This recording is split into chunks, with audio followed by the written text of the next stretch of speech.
My friends, thinkers, and gamers, welcome. I'm excited. Are you excited? It's a very special day in gaming for Tales fans, for narrative fans, and especially for me and the crew of the Tales of Praxis series, the name of this stream, which we've been doing for a while. Let me introduce myself and what we're all about here to you, especially if perhaps you're a newcomer who has stumbled upon this adventure from all of the rightly earned hype for Tales of Arise Beyond the Dawn. My name is Aaron Suduko. I am the founder of WithTheTerribleFate.com. If you haven't heard of us, With the Terrible Fate is your online volunteer publication home for analyzing, studying, and all around just celebrating the storytelling of our favorite narrative medium, namely video games. We've been doing that for almost a decade now, if you can believe it, starting with my own work way back in undergraduate in my philosophy department when I was really interested in storytelling, and I'd always loved video games, and I wanted to understand what philosophically made them tick. And I happened to have the good fortune of stumbling into that area of philosophical inquiry at the same time that Nintendo announced they were remaking Majora's Mask. And so it was just a natural alignment of the stars for me to begin philosophical explorations into the special storytelling value of video games through what initially was just a blog studying and celebrating the artistry of Majora's Mask, and gradually from there blossomed into a study of other games, their artwork, their storytelling, and other perspectives from amazing, thoughtful analysts who brought their own experience and expertise to bear on their favorite games. So we've been going since then. It's a vibrant community of basically anyone who's a fan of video games, specifically from a storytelling perspective. We explore and celebrate that in basically any form factor you could think of, primarily in long-form written articles, but for the past many years, we've been blessed to also lecture at a range of academic conferences and video game conventions like PAX. We also do podcasts. We also do streams as of about 8 months ago. Streams such as the one you'll be experiencing tonight, which kind of takes on that perspective of celebrating the literary value of video games and breathes life into it in the form of a live book club, as you'll be seeing tonight, with the thought being that we can study and experience these games together and talk about them and peel back the layers of meaning together in real time, which has proven to be a lot of fun so far. I'm what you might call a philosopher of video game storytelling, which means I spend a lot of time thinking about, publishing on, developing theses for, and arguing about claims pertaining to the nature of video game storytelling.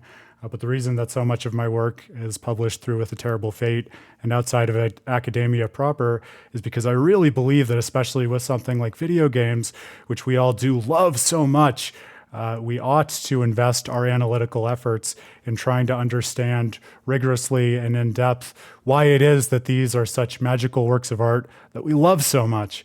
And oftentimes, not always, but often, when you publish and work within the academy, you can get kind of lost and siloed and sanitized relative to just the popular love and adoration for the subject of your study.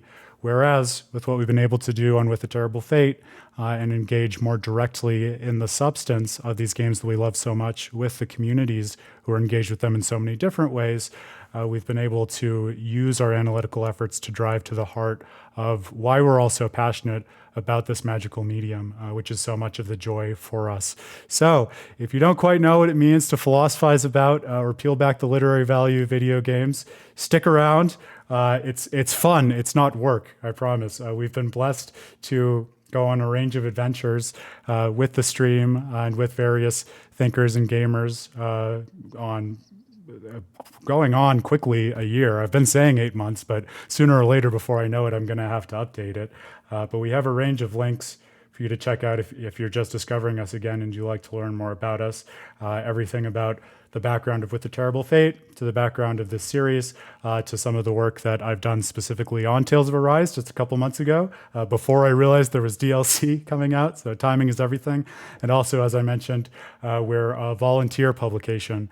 And so if you'd like to support us, if you love this kind of thinking about video games and you'd like to help to cultivate that community, help it grow, we're always thankful for that kind of support in whatever way you want to show it. We really value that.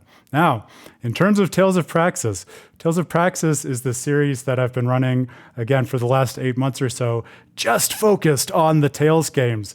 A big part of my perspective on analyzing and trying to unpack the storytelling value of video games is that I think we get more insight into the substance of how they work and the lessons that they have to teach us from a narrative and artistic perspective if we're able to analyze that not in relation to just the abstract text of the game, but actually in conversation with and taking as one of the inputs our direct and very personal experience with it.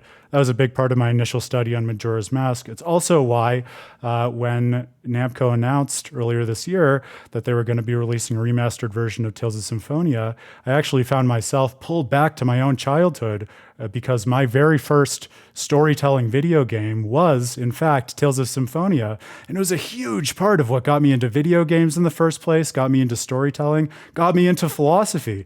Those three factors which sit at the heart of so many great video games, but especially so many great JRPGs and this Tales series. And so when the remastered version of Tales of Symphonia came out, I thought to myself, you know, I work in the philosophy of video games.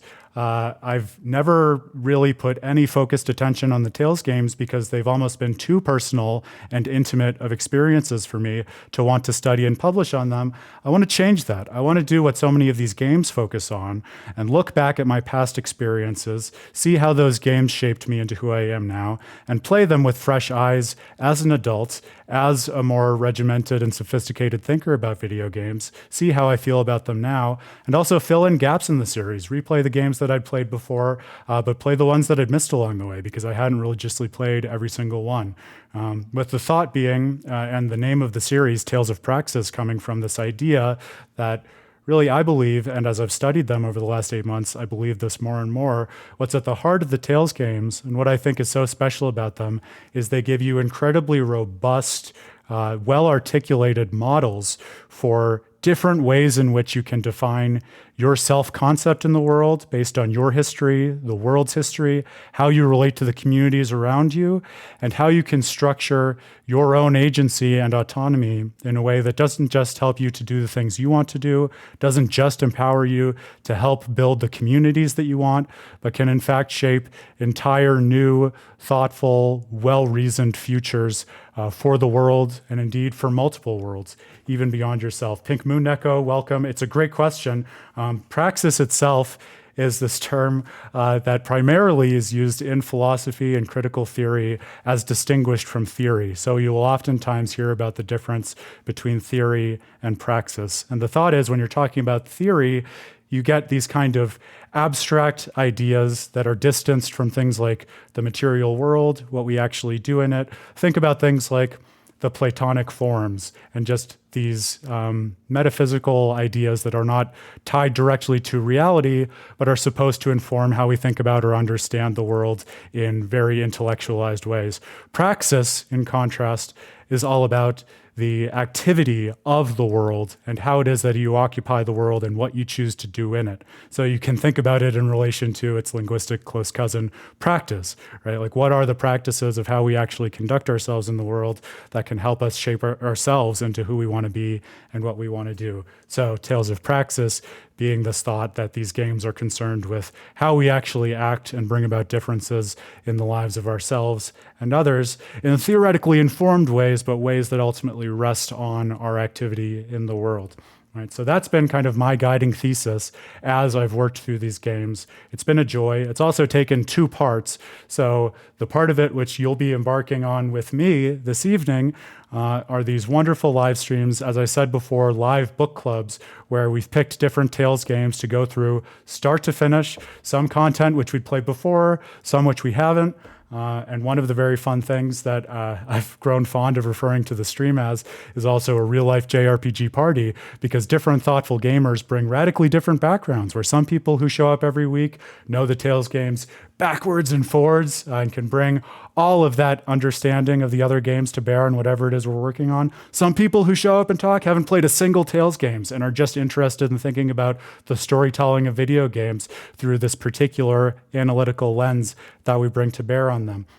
But with that diverse kind of party and diverse manifold of interests, from story to gameplay to New Game Plus to everything in between, we've gone through Tales of Symphonia Remastered, the one that started this all and inspired me, to its sequel, Tales of Symphonia Dawn of the New World. Then we popped from that duology to a different one, Tales of Zestiria and Tales of Berseria, a very Arthur and Christian-inspired game, followed by its prequel, seated more so in Kojiki myth. And so we spent the last several months on those, dabbling in DLC, even before this evening with Alicia's story, the DLC to Tales of Zestiria. But then the other horn of this has been what is traditionally understood as more of the bread and butter of With the Terrible Fates analytical enterprises, long, analytically oriented publications studying sometimes one game, sometimes one moment in a game, sometimes different games in conversation with one another. So if you check out that link I sent in the chat, the second link, that'll take you to the hub for all of the articles in the Tales of Praxis series so far. I've looked at everything from character studies comparing Regal to Kratos in Tales of Symphonia and how that can how that can inform our understanding of themes such as how to relate guilt to our activity in the world and actually make it into a productive force and impetus for change in Tales of Symphonia and beyond, and even Dawn of the New World. Looked at things like the influence of Kabbalah, a Jewish mystic tradition, on Tales of the Abyss, and have used that as a way not only to read Tales of the Abyss as a Jewish mystic text, but in fact as an activity of mystic practice, whereby playing through the game, you can actually undergo a spiritual journey akin to meditation. To, most recently, an extensive study putting Tales of Vesperia in conversation with Tales of Destiny to think about the different, very pointed, in more ways than one, magical swords in those games, and using a comparative analysis to see how they can be read as two different sides of a single radically empowering story, showing us how we can become free in an individualistic, autonomous way precisely by empowering the story of others in our present context, so that we can all tell stories and build a future that does not reduce to any single narrative, and yet empowers all narratives which constitute it. There are plenty more written studies in the pipeline. Also, if you're interested in Tales of Arise, I have a feeling you might be if you're hanging out on the stream. I hope you are, I should say. The third link that I shared is to a lecture that I gave with my friend and colleague at With a Terrible Fate, Dan Hughes, a couple months ago at PAX West, a wonderful convention that happens every year in Seattle, thinking all about different ways in which to read the stories of games, and in particular JRPGs.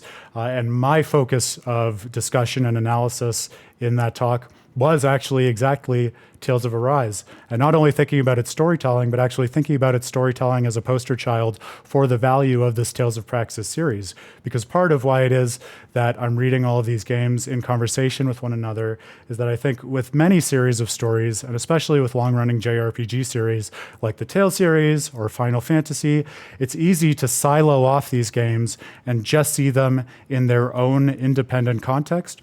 And that's fine, but I want to argue we can also unlock many other rich and meaningful layers of thematic value in these games by seeing them in conversation with the other members of their series and trying to understand what's the overall language for what the storytellers of, say, the Tales series are interested in, the issues they're wrestling with, and how they try to say it over and over again in different games. So that, as I was talking about on yesterday's stream, when something like a betrayal manifests in a game, we don't just understand it in the context of that plot, but also within the broad and diverse multidimensional tapestry of the various ways in which these games seem to be obsessively concerned with different ways in which betrayal can actually inform our self-concept and positive trajectory to build relationships in our lives from the point of betrayal onward. So if you check out that lecture, it's also something I'm working on a write-up of right now if you prefer reading to watching, but I imagine you're okay with watching since you're hanging out with me on Twitch right now. It's an analysis of the story of Tales of Arise, helping us to piece it together and also understand why it's actually deeply different than something that might look superficially similar, like, oh, I don't know, the plot of Final Fantasy XVI. Exactly by reading its different acts, in accordance and overlaid with other games from the series. In the case of my analysis, Tales of Symphonia and Tales of Vesperia and Tales of the Abyss. So that's a big part of what we're about here, the intertextual conversation between these games, and seeing how we can arrive at a storytelling whole that is greater than the sum of its parts, and also a storytelling whole that can actually meaningfully empower us in the world beyond these games. I love these games. I think they're intrinsically valuable experiences, but one of the reasons that I've dedicated so much of my life and attention to this medium, and especially to these games, and just to JRPGs more broadly speaking, is that I genuinely believe that if you approach a JRPG with the right mode of engagement and attention and literary mind to reflecting not just on the story in terms of plot beats and characters, but also in terms of the gameplay and the nature of your own actions and choices and how it is that you make things happen in the world in the first place, you can actually learn and shape your own identity in ways that modify and can improve the way in which you build meaning in the real world beyond these games. So hopefully you believe me, since you're already willing to hang out and spend time thinking about this stuff on Twitch. But if you don't, or if you know people in your life who are a little more skeptical about the value of video games, stick around. Hopefully I can give you some useful tools and tricks for engaging with those people and thinking about applications of these games, even beyond the confines of this stream. But we are here for an exciting reason, even beyond Tales of Praxis, broadly speaking. And it's one of the many reasons that I love studying video games, because when you study literature in the sense of old, dusty books in, say, the Western literary canon, as you might have in a college or a high school English course, it's all well and good to think about the nature of the author and what it was that the game was trying to express and the historical context, but it's all deeply embedded in a past to which you don't have direct access. So you're always just talking at a static artifact. Here, on the other hand, is something very fun and cool about talking about video games. You can embark on this epic journey thinking about something like the Tales series, and as you're engaged in the trenches, thinking about these different artworks and the meaning that they're expressing and their different impacts on the world, the creators of those very artworks can come out with something brand new, and you might not even expect it. And suddenly, as you are working on this broader analytical series, you have this beautiful, unexpected gift of something brand new that could not be more directly pertinent to the enterprise with which you're engaged. And that was really what it felt like when Bandai Namco announced that they were doing the surprise DLC for Tales of Arise Beyond the Dawn. I wanted to do a joke on the stream even that Christmas had come early because, as I said, I had lectured on Tales of Arise right before that with no expectation that there was going to be a DLC. And now suddenly, for the first time since I kicked off Tales of Praxis, we have brand new Tales content to sink our teeth into. I'm so excited about that. I can't wait to go through it with you. And let me just say also, I was really excited and inspired at the thought of playing through something new in the Tales series for the first time in a live book club format with other community members in the Tales fandom and who are interested in this kind of analytical study of video games, because I think to me, that's just such a beautiful expression of the communal journey value set which JRPGs over and over again espouse and advocate for. So if you are taking the time to go through this brand spanking new piece of Tales content for the first time with me, I just want to extend some heartfelt gratitude to you. I don't take that lightly. I'm going to try to make it worth your while. I think it is going to be a lot of fun. Don't feel as if you have to stick around for all of it, but especially if you're interested in thinking about what it's like to unpack these games from a literary perspective holistically. So again, not just in terms of their plot, but in terms of the overall nature of the experience from Jump Street. And if you don't do that yourself and are interested in seeing what that looks like, I think this is going to be a lot of fun. and I think we're going to have plenty to talk about. If I know myself, and if I know you, and if I know the Namco Tales team, which I think I do at this point, I could be pretty confident that we're going to have a lot to talk about. In terms of the logistics of this wonderful experience we're about to embark on, if you're a fan of Tales of Praxis and you've been keeping up, you'll also know that I think I stopped short of my my synopsis of the various streams we've been doing. We are currently in the trenches with Tales of Grace's F. So we have suspended that playthrough temporarily at a key juncture in order to give Tales of Arise Beyond the Dawn its due. And in order to give it its due, we're going to do something of a different format for the stream. We typically just stream for 3 hours at a time, 3 times every week, Monday, Wednesday, Friday. This time, though, for Tales of Arise Beyond the Dawn, we're going to try to chug through it all in a marathon of 5-hour blocks from now through Tuesday, assuming that it has enough content to keep us doing new things until then. If it wraps up earlier, we can always call it a day earlier. If it ends up going longer, I'll call an audible and we'll make a new game plan as we're already off to the races with the content and the study, so to speak. But the plan is, right now at least, we'll be starting at that same time at which we started today, 6 p.m. Eastern, now through Tuesday, going until 11 p.m. Eastern.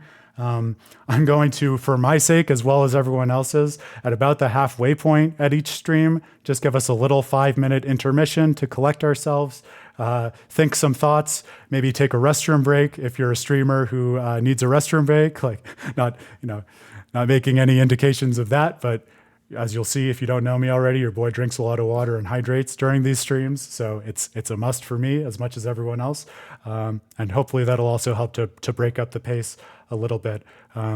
But that's the plan. We're going to focus. We're going to dive through. There'll be a lot of this kind of discussion and thinking through the connections between what we're seeing and other games, especially, I'm sure, Tales of Arise, but probably other Tales games beyond it. So especially if you're thinking about how you want to consume this DLC, if you're interested in those kinds of multidimensional connections, one of my favorite professors and mentors always described philosophy as thinking in slow motion. You could think of this as gaming in slow motion too, right? This is kind of the opposite of a speed run.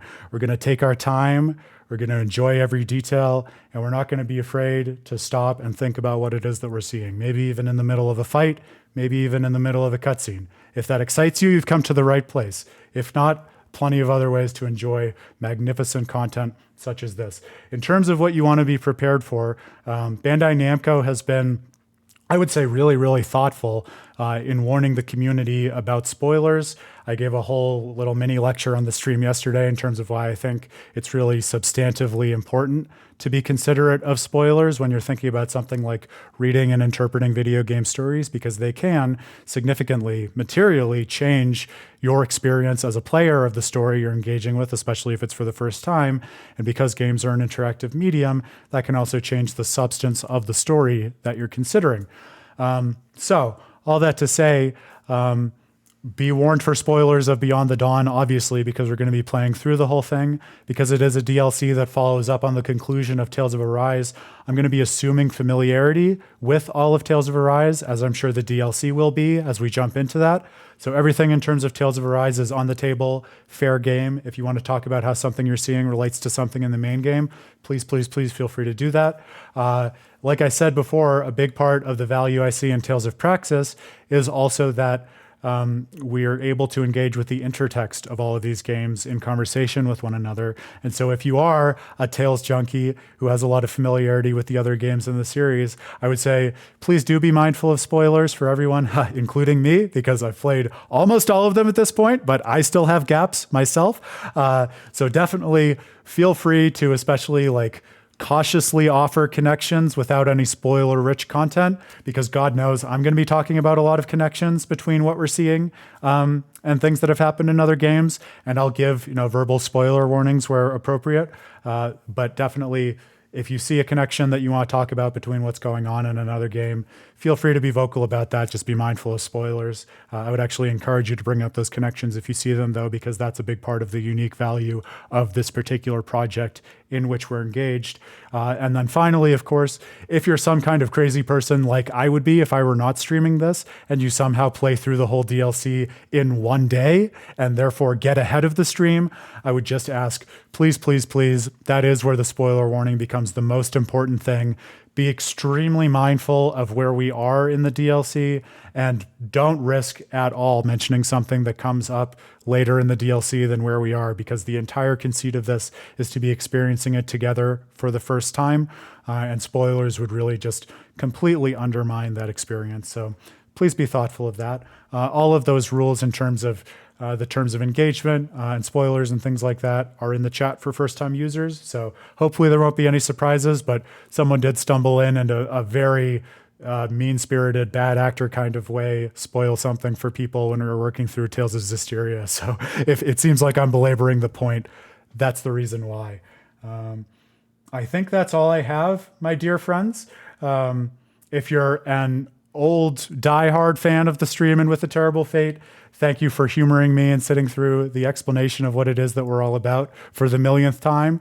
If you're someone new, thank you for finding it sufficiently interesting and worth your while to listen through this preamble. I know that context for me is a big part of what it is to engage with anything. In fact, that's a big part of what the Tales games have reinforced for me, how to get a precise understanding of the nature of context and how it shapes one's self-concept, actions, communities in the world, and everything in between. So with that bit of context, I'm going to thank you. I'm going to hope that my memory of Tales of Arise, which I played 2 months ago, is still fresh. If I accidentally shout out a name that has nothing to do with Tales of Arise, it probably is from another Tales game, because I've been completely buried in everything from Graces to Eternia to Fantasia to Berseria. So there's a lot of distinct JRPG worlds that are somewhat related, but also very importantly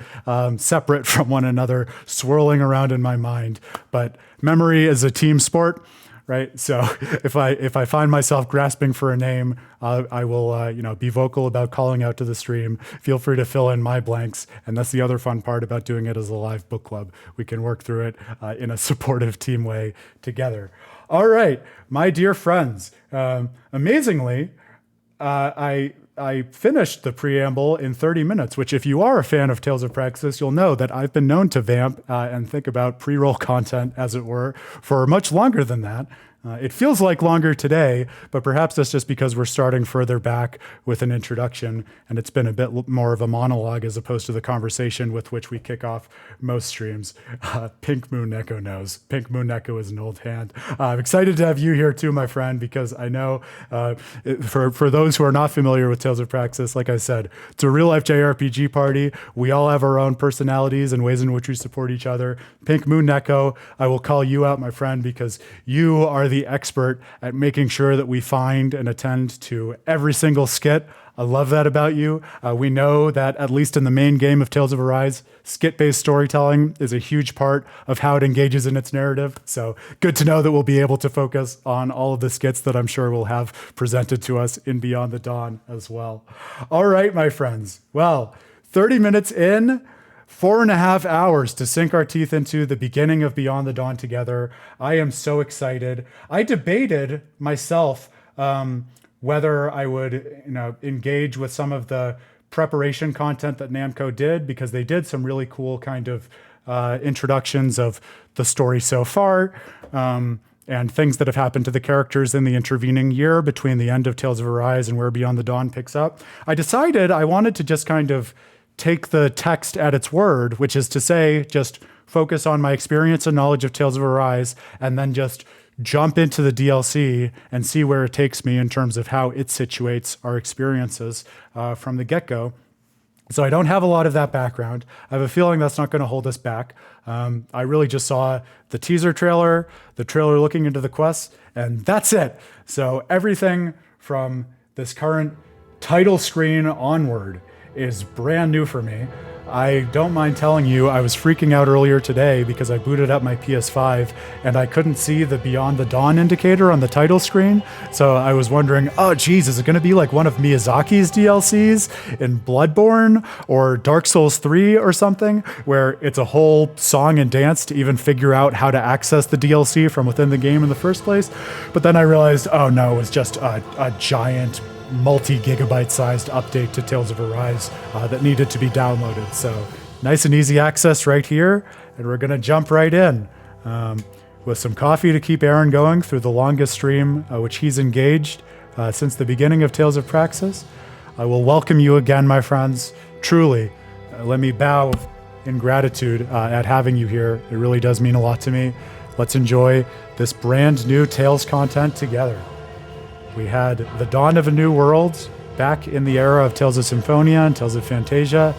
Now we have something perhaps similar and yet markedly different. Tales of Arise Beyond the Dawn.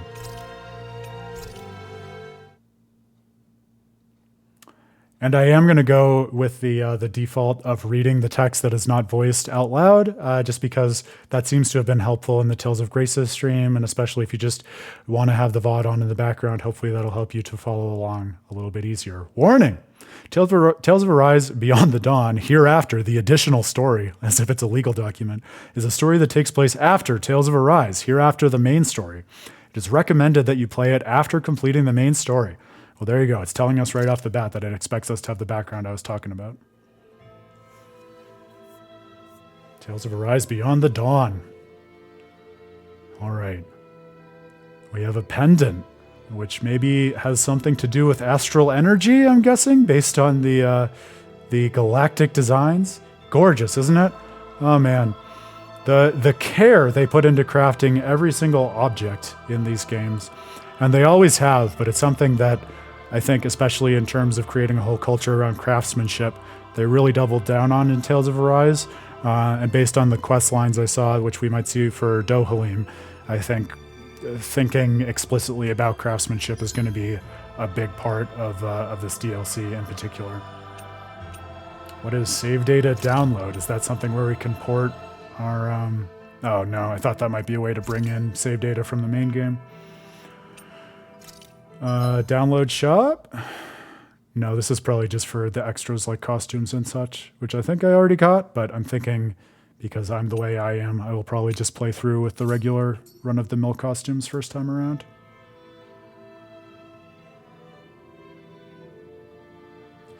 Yeah, absolutely, Pink Moon Echo, and we talked about that in the Berseria playthrough as well. A lot of self-conscious concern on the artistry and the crafts work of various symbols in the game. Stuff like the compass immediately comes to mind. And the comb. Now it's checking for main story save data. All right. I was afraid we'd missed that.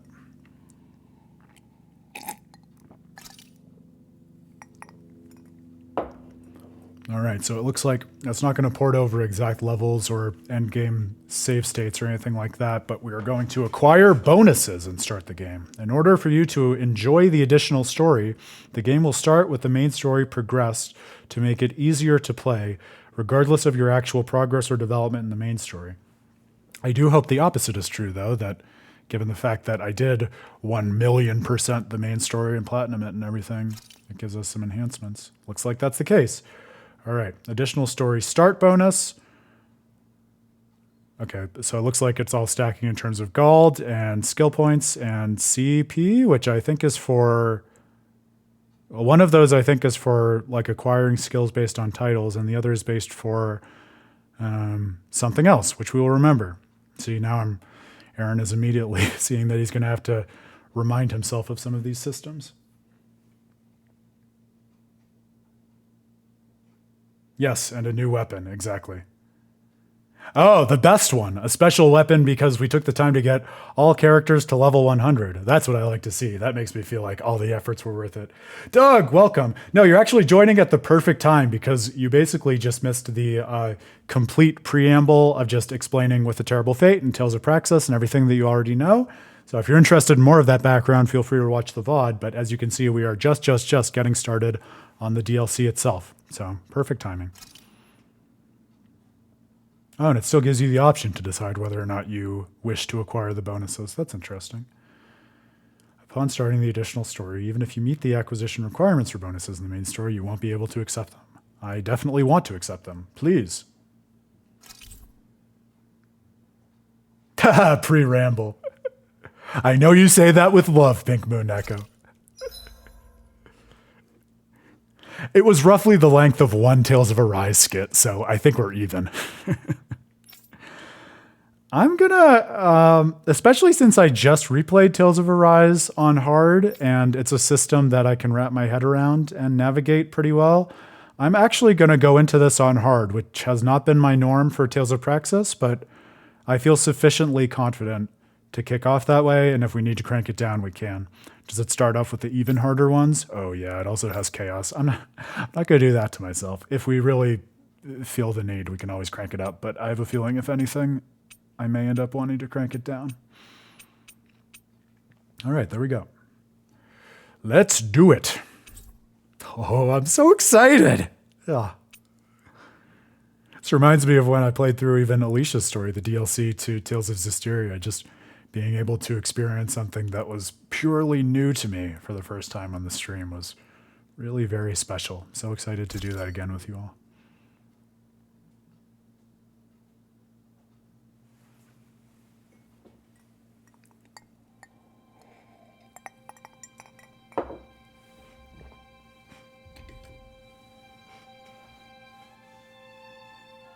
One year has passed since the end of the great conflict between Dahna and Rena.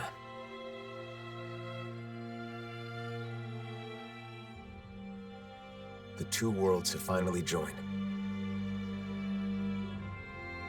and literally merged into one. A single planet now exists, teeming with all 6 elements, as it always should have.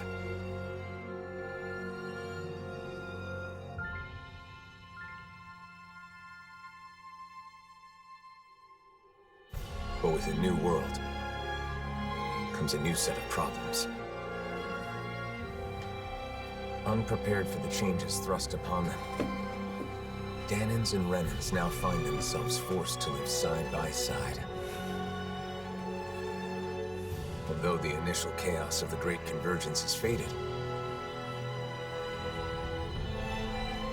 the people of this new world are realizing that some scars are not so easily healed.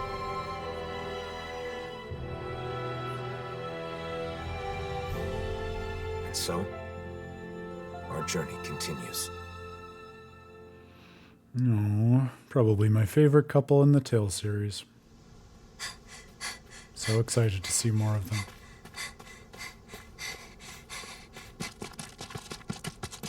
There she is! Don't let her get away! After her!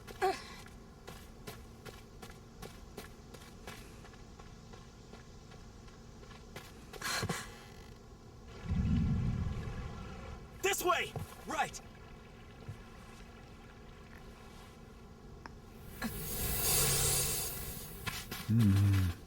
She's gone. There's no way.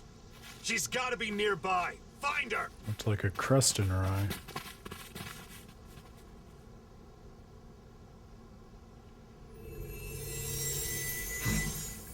I think the thought was there, Doug.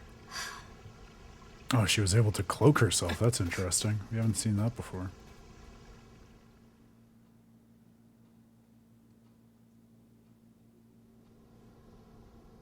Kisara, all right.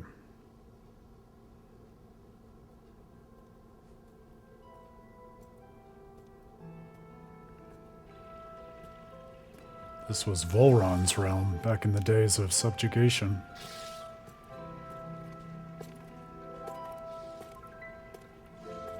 The weather is so nice today. It's a shame we can't enjoy it with all these Zoogles around. Stay alert, Shionne. Danger could be lurking in the shadows. I could say the same to you. If you get injured, it's going to hurt now, you know. So, the mausoleum is somewhere around here? That's what I heard. We'll have to get more details from Bayfon when we meet up with him in the city. I wonder if the others have already arrived in the by now. Yeah, the cloaking ability, It'll definitely. be good to see them again. It's been so long since we were all together.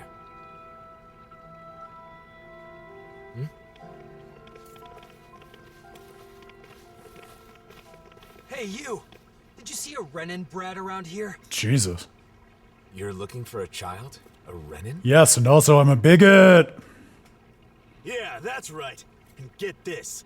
That kid is the daughter of a lord. A lord? Hey, wait a sec. That there on your back. Is that... No mistake, it is. You're the blazing sword, aren't you?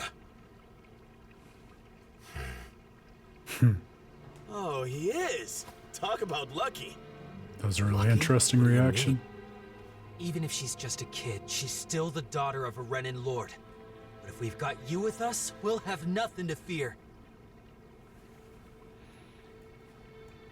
Sorry, but I can't help. Hey, you gotta be kidding me, man.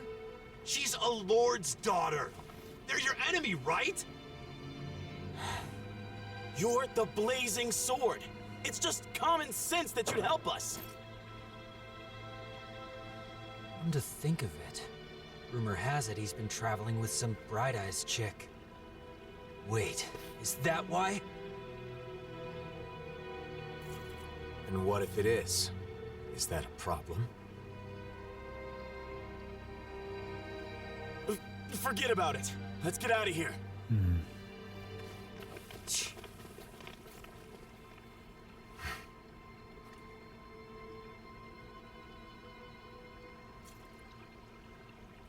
A lord's daughter, huh? I wonder whose.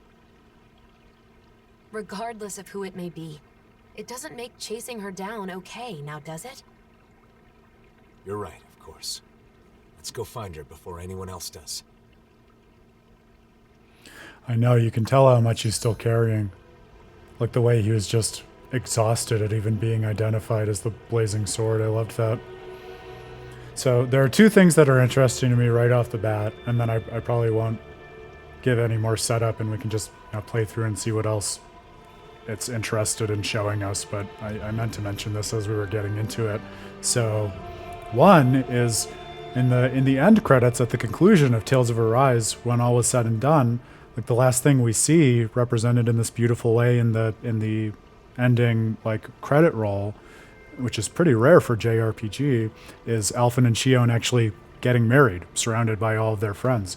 And so I wonder whether, in the context of the timeline that's now being extended, that's something that's already happened, and we'll get reference to that, or it's something that happens in the future relative to events here. I imagine they have space to play with it in whichever way that they want to going into this. But then the second part, which is interesting to me, thinking about the aftermath of the reunification of a world, or I guess in this case, the unification of two worlds. If you compare it with something like Tales of Symphonia, Dawn of a New World, in that game, too, you were dealing with the aftermath of bringing two worlds together, and you had a lot of this conflict and resentment and bigotry between the people of what were previously the two different worlds, just because they had no understanding of each other.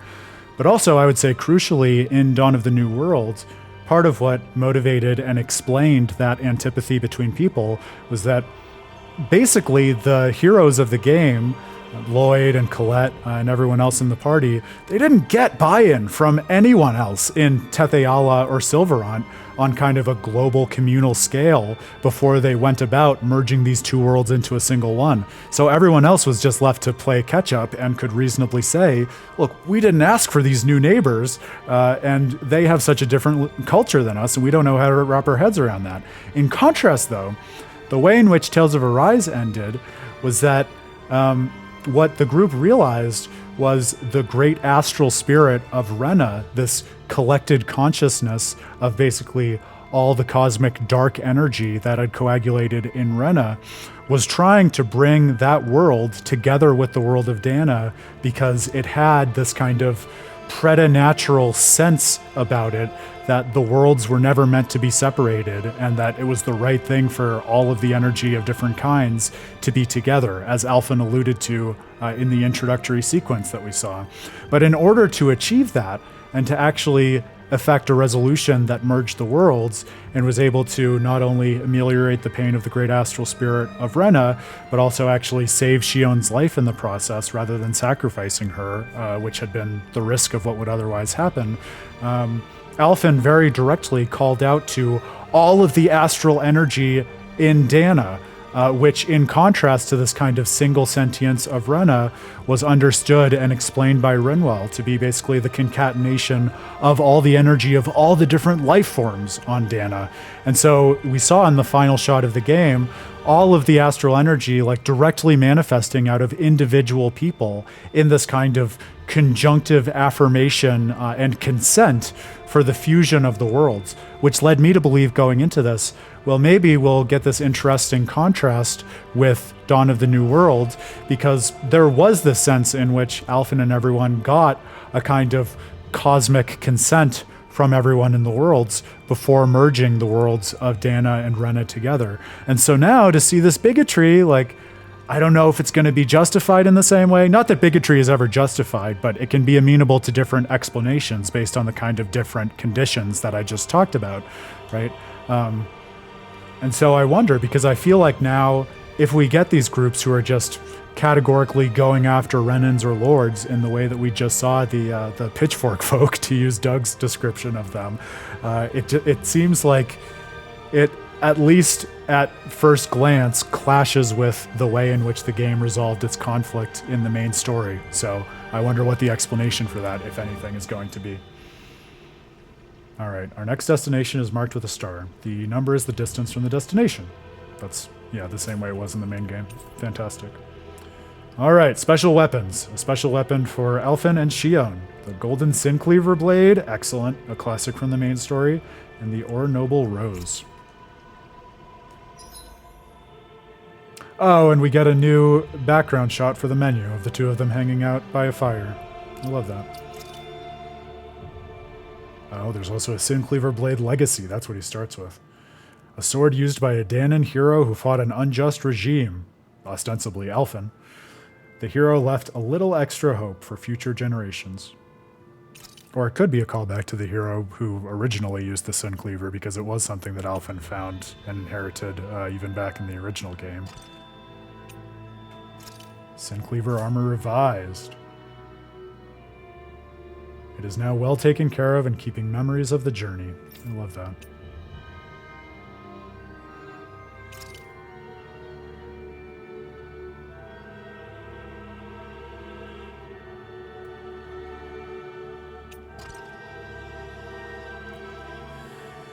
Yeah, that's a really interesting way to think about it. An interesting perspective, Doug. I think definitely, yeah, that will be a useful way to understand sort of the cultural development from the end of the last game, because that's one of the really interesting things that these sorts of follow-ups can do, right? Like in a JRPG, by the end of the main game, you have very clear and robust understandings of all of the individual morals and ethical perspectives and just frameworks for engaging the world of all the party members, both individually and then also as a group. And you have various understandings of the different groups across the world, but probably not in the same depth. But then seeing how, even understanding what the group stood for and fought for, how kind of the ethics and frameworks of justification and cultural values of the world evolved around them, and to see what role they may or may not have played in it, the party, I mean, raises interesting questions for whether they were really able to bring about the effects that they wanted to. It might be preemptive to look at the skill panel, but I want to anyways. Ah, fantastic. So it looks like we have all of the titles unlocked from the original game. Yeah, these look like all of the same ones. But it's rolled us back by not having all of these skills unlocked. Interesting. It's an interesting way of doing it. Alright, well, I won't jump the gun by allocating the bonus skill points that we got at the beginning of this. but good to know that's something we can do as we roll forward here. I was going to check that next. Good question. I think they started out at like level 65 or something, so I imagine they have all, or at least most of their arts unlocked. Art settings screen. You can assign arts that you've learned to each of the different buttons. You can set 3 arts to use on the ground and 3 in the air for a total of 6 equipable arts. Yeah, so same as the main game. Press L2 or R2 to inspect the arts you have available. Characters that are set to auto can use other arts, but you can press square to uncheck arts you wish for them to avoid. You can also cast healing arts from the screen. Awesome. Oh, that's right. So CP, that's why I didn't remember what CP is allocated for. It's because it's not something that you spend like skill points. It's the generic pool that in Tales of Arise you spend points from and can recover at rest stops like camping sites in order to do things like healing or field skills. So the bonuses we got at the beginning of the game just give us more latitude to do things like healing and have more mobility and navigation, which is great. All right, so let's see.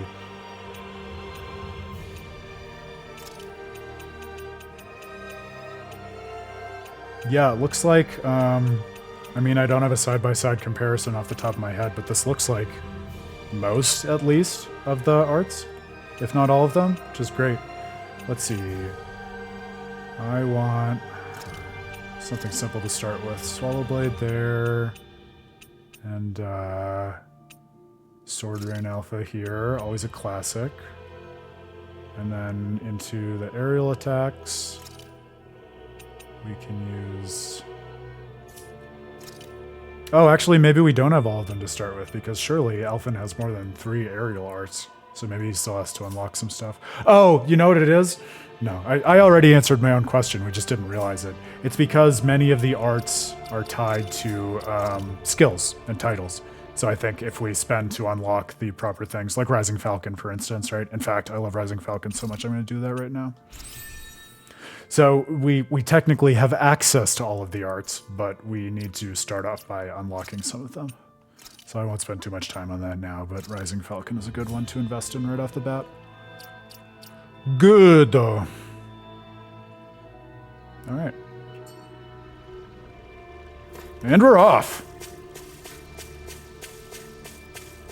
The nav map in the upper right corner of the screen shows information about your surroundings. Press square to view a full-size map. Love it! Oh, actually, the one other thing I was going to call out, I don't think he's on the stream right now, but Grail Z5, another one of our die-hard fans and supporters. Shout out to you, Grail, if you happen to be watching the VOD, and if not, I'll drag you for this next time you show up. Grail bemoaned Tales of Arise on our Graces stream yesterday for only having about 8 titles per character. I didn't have it in front of me, Grail, at the time, but I had the intuition that you were wrong. 15! I think I said I had the feeling it was more like between 12 and 15, so 15. I understand it's not the same volume that we have in Graces, but especially given the care and attention that each of the titles here is given, I think for what Tales of Arise is doing with its overall system presentation, I think 15 is a fair number. I do hope we unlock new ones in the DLC. That's part of what I was quietly looking forward to, because fans of the stream know that I'm also a big fan of title-based storytelling. Oh, there she is! We're encountering her so early on.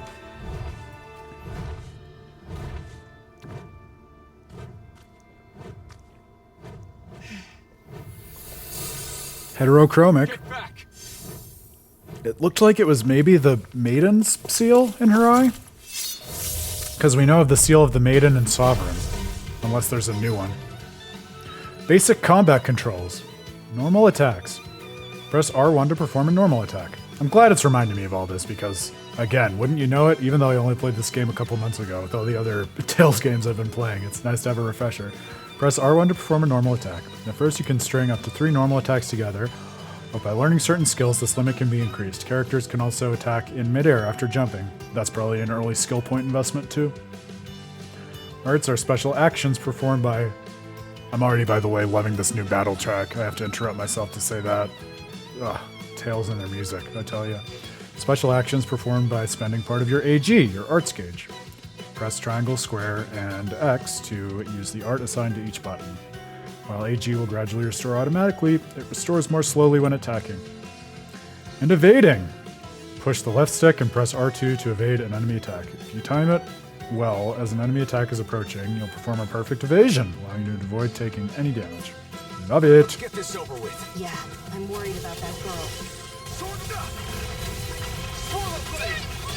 Reload! Rising falcon! Sword blade! Sword rain alpha! I'm all Got stuck. flyers! I've got this. Let a marksman handle it. All yours! By the power of water. Gemini Alpha. Sword rain alpha! Sword rain alpha! Sword blade! Alright, there we go. Alphen's perk, Flaming Edge, Part 1. You can use HP to use a Flaming Edge, a strong, wide-reaching blazing sword attack. To do so, hold triangle, square, or X, which will trigger a Flaming Edge after he performs the corresponding art. The moves cost no AG to use. It's the power of the blazing sword. Flaming Edge moves have the added bonus of dealing extra damage to downed enemies. Plus, after learning a certain skill, you can continue to hold the button longer, letting you exchange more of Alphen's HP for more power. It is frustrating. I didn't have to think about unlocking new skills at all during my last playthrough because it was New Game Plus and I'd done it all already. So there will be some strategy into thinking about which of these we want to prioritize. Rising wire! Lunar Rondo! Here I go. Rising wire! Lightning. Lunar Rondo! Rising falcon! Gemini Aqua. Sword blade! Try this! Inferno Gemini torrent! Aqua. Awesome. Oh, I thought that got him. Boost attacks. You can summon allies in combat to use their unique boost attacks. Once the boost gauge is full, press the corresponding direction to execute on the directional pad. These moves can be followed up with more attacks afterward and also restore HE when used. Although the boost gauge builds up automatically over time, it can be filled up faster by landing attacks and counter edges on enemies. I'm ready now. First aid. I never miss. Take this! Searing flame. Sword rain alpha! Hear me. Scream Burn in hell! Burning strike. Sword rain alpha! Blue Strikes! One-hit kill attacks, performed in tandem with other allies. The bread and butter of what makes the battle system of Tales of Arise so distinctively awesome in the aesthetic of this game. When you see the word strike on an enemy, press the directional pad to use one. Immediately, blue strikes occur more frequently with lower enemy HP and higher combo counters. Do it. This ends now. Consider yourself finished! Love it.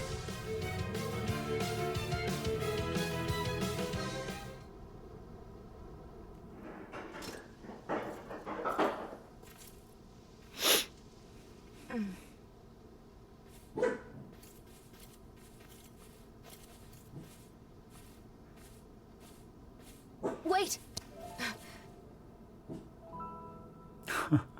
Oh, Hey, she can I'm grab someone sorry. without I'm thorns. not trying to hurt you, okay? I love it. But that means she needs to learn the etiquette of when to touch people. You're the daughter of a lord, aren't you? You can relax. We'd heard people were after you.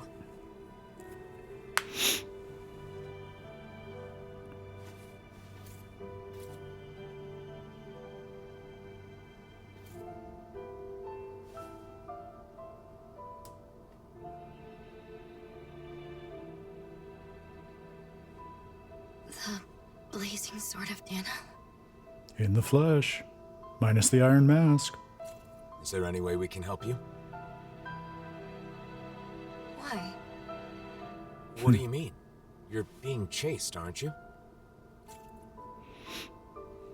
I'm fine. Don't worry. Okay, but it's dangerous to be out here all alone. Won't you at least come with us to Nies? That's where I got kicked out of. Bayfon should be in Nies, right? I want to know what's going on. If you come with us, I'm sure we can get this straightened out. If we go our separate ways, we won't cause each other any problems. Problems? What kind of problems? Why? We just want to help. Isn't that enough?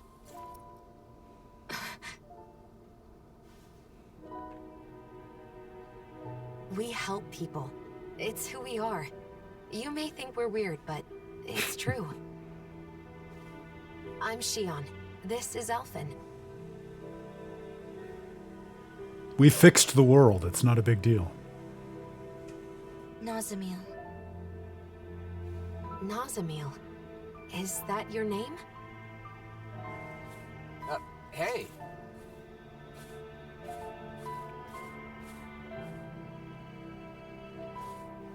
We're going to Nia's, aren't we? Right. Nice to meet you, Nazamil. Nazamil has joined us. All right, I love it.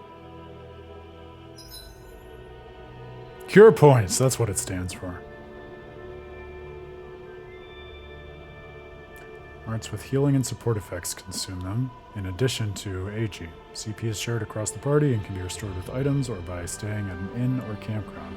It can be raised by leveling up or finding specific items. Alright. Driving out a child? Just because she's Renan? Racial tensions still run deep here, but that doesn't mean we're giving up, right? Right. Of course.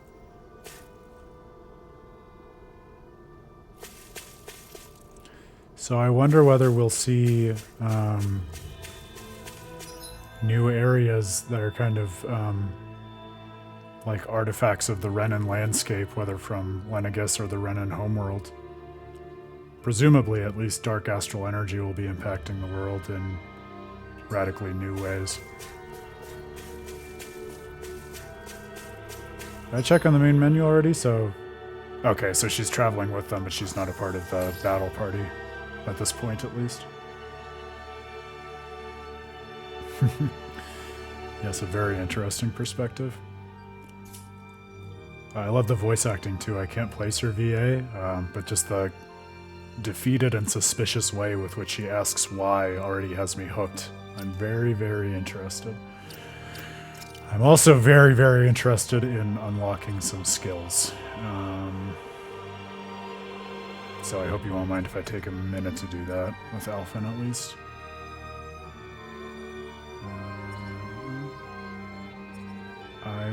Oh, we don't have that much SP to spend. It's frustrating. I would have hoped they'd give us a larger bonus for completing everything else. Okay, gotta be a little considerate here.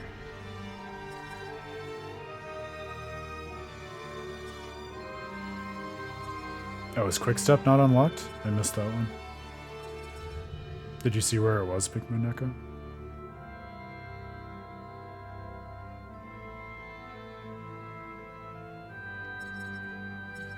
I'm a big Overlimit fan, so I kind of want to do that, but I also kind of want the arts.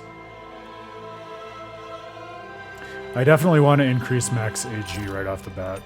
That feels to me like an obvious one.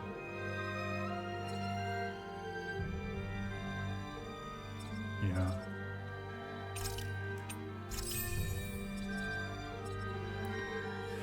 I am kind of enjoying this limitation in spite of myself because I feel like it forces some strategic decisions right off the bat, which is nice, especially having played the game before, thinking about, okay, what did I really get the most out of? What should I prioritize?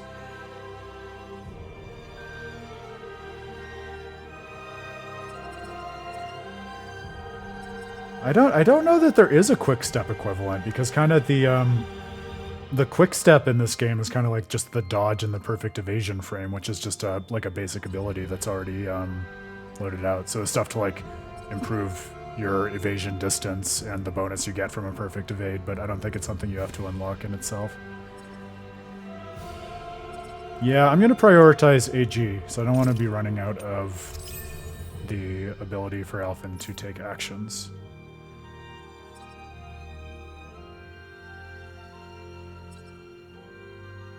Did what I say not make sense?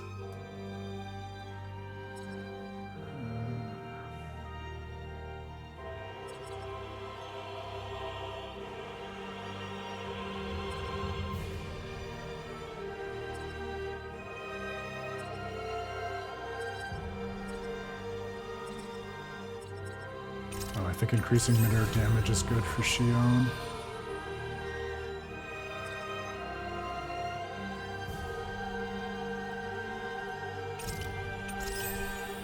Yeah, it's definitely a very different approach to it than you get in your typical Tales game.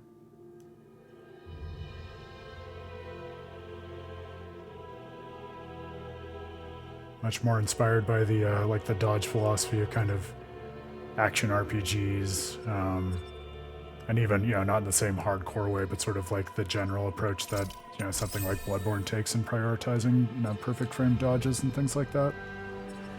Well, that burned all of Shionne's, but I think it was good to have improved healing arts right off the bat. All right. We'll see if I made good choices, but at least choices were made.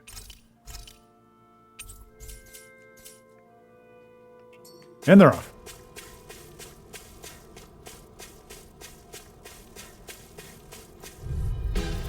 Nazamil, get back! Don't worry, it'll be over soon. Here I come! Swordling Alpha! Blue escape! Swallow blade! Rising falcon! Here I go! House it! Lightning! Downfall! Back to the front! Gemini Aqua! Swordling Alpha! Ugh. Where's Dohalim when you need him to freeze these fuckers? Swordling Alpha! Lightning! I'm ready! Rising Wyvern! Swordling Alpha! Swallow blade! Ah, man. Missed the timing. Take this! I'm not done! Slash! Searing flame! Reload! Damn it! I'm all shot!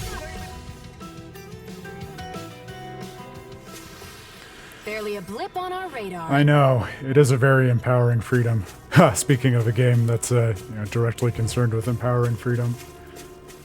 Not always having to be beholden to the logic and location of a save point. No choice! Rising Wyvern! Burn in hell! Stardust! Rising Falcon! I'm not done! Slash! Swallow blade! Rising Wyvern! Here I go! Slash! Go! Master ready! Got fires! I've got this! Let him march this handle! Rising Wyvern! All yours! Reload! Rising Falcon! Slash! Here I come! Rising Wyvern! My turn! Here I come! And again! Strike! Lightning! Downfall!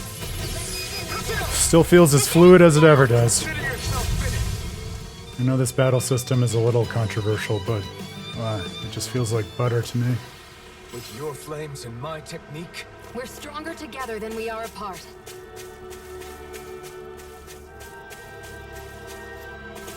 There's a way we can jump, right? I thought there was. No, maybe there's not. Oh, no matter.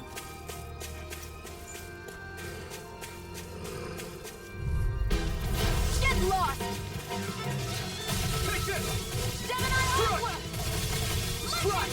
Swallow blade! Luna Rondo! Here I come! Luna down! This ends now! Consider yourself finished!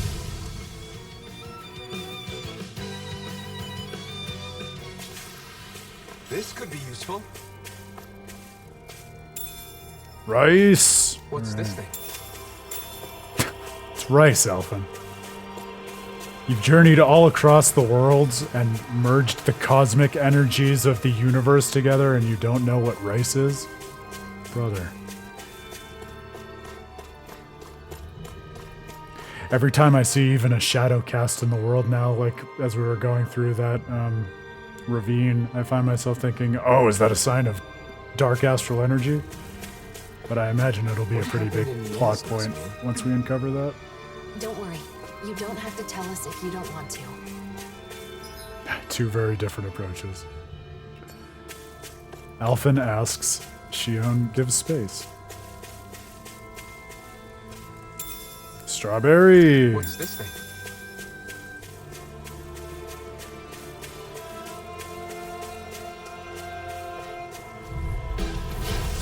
Crystal Medillo. Rising Wyvern! This one's all mine! Rising Falcon! Take this! Swallow blade! Rising Wyvern! Still! This ends now! Consider yourself finished!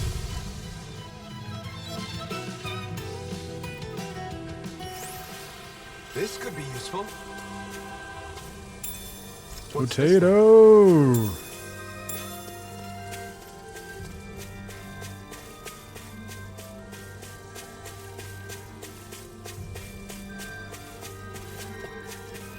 I have to keep reminding myself that unlike literally every other Tales game, Alphen can sprint to make navigation a little faster, which I also love. Astral ore and scaled crystal. Alright, we're getting all sorts of crafting materials. Looking forward to the new things we'll be able to craft. On to Nia's.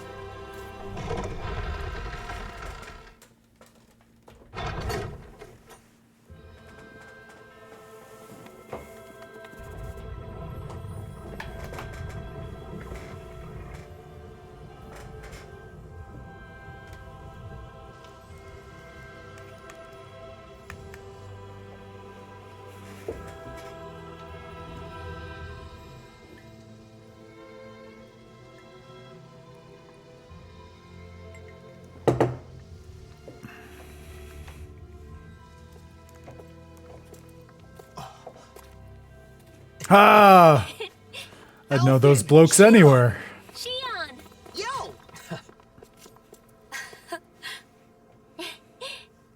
It's been so long. It has. You're both looking well. Never been better. Well, just talking about us, though. There's apparently some trouble in town. Ah! I'd know that voice anywhere. Ah! Dohalim. The gang is back together. The gang's all here. That's what I said. So, what's this trouble you mentioned? Renans have returned to the city, living alongside the Dahnans here. There were a lot of vacant houses after the mess with Almadria, right? Some refugees from Lenegus have taken up residence in them. Bayfon decided to take them in, but not everyone has been so welcoming. That's putting it lightly. The situation's a bit of a powder keg. The smallest spark could set it off. So Renans do live here. If that's the case, then why? Oh, who's that? This? This is Nazamil. I'm Rinwell, and this here is Hoodoo. Hoodoo? Nice to meet you. The gang really is all here, including the most important member. Some Dahnans from around here are after her. Because her father is a lord. A lord? I see. So she draws more attention than your average Renan, then. We've brought her along so we can at least figure out what's going on. Plus, there's the mausoleum issue. Let's go see Bayfon. You see, we were actually just there, but he's out, and we couldn't meet with him. Then, for now, how about we take Nazamil to the area where the Renans live? Huh. Not a bad idea. You okay with that, Nazamil?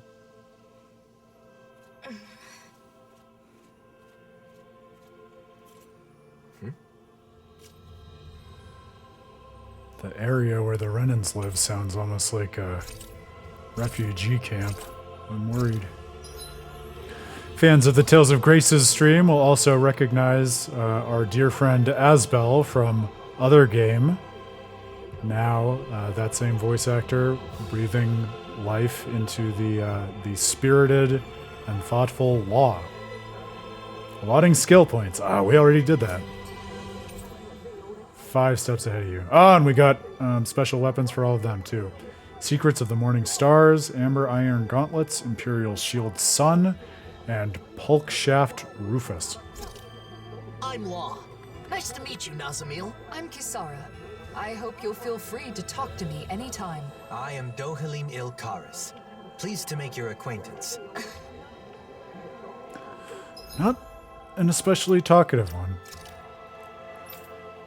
So I'll be interested to see how much of a memory this game has for everything that happened in the main game. I would assume a pretty total and thoughtful one, given the way that the Tales games typically are, but you know, I hear and think about problems of integration in the world between the Dahnans and the Renans, and I immediately think, well, while we're equipping Dohalim, what about Dohalim's kingdom? And Elde Menancia, I think that was the name of it, his kingdom, and the city which he ruled, where the entire conceit of the government and culture was predicated on peaceful coexistence between Dahnans and Renans, which of course had its own insidious underbelly, but that was worked through and processed and rooted out back during the events of the main game. So I'd feel as though Dohalim and Kisara would be uniquely poised to leverage their background and experience to help with these integration efforts. I'm always interested in the book descriptions for Rinwell. A book of arts containing elementary arts of followers. The astral energy overflowing from the book gives it a golden color.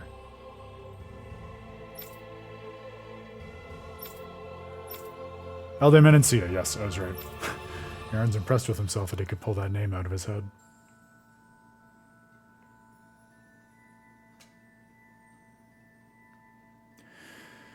Yeah, you mean Nazamil, Pink Moon Echo? How could you not be, right? I mean, meeting this colorful and very forthright cast of characters almost all at once. Like, look, even in this shot, right? Like, how to tell an entire story of relationships just with a picture. Everyone is happy to see each other and hanging out again, except poor Nazamil, like, out and alienated in the background. We should probably... It feels like a chore, especially starting out, just because we have so many skill points to allocate, but we should do that for the rest of the party. Just so that it doesn't become an issue later.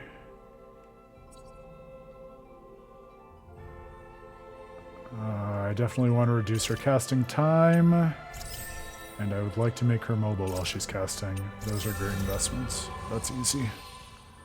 How about for Law? Pumping up his blast gauge, or boost gauge. That sounds good. AG sounds good. For Law, easier awakening over limit is definitely good. And reduced awakening requirements, perfect.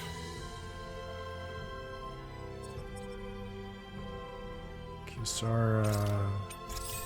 Yeah, I feel like some of their role enhancing skills is a good way to start out. So things like getting Law into his over limit, which is kind of his win con, and boosting Kisara's guard performance. Yeah, guard vengeance, that seems good. And Doe, my man.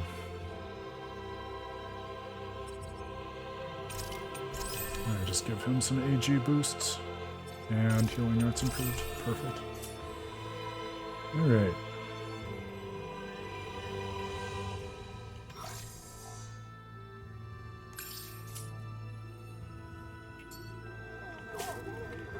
Dohalim? The Lord? Former Lord. These days, I am simply the man you see before you. Nothing more. And not your dad, Say to be you're clear. nothing more.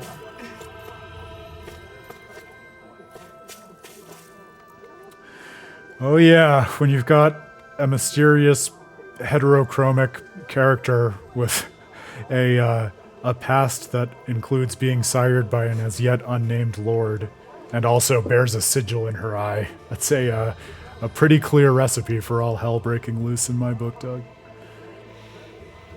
When will the damn Bright Eyes finally leave us alone? I can't sleep at night knowing they're nearby. Why do we have to take the Renans in? You know the atrocities they put us through. Showing them kindness will change nothing. I want the Darkwings to keep them under their heel with force. Everyone, please calm down. I thought there were way fewer extremists around these days. Guess I was wrong. That You took the mean words like right out of my Almetria? mouth, Law. Her views certainly weren't unusual at the time, and now it seems a whole new crop of discontents have appeared. How depressing. That sparkling stuff dancing in the air is astral energy, right? Yeah, they say when Dahna and Rena merged, it was supposed to become a part of the world too. But those mausoleums are in the way, so that's why it's hanging in the air like that. hope it doesn't have any weird effects. It's already irritating my eyes, but there's nothing I can do about that. Oh, so these mausoleums, whatever the meaning of that is in this context, seem to be preventing the world from fully unifying in the way that was promised. Interesting. If the rumors are true, we're going to have to do something about the mausoleums, but I don't even want to get close to one, if I'm honest. I have a feeling that's going to be our first dungeon. Just a sneaking suspicion. There are Renans prowling around Nia's again. It's just like when they were in power. The Darkwings made their decision. There's nothing we can do. Whose side are the Darkwings on, anyway? It is fair. I mean, if we were going to start off in any of the Dahnan realms that would be most prone to persistent prejudice from the Dahnans, it would be the one which was formerly ruled by Elmadria, who made her entire play What a to nice win the... breeze. I bet laundry would dry in a jiffy. Who made her... For sure. Oh my god, can I interrupt them? Thank you. Who made her entire play to win the crown contest by basically tricking everyone into totally seething over the top with their hatred and then liquefying them at the moment of perfect fervor of emotion in order to consume all of their energy. So they were both cultivated in a hatred-apt way by their Renan ruler, and also because of the horrible way in which she manipulated them, all the more prone to be justified in hating Renans after the fact. To be honest, I never really liked how windy it is here, but if I think of it as drying people's laundry, it's a little easier to see it in a positive light. Indeed. Kisara has always had a knack for finding the positive, even in everyday things. I was just sharing a thought I had. That's all.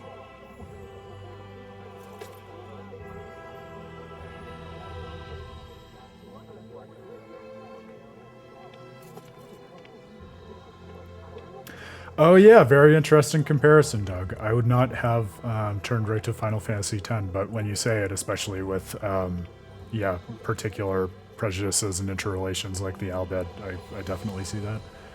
It's been a while since I was last here, so I'm surprised. I never thought the city would recover from that dilapidated state. We made it this far because the whole community came together. It wasn't easy.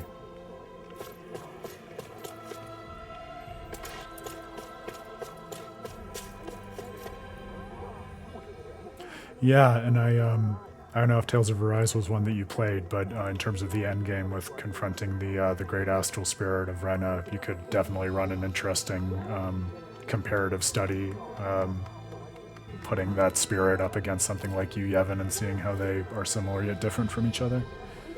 I sleep better these days now that the noise from the windmill has died down.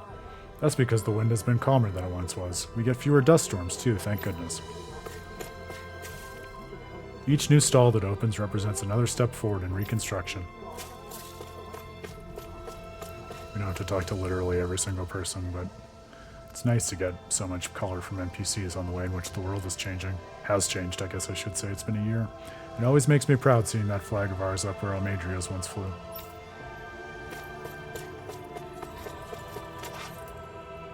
The plaza back there has been closed for a while, being where it is. Even Renans aren't allowed in. Alright, we're taking the long way. Oh! An exclamation point. Is this marked on the map? No, it's a point of interest that's not flagged on the map. Alright, so Aaron will have to put on his side quest seeking eyes. We must not forget the death and suffering that flooded these lands. Ah, a memorial marker. I guess it doesn't start any unique conversations or quest lines, but still. Points of interest, good to keep an eye peeled for.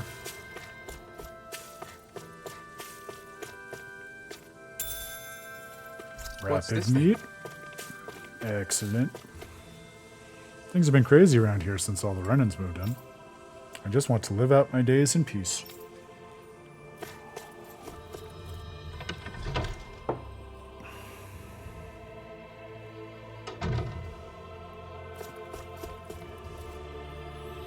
Since the collapse of Lenegus, it appears that the Zugals no longer obey the Renans. But thanks to that, their strength has dropped significantly. Things would have been a lot different if it weren't for that. So more like wildlife as opposed to attack dogs now, I guess. Want to know more about the city? I can tell you what I know if you like. Please. The reconstruction efforts. Looks different than it did a year ago, huh? Everyone came together to repair the damaged houses. The violent winds that used to blow all year have calmed down, too, so it's nice not being covered in sand. It's on hold right now, but reconstruction outside the city is making headway. Everyone wants to heal the scars from the fighting. But there are fewer residents and not enough supplies, not to mention the problems with the run-ins. We're honestly at a standstill. Need anything else?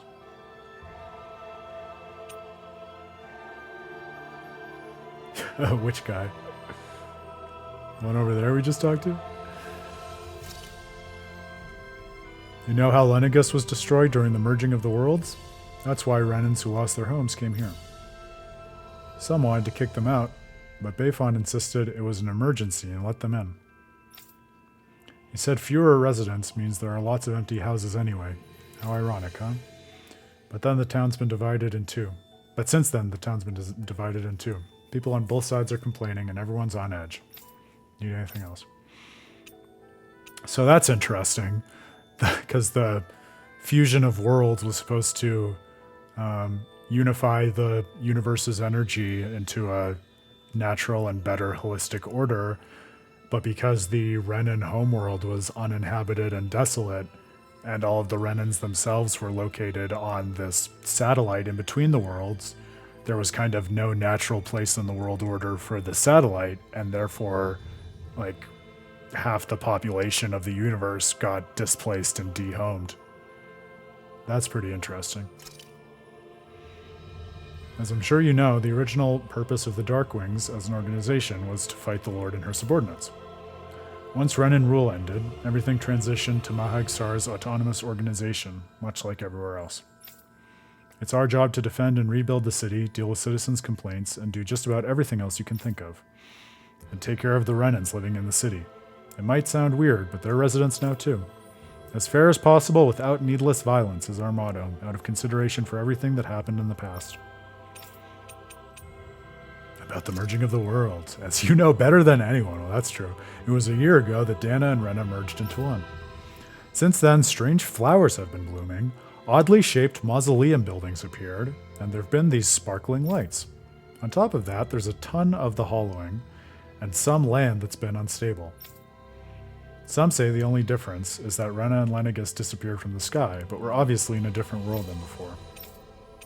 Alright, very interesting. So we definitely have some environmental changes that need to be explained and understood. And the hollowing, for those who need a refresher on that key term, is what happens when all of the astral energy is oftentimes spontaneously or else rapidly extracted from a living being and leaves it just like a kind of silver, formless mush, which was one of the horrifying after effects of many of the ways in which astral energy was extracted from Danans by Renans in pursuit of their crown contest. I'm reading a Renan book, and it says it's important to start by getting to know the other person. The way they think is so different from us, it's no surprise we can't understand each other. Getting to know other people by starting with their literature. Interesting strategy, JRPG. Despite the Renans moving in, the Darkwings have become far less united. I know there's some good Renans, but it's hard to tell them apart. I'm not sure if it's worth taking the risk of accepting them. I wonder how Danans and Renans can get along like they do in Menancia. Okay, so there is a clear memory of that being a defining feature of Menancia. You need to be patient. Even for us, it didn't happen overnight. That would be a kind of cool mirror to the initial game, because the whole first act of Tales of Arise was concerned with traveling to the different realms of Dahna and seeing the very different structures of control and governance that had been put in place by the 5 different lords in order to try to win the crown contest. And so you got very different portraits of what kind of subjugation and the enervation of individual will can look like. And so perhaps now what we'll do is travel around to the 5 different realms and get 5 similarly different portraits of what reintegration and pursuit of harmonious living can look like. That'd be a really nice mirror.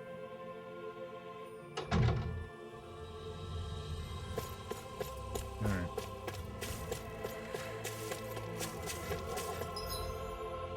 we could go around chatting up all these folks forever, and I'm inclined to, but I'm just too interested in what's going on. So for the moment, I'm going to push through to see what's happening next in the story. I imagine we can always go back and chat up these people as we like. It was good to get that background on what had happened in the intervening year, though. It's good to see you guys, but with the city being so on edge, it's hard to relax. The Renans and Dahnans here don't trust each other. This place is a far cry from Vicent. What about Pelagian? You took in most of the refugees from Lenegis, didn't you? I've settled them on different levels of the city, so contact between the two cultures is minimal. Better to gather all the Renans in one place to avoid unnecessary conflicts, huh? And with the Lord guy here in charge, no one can do anything too crazy. Come on. He's carrying out his duties as the Renan representative. But if that's true, are you sure it's okay to leave the city? Fortunately, I have people there I can rely on. Leaving for a short while shouldn't be a problem. And Kisara, you're the captain of those new troops in Vicent, right? That's right, the Service Corps. We're made up of former members of the Guard and armored soldiers.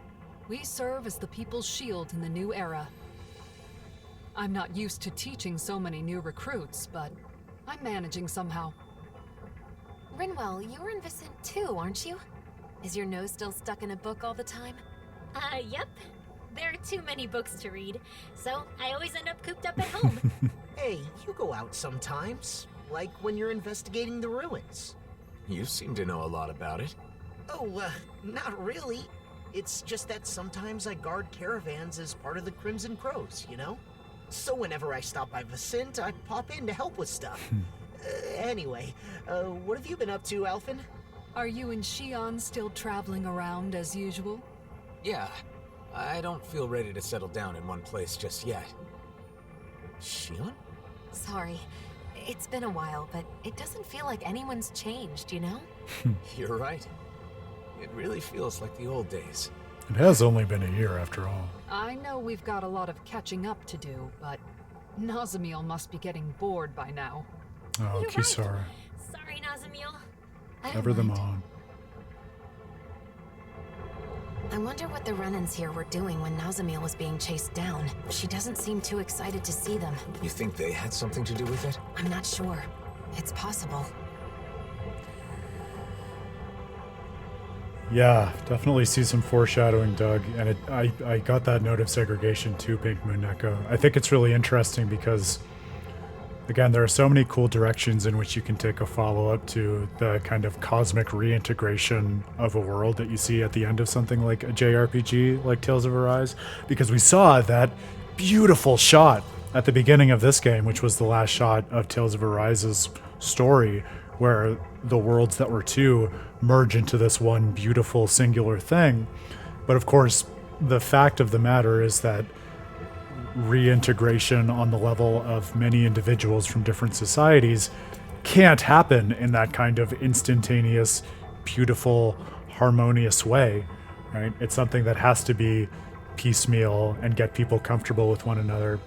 So to me, it almost raises the question of like, what's the difference, or is there a difference between like segregation that entrenches prejudices and segregation of the kind that Dohalim seemed to be talking about, saying like, yeah, you know, I'm keeping people in separate places for now just to ease the transition and make people more comfortable in hopes that they'll eventually get to know and integrate more gradually in a way that they can be comfortable with.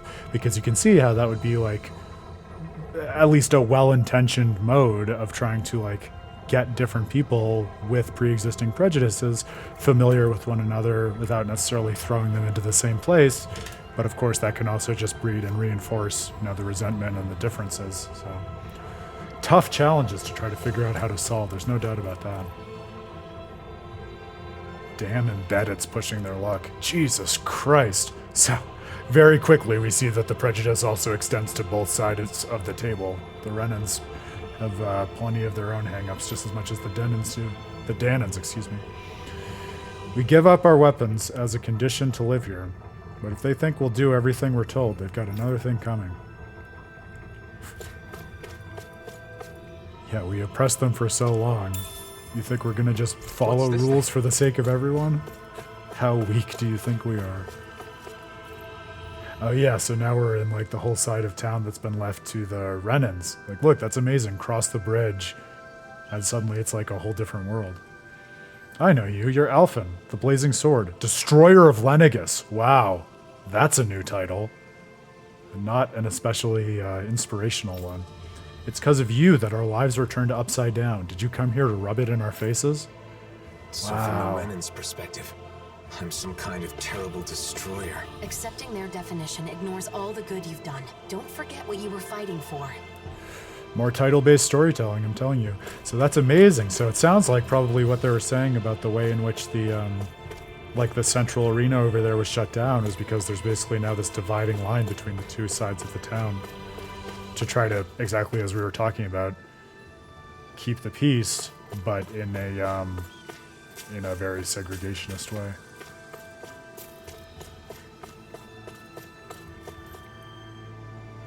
The supplies the Dahnans shared with us are dwindling. They must be holding them back just to flex their authority over us. Lord Dohalim preaches about coexistence with Dahnans, but it sure doesn't seem like that's what the Dahnans want. A year ago, on Lenegus, I called for solidarity. However, things have not gone as I had hoped. The divisions brought by class and race are similar, but not quite the same. Why do we gotta suck up to the embeddeds? They're slaves! Wow. You must be patient. Our opportunity will come.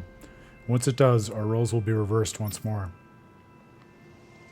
Boy, that really echoes a lot of the harrowing and embarrassing and tragic history of, integration of the racial kind in the U.S., at least in my little corner of the world, where, after slavery was abolished, it was a whole other struggle to integrate society in a way where, people who had deeply entrenched racist views could come to see people whom they'd treated as less than as actual equals on a par with them.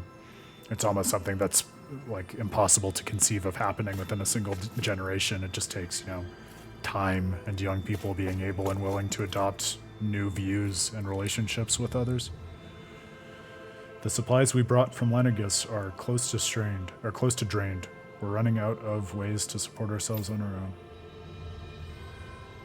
Oh no, I'm not in the South Pink Moon Echo. I just meant my corner of the world in terms of the US for any international viewers among us. Having to rely on the mercy of lowly embeddeds. There's a landslide up ahead that's going to take some time to clear.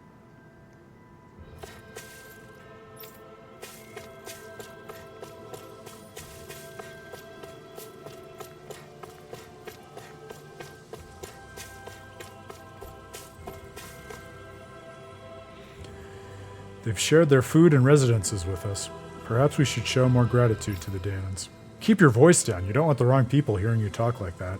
And that, as much as anything, is an insidious thing, right? Like, even the people who are trying to be open-minded and understanding, when they're embedded, to use that same word, within a society that has those pre-existing prejudices, it's like they risk being ostracized by being progressive and open-minded, so they feel as if they have to keep it quiet to themselves, which further prevents progress from actually happening on a societal scale. Wait, are you guys... Please, it took so long for us to make it this far. I beg of you, don't force us out again. Wow. I'm scared of them. The Renan residential quarter starts here. Don't dally about.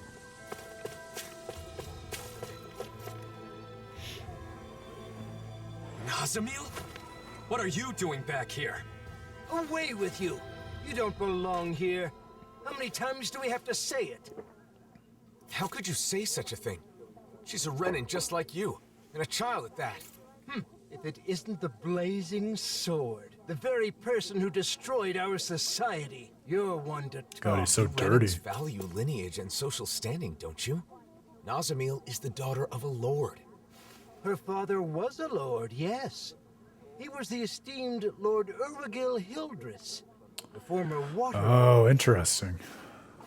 Urwagil, the lord who preceded Volron. Huh. But that girl's mother is just some embedded nobody! I didn't see that coming. Her mother is a Dahnan? The blood of a glorious lord mixed with that of a lowly slave. It's repugnant. That girl is no Renan. Every one of us here agrees on that. Hey! Bastards just spewed their hatred and left. A child with both Dahna and Rena blood. Is that even possible? In the old world, I'd heard rumors that it happened on rare occasions, but not of any children that reached her age. You knew this would happen, didn't you? Why didn't you say something, even though you knew it would be painful? It was too much to explain, and I'm in no pain. But it's wrong to judge someone because of how they were born.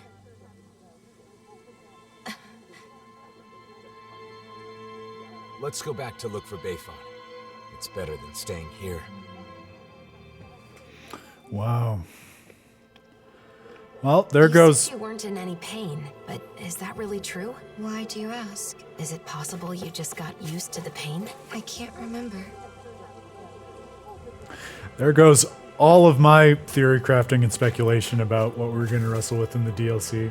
I'm sure many of the same themes will end up coming up, but I put my flag in the ground when I saw the first trailer and thought, oh, she's going to be the daughter of Volron, and so it'll be a lot of interesting meditations on his characters and the struggles that he went through as kind of the mirror and shadow to Alphen as a similarly, yet even more tragically ill-fated sovereign who was kind of used by the corrupted rationalization of the will of the Great Spirit of Rena.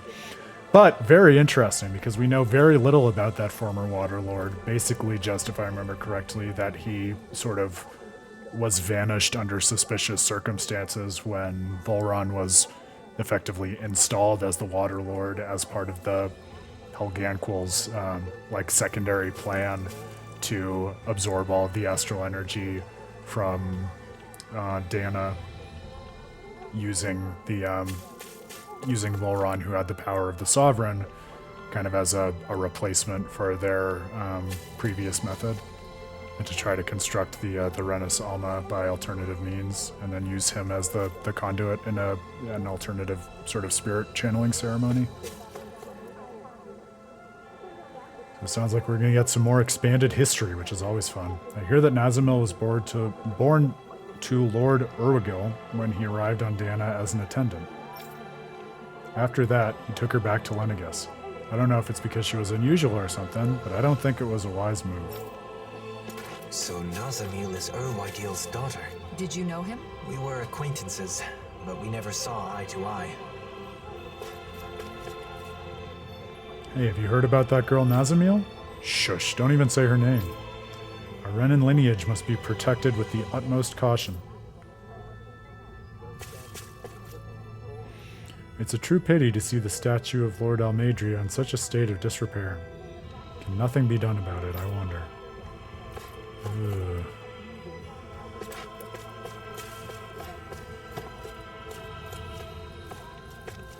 Raises all the questions and debates that have gone on in the last handful of years about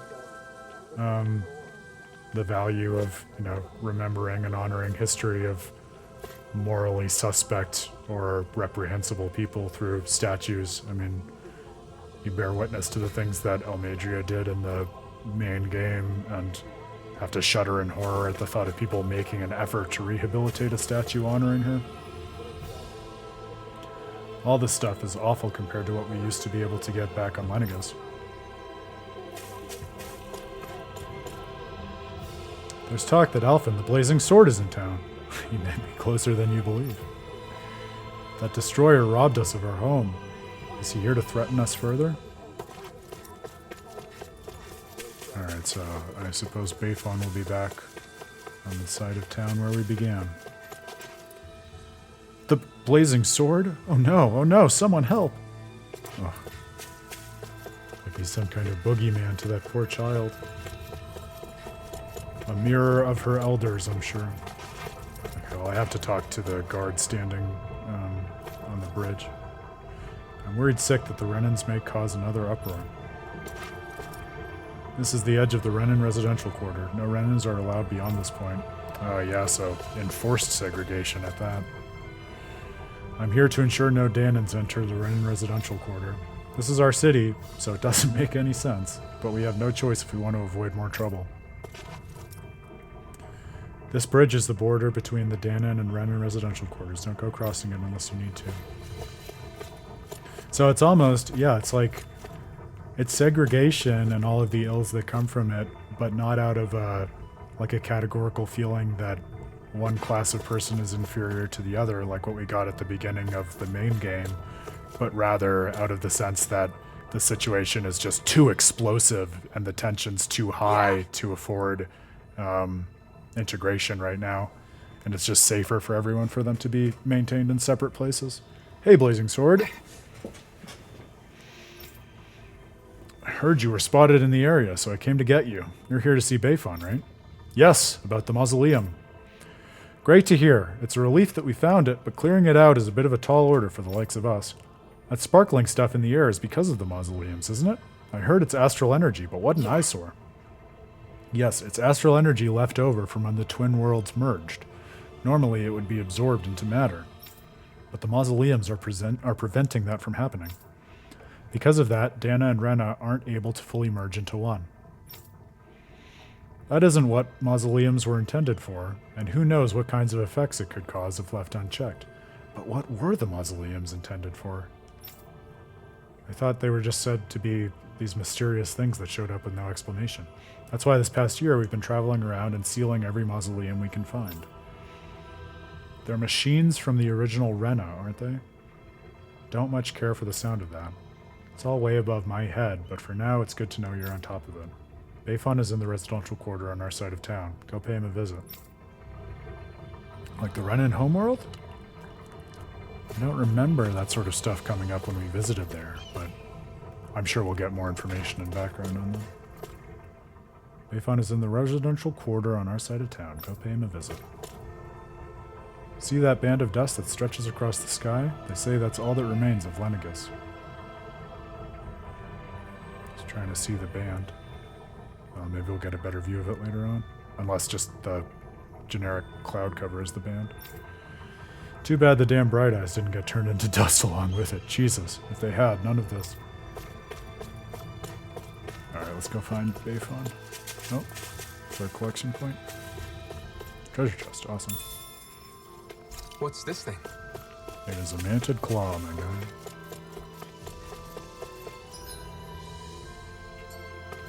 No, we don't need to rest at mid, but we might as well see the interior of it.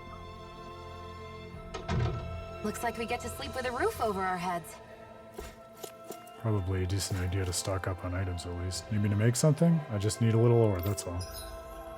Oh, accessories. No, it's okay. I don't really want to do that yet.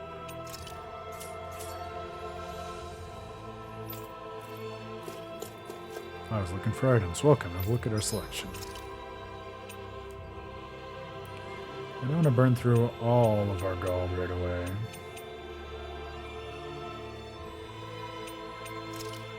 But perhaps a couple more life bottles. It's frustrating to me that I can't allocate all of my intended purchases across all the items that I want to buy at a single time, like you can in other Tales games. Because that really helps, at least my mind, with overall money management in terms of saying like, oh, I can buy X number of this item and Y number of this item and Z number of this other item, and then I can see, you know, how much gold that'll take and how much I'll have left over, but it's okay, we can do it this way too.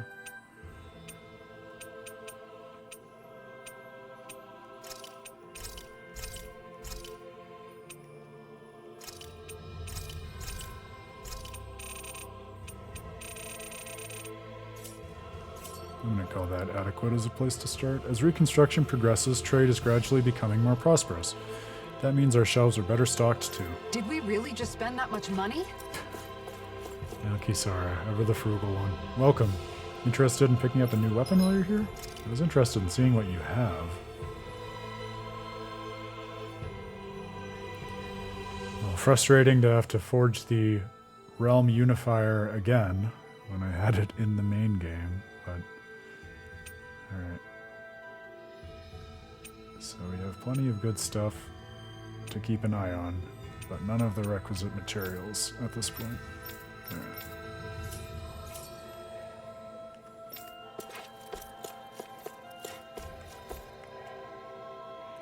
Just when we finally got rid of all the bright eyes, now they're back strutting around like they own the place. I can't take it. Now that the city is rebuilt, the evacuees that lived upstairs have left. It's now a storage room for supplies. We still don't have a lot of amenities here, but if you need a place to rest, I can provide that much at least. We don't have the materials to cook anything right now. Oh, that's alright. Any skip? No.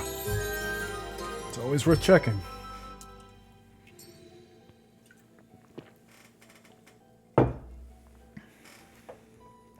I want to improve the inn to attract more guests, but that's easier said than done given the current state of Neos. Alright, let's go find Bayfon.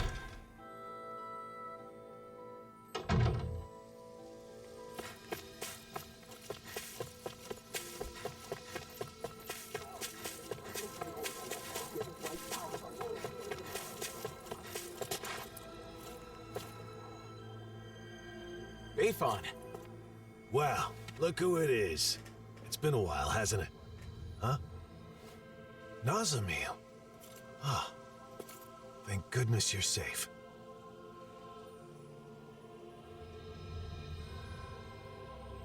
So, some of the refugees we took in from Lenegus knew of Nazamil's identity, huh?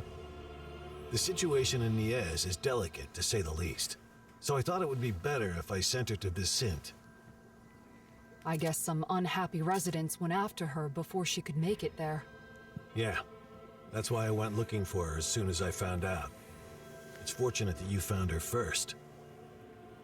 I would just send her off on her way, but she may be attacked again. Yes, that is true. However, it would be just as dangerous for her to stay here, too. Well, okay then. Why don't we escort her to Vicente ourselves? But what about while we're at the mausoleum? Things being as they are, she can't just wait around here. Or we could take her with us to the mausoleum.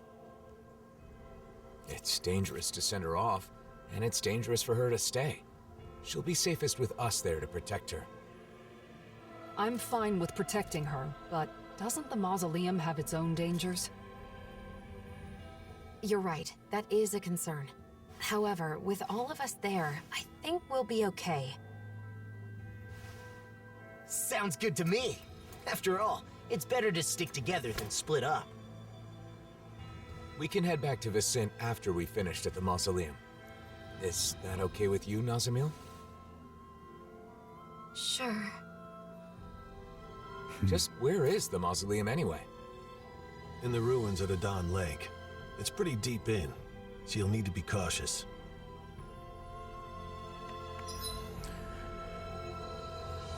Boy, this girl is keeping her cards close to her chest, isn't she? It's got me interested.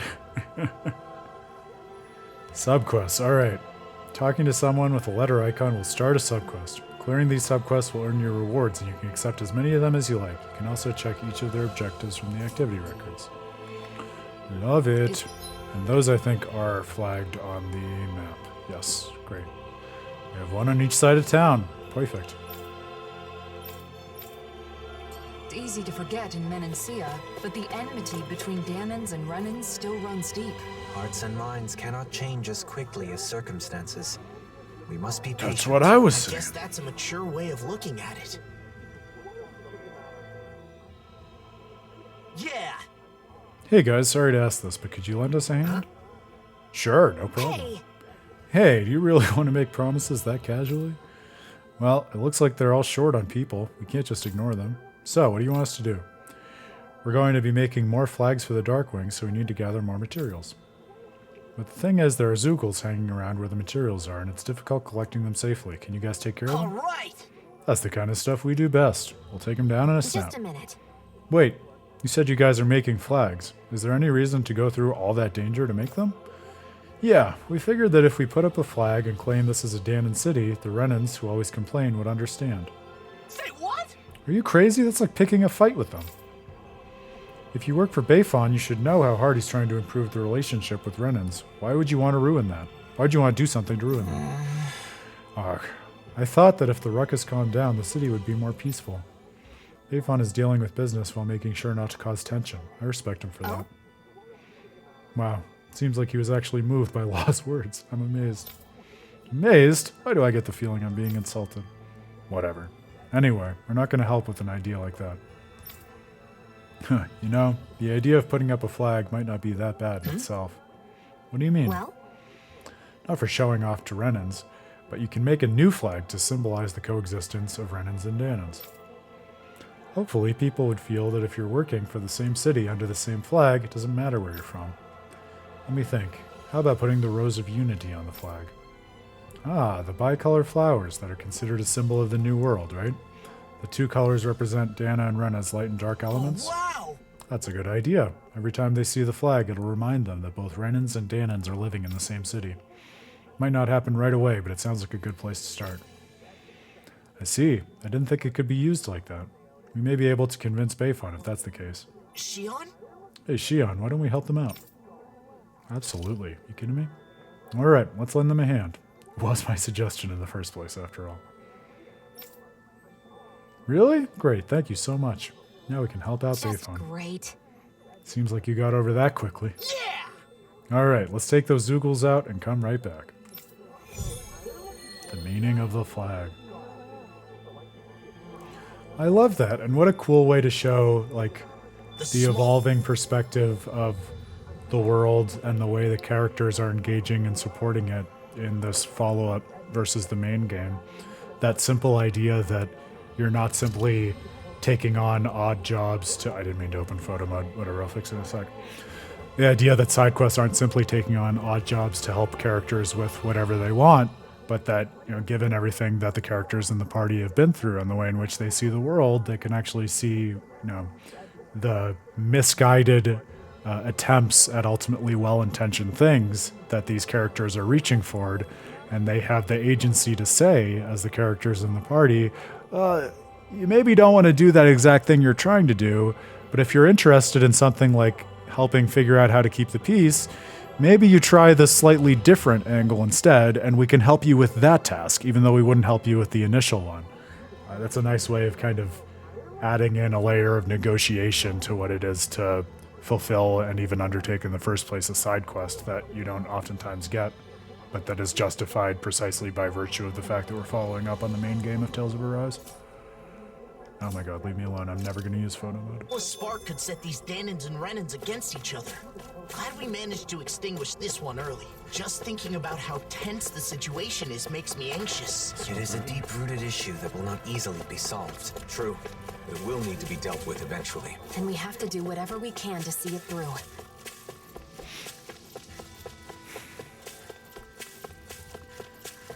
We'll grab the other sub-quest before we go on our way.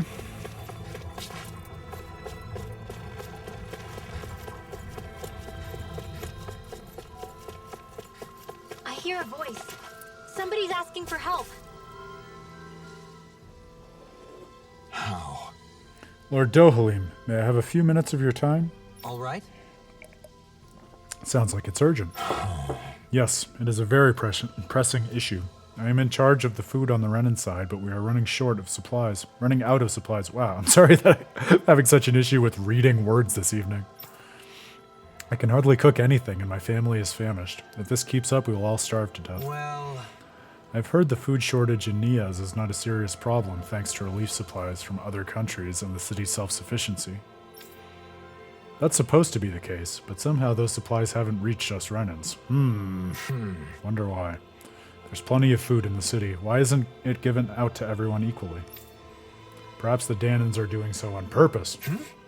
On purpose? Why would they do that? The Dahnans are in charge of distributing the food, so they might be reducing our share as an act of revenge against us Renans. Some residents of Niaz may have a grudge against Renans because of what happened in the past, but I doubt any would go that far. No, I'm sure they're delighted to see us suffer. Such underhanded harassment. Dahnans must not have the ability to think rationally. But we don't know for sure yet, right? Maybe it hasn't reached you for some other reason. No one's talking to you. Jesus. Lord Dohalim, could you please convince those Dahnans for us? I understand the issue. However, I would first like to clarify one thing. Even if the harassment is true and the culprit is Dahnan, your attitude is most offensive. Stop lumping Dahnans together and making such discriminatory remarks. Those days are over. And your attitude towards my friend is the equivalent of an insult to me. I will not overlook it. So, another representation of the corrective attitude towards adopting subquests that we just saw on the other side of town. Oh, please forgive me. Okay. Now, let's think over the issues at hand. First and foremost, we must solve the current food shortage. As for the doubts you have, we'll consider them afterwards. We must prioritize our day-to-day lives above conflict. You're right, my lord. Alphen. What do you say, Alphen? In the meantime, why don't we go gather some food ourselves? Right. It's hard to feel good when you're hungry. We'll take care of it ourselves. Yeah, how much of the discrimination is just hanger, right? It is settled then. We'll take care of this issue, so why don't you wait with your family? Life's changes.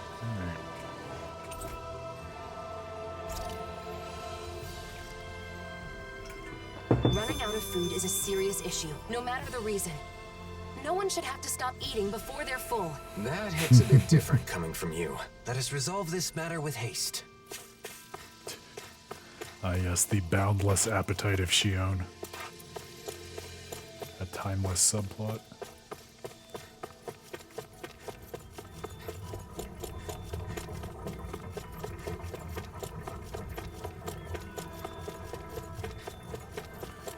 Alright, so on the way out of town, I wonder if any of those food items are things we can acquire at the store here, because it looked like we could buy some things.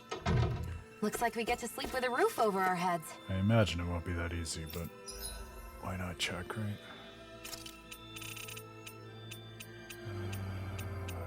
No. I don't think any of those are on the list.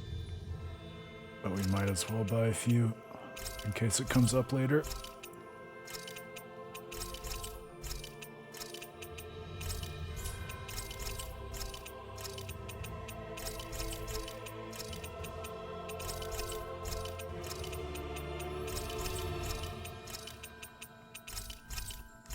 All right.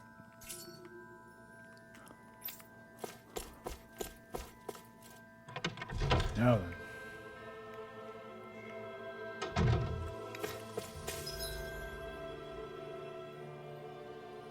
Yeah, this is the right way out of town.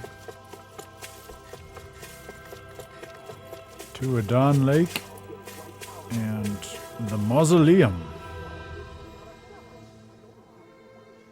Okay. Hey, I have a word. Before you head to the mausoleum, I have some good news for you. Good news, you say? Yeah, it's about the lineup at the shop. They've started carrying Zoogle materials. I did notice that. Thanks to reconstruction, we've been able to establish a fairly stable distribution network. I'll give you some samples, so give it a try. If you like it, be sure to take a look in the store, too. Got it. Thanks. So maybe that'll help make the crafting of weapons a bit more efficient. Craft something. Sure seems that way. The general store, which sells consumable recovery items and cooking materials, now sells materials for weapons as well. They offer materials not available from the local Zoogles, so be sure to take a look if you're short on materials. Bring weapon materials to a blacksmith to have them forge weapons for party members. Crafted weapons all pack a punch, so once you've obtained crafting materials, head to a blacksmith. Bring ore to a metal engraver to have them craft or enhance accessories. Accessories can boost the wearer's stats, prevent enemies' special attacks, or provide other benefits, sure to come in handy in your adventures. Once you've obtained ore, head to a metal engraver. Alright. And we got some lovely free samples.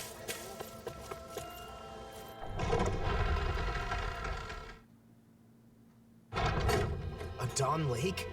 Gonna be tricky with all those giant Zoogles running around. Ooh. Like the sound of that. We'd be itching for an excuse to fight them. That's me. Well, you know, I'm a bit more of a grown-up now. Yes, very I adult. don't think that's something actual grown-ups say. Good point. Alright, we have a couple more quests to pick up on the way here. What? Ah, it's you! What are you doing here? You work for Bayfon. Torvin, right? If you intend to have a conversation with us, I will respectfully ask you to refrain from the kind of attitude you previously took towards Rinwell. I know. I don't mean to say anything to offend you guys. I'm fine. It doesn't bother me anymore. Actually, there's something I want to ask you. I've seen you a few times at the library in Vicent. What were you doing there? I've tried talking to you, but you're always gone so soon that I never had the chance. What? I was researching something. Anyway, I have to get back to work. We're gathering materials in the Darkwings. Sorry. Oh, sorry if I interrupted you. You don't need to apologize. It's just that we're in a rush to get the materials for weapons. We don't have enough weapons for stuff like escorting transports of goods. I heard the Darkwings are currently in charge of Mahagsar's autonomy, which means the procurement of weapons is a future task to maintain the security of Nias. Yeah! Yeah. The others already have their hands full, so I'll have to do something quickly. Hey! I see. Well, I'm indebted to the Darkwings, so if you're in a rush, I can help you if you like. What? What do you mean? Would you rather not have me? That's not what I meant. Why are you offering to help someone like me? I mean, you're in need of help, aren't you? I just thought I could help in some way. I don't need... No, actually, it would help a bunch if you could. Yeah! That's what I thought. It's always better to have more people. You don't mind me helping him, right? Okay. Of course not. Understood. We will do what we can. I appreciate it. Let me write down the materials for you. Oh, and also... What? Huh? What is it? Is something on my face? Oh, nothing like that. Just let me know when you've gathered the materials. Right. Got it. Ignorance of knowledge. Alright.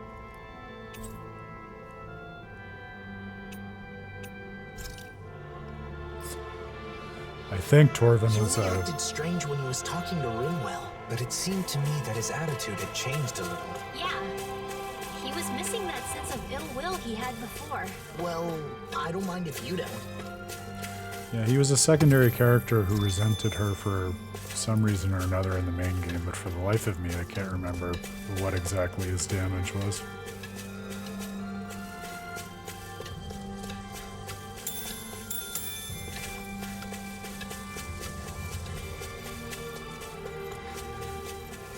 Let's see what's going on around here. Yeah. There might be someone who could use our help. Yeah! Hey, you guys are... Huh? We met before? You're... I think I recognize you. Weren't you on Mahavar's ship before? Yeah, thanks for remembering me. I'm actually on land now. The port is blocked off right now for expansion work. They're saying there'll be more trade in the future. Yeah, some kind of romantic interest. That'd be a fun turnaround. From resentful prejudice to a new paramour. You never know. And yet, the ship went bad at the same time. Mahavar is running around trying to raise money, so we're split up right now. Sounds like you're going through a hard time. So, what are you doing here? I'm on my way back from petitioning the Darkwings and Nias to exterminate the Zeugles in Akfadal Hills. For real?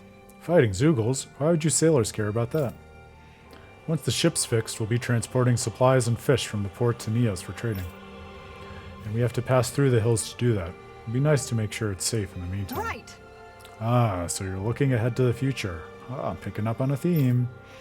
I'm sure Mahavar is doing his best right now. We gotta do what we can too.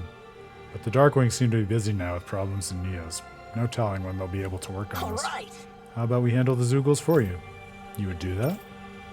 Let's Of course. go. If it's Zeugle butt kicking you want, then we're the best in the biz. Sounds perfect. Appreciate the help. Leave it to us. Alright. A preponderance of quests. I love it. Mahavar is quite an impressive man. He's gone from being a tool of the Renans to having his own boat, as well as the people's adoration. When his ship got sucked down into the sea, I was sure he was a goner. It was such a relief to find out he's okay. A captain's got to be tough as nails if he wants to lead his crew. That is cool, because that's when I do remember Mahavar, you might recall, or might not, was the Danon who ended up captaining a ship for the party when they were taking to the sea to chase down Almadria after she escaped on her own sort of warship vessel from this very realm, Exar. And so for him to have gone from subjugation to supporting the party to have now found his own autonomy and sense of place in the world is a really cool arc to see for a character in a game. Time to show him what I've got. Don't come crying to me and you end up getting hurt in all that excitement. Damn it! Sword Ring Alpha! Eagle Fly! Sword Ring Alpha! A charge like that could easily be fatal. Just as well, I'm here to stop you. No armor can stop me! Remind me to stay on your good side.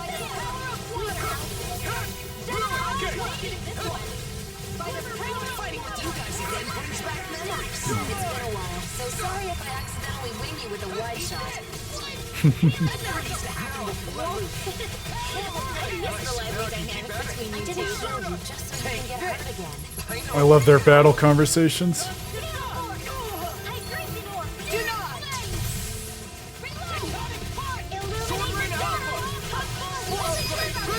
Astral energy! Say no more. Let's go. Love it. Smash you! I'll finish you here and now! Damn it! Back into the fray! Rising Warfare! This ends now! Consider yourself finished. Man, I missed those boost strikes. The gang is back. That looks like the Zoogle we were told about. These, perhaps? Go no further! Come and face me.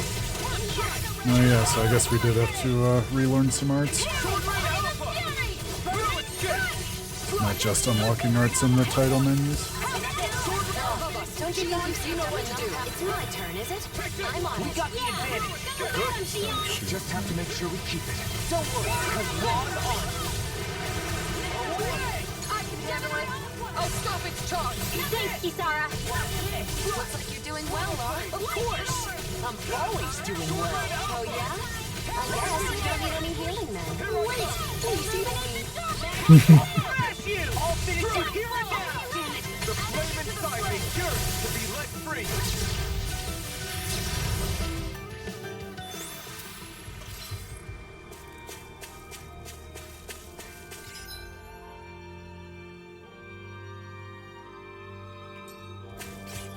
Alright, so Dawn Lake was in the other direction, but good to take out some of these Zoogle quests, and good to just get back into the flow of battle. That'll bring you down.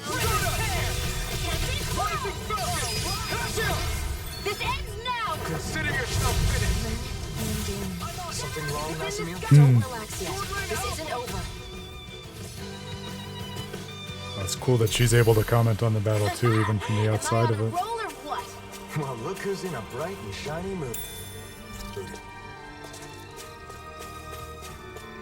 Yes, Nazamil. Witness the people of the different worlds working together in perfect harmony.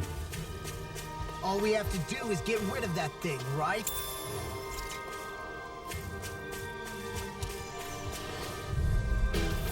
Gotta break through. Take this. Illuminate the shore! No further. I'm on it! Blazing flame.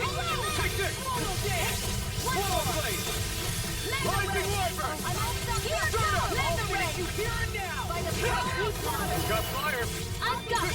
Let a marksman handle it! Eat this. All yours. Let the ray!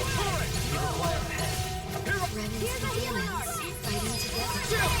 This ends now! Consider yourself finished. There you go, Alphen! It's time to end this battle. I'm right beside you! Demons descend! Flashing fang! My turn. Sword Ring Alpha. Swallow blade. Lunar Rondo. Let the ray! Rising Falcon. Blue escape. Do it! Get toasty! Burn strike. I think we've wiped out enough of these Zoogles by now, right? Awesome. It should be safer for a while. All right, let's report back to Mahabar's crew. Hey, didn't we find a recipe in it? Yeah, we can use this for it. You gotta remember to keep collecting food ingredients as well. In the middle of a harbor expansion project up ahead. Sorry, but only authorized personnel are allowed.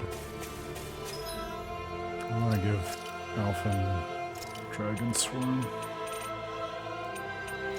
Big fan of Dragon Swarm. Big fan. Maybe he has Lightning Thrust too. That seems better.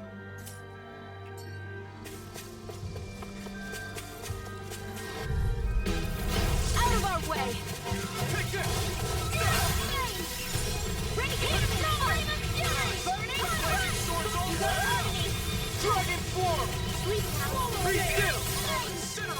Oh, what a whiff!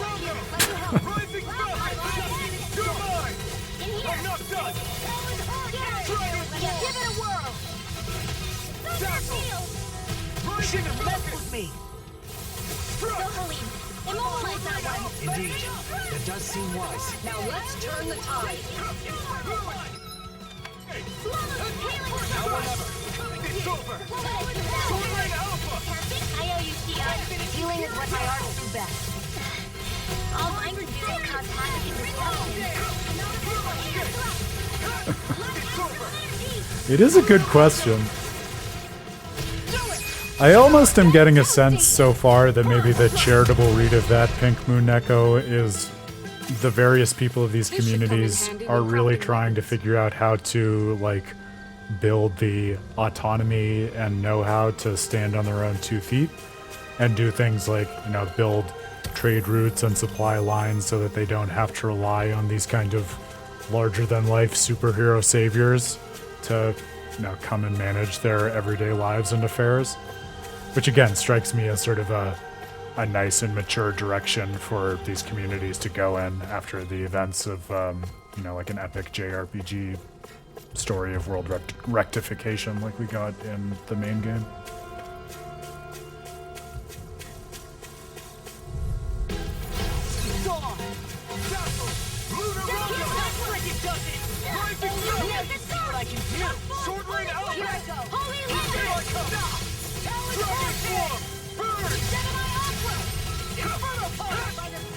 It's almost too strong. Be my guest.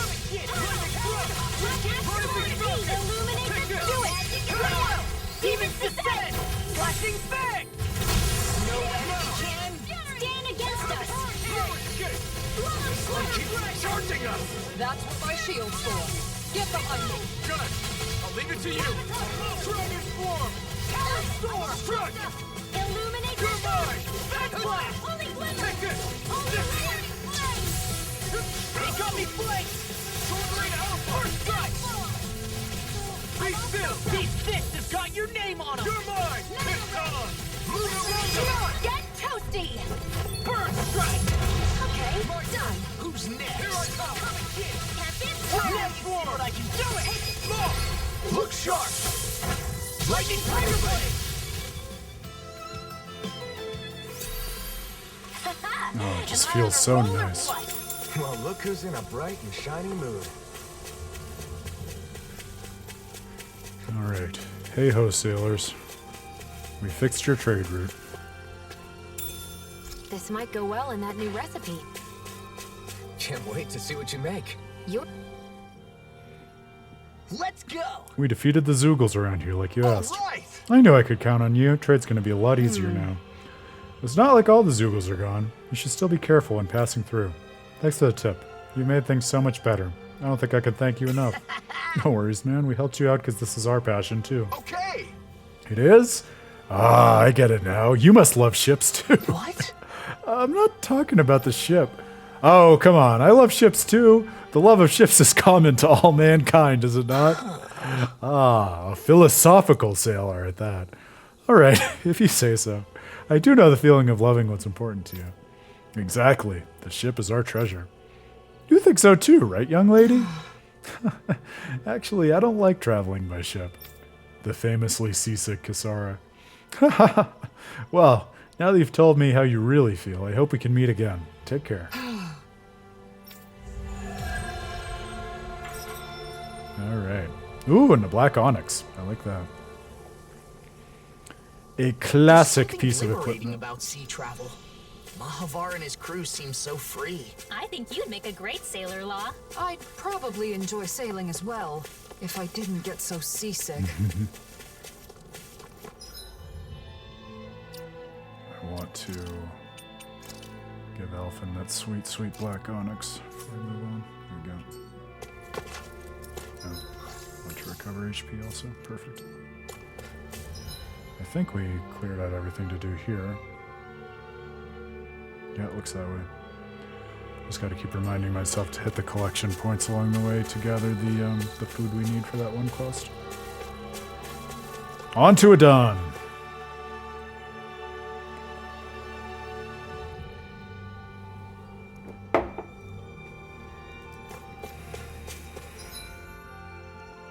All right. They say the mausoleum is deep inside the Adon Lake ruins. Stay close, Nazamil. I'll be fine. Is that the... Get lost!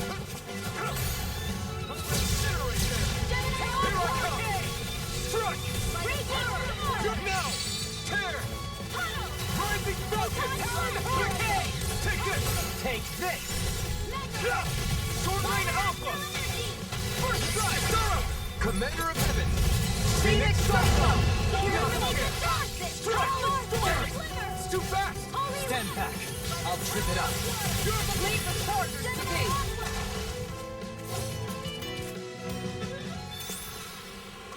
Nazamil, let me know if you get hurt. I can heal you with my arts. That won't be necessary. Okay. Don't be shy to ask, though.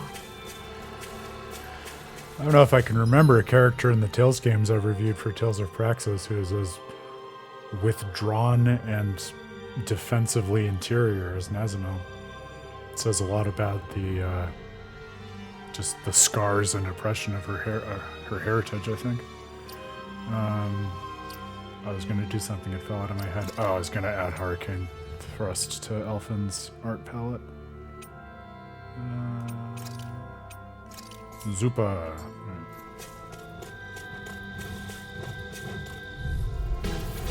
Flyers! This one's mine! Swallow damage!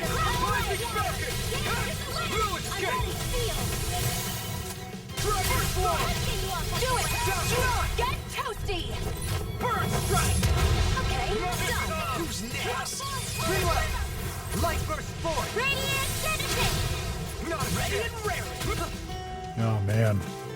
When you get those boost strikes to just pop off in those combos to finish a bunch of enemies, it's one of my favorite feelings of triumph over the enemy that Tales of Arise gives you. Just so perfectly aligned with its core themes and messages.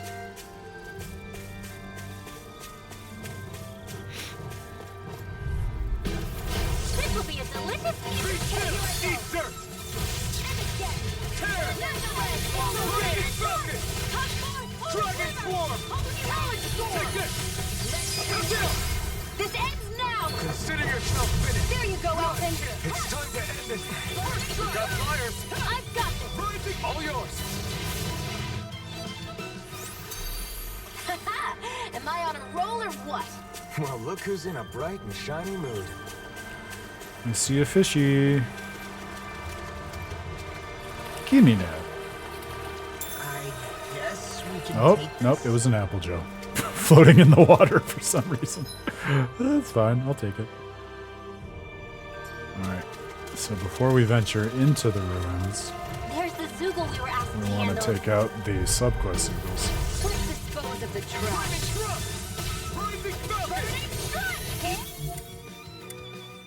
No, thank you.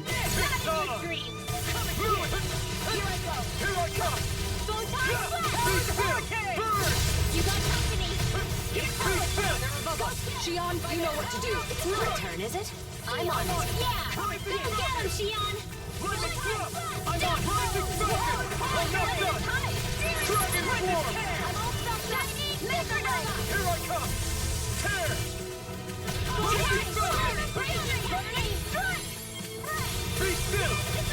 Hurricane Thrust!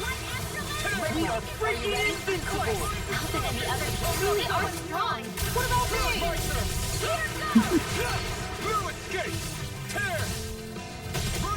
Raising flame! You know, I think we might be getting too strong. Yeah, I think we've got a good handle on the enemies in this area. That's not what I mean, Alphen. Play along, would ya? Sorry, it's hard to tell. Maybe you could give me some kind of signal next time? This is fun too because to the best of my recollection, so Dawn Lake was an area in the main game, so it's not as if we have a totally new area that's manifested on the world.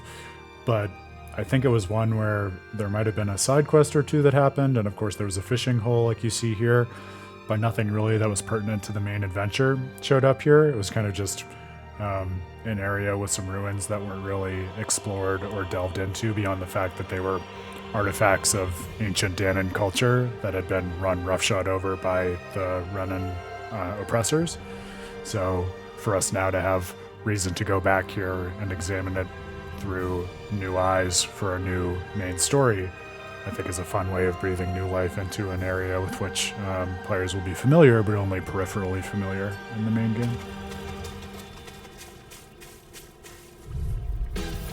It'll be a breeze. Get in, get out. Confiscated. No! Pierce! Shining super nova. Awesome. Dragon form! I'm on! War with that intertextual. Be still! Rising flame! What you doing? This ends now. Consider yourself... I'm gonna have to get the other blazing sword attacks for Alphen because trying to trigger them and not having anything proc is really messing up my gameplay. Should have prioritized those, I think. Dragon form! Be still! Do it. Kisara! Commander of Heaven! Phoenix Cyclone.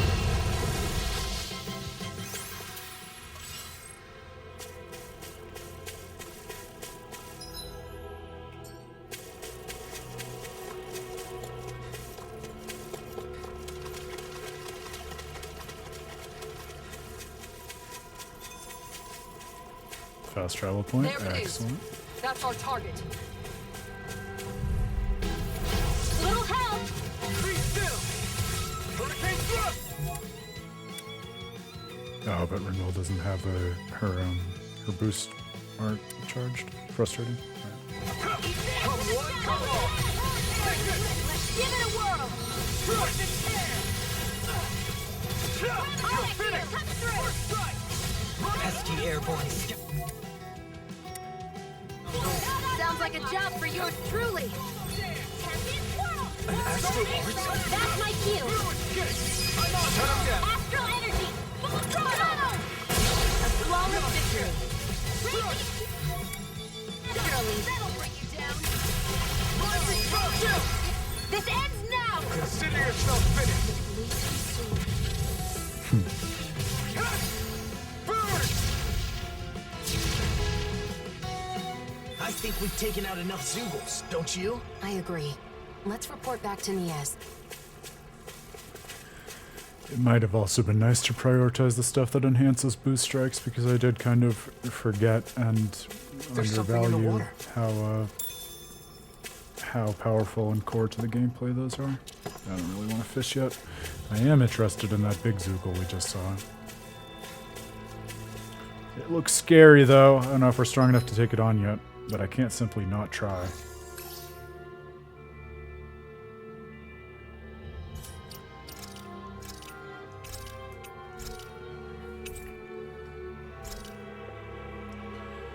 All right, friends. Well, with that, we are halfway through our first adventure. Yes, definitely save before trying that out.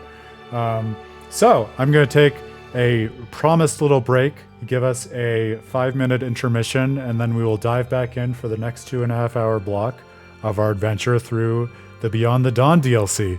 Having a great time so far, if you couldn't tell. So can't wait to get to the first mausoleum. I assume there's more than one mausoleum based on how they've been represented. And I will see you back here in just a couple of minutes. Don't go anywhere. And look at this. We're so fancy. I was able to prepare for the stream. So we even have a fun little intermission page for the stream to check out. So enjoy that. and I will see you in a couple of moments. Cheers.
All right, and we are back.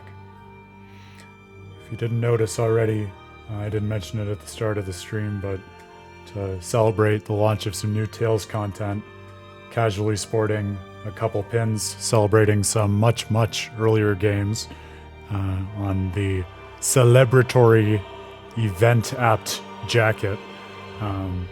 Pins from two of the very first Tales games. I think this one is Mint Adnade from the very first Tales of Fantasia, and over here we have Farah Orsted from the third Tales of Eternia, both of which have been recent playthroughs of mine, about which I am very excited to offer some commentary, which will be coming soon, I have no doubt. Alright, so we have saved. I can't possibly avoid this Zoogle. My curiosity is too potent, so it's anyone's guess how this is going to go, but we'll try it out. Actually, I did just want to see before we dove into that if we have enough CP to unlock anything else, because this would be a good time to do that. So we have boost strike stuff.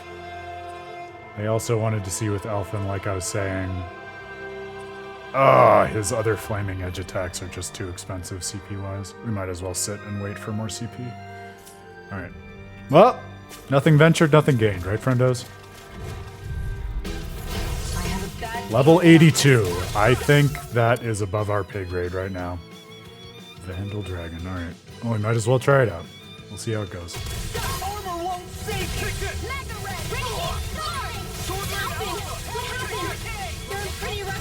Sorry, it's my fault. Shionne should be able to fix me up in no time. It'll work! So that's how it is. I guess when you're fighting together, you really rely on Shionne, huh? Yeah.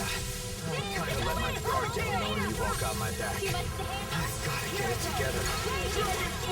Where are you going? Should have waited till he was in the air for that. Dumb Aaron. That was my bad.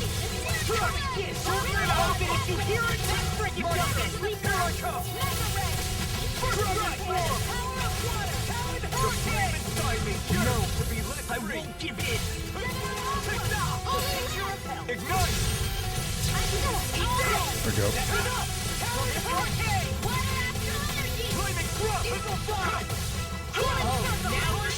I'll crush you! Lightning reflexes! Tenebris! My man. Alright. Law wins the award for first Mystic Art to pop off in the DLC.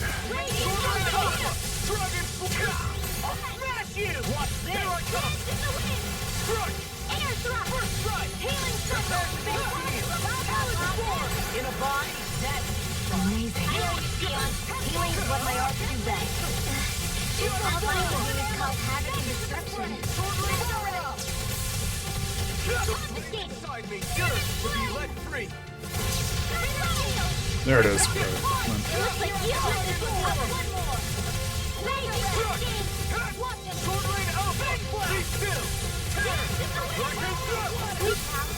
Oh yeah, there it is. Oh, it really feels like we're doing something worthwhile in a fight like this.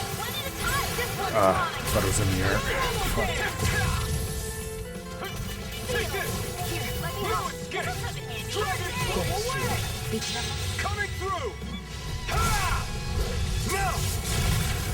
I'm glad I remembered how to do Mystic Arts. I clearly did not remember the first time we got his over limit in this battle. Fuck. Skill issue! Skill issue!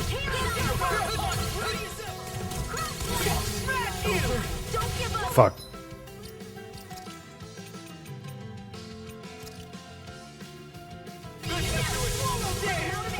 See what happened there is you crossed me.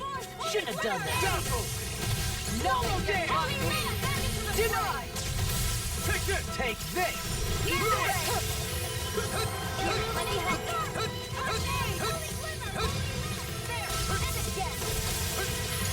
Good things come to an end.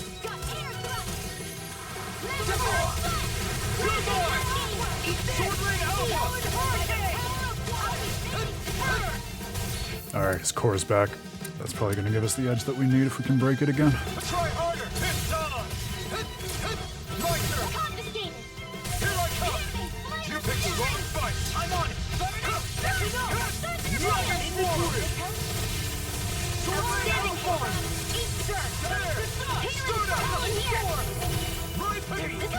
Okay, now I'm going to wait until he actually gets in the air and we'll hit him with Shionne's boost strike.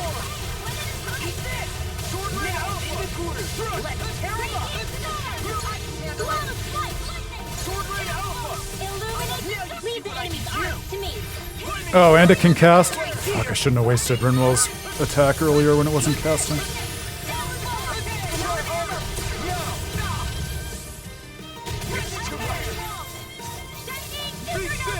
Coming through! Now! Scarlet Inferno! Here, let me help. Try harder! Dragon Swarm!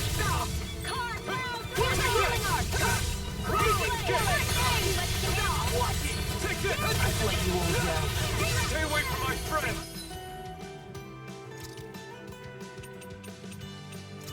Glad I got some extra life bottles before I did this, huh? Jesus. That time I got it. There we go. You picked the wrong fight! One more! Dragon Sword! Here! Don't let up! Confiscate! Good try. I was ready for you that time. Astral energy! Full throttle! Love it. Thanks, Rinwell. I Fucking couldn't have done awesome. it without you. Right back at you. You know, it feels good to hear kind words like that. I think so too. I'll try to say more nice things in the future. Well, it's also a little embarrassing, so maybe not too often. And that fun kind of game where if you have the synergy going with your party and get the flow up just right, even with a significant level gap between a big enemy like that and your party like we had there, you can still definitely pull it off if you put your mind to it.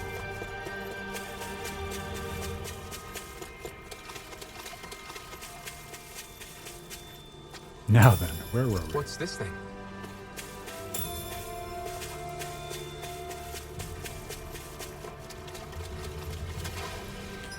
Oh, but, did we have to go back to Magsar in order to resolve that, that quest? I think we did. Yeah.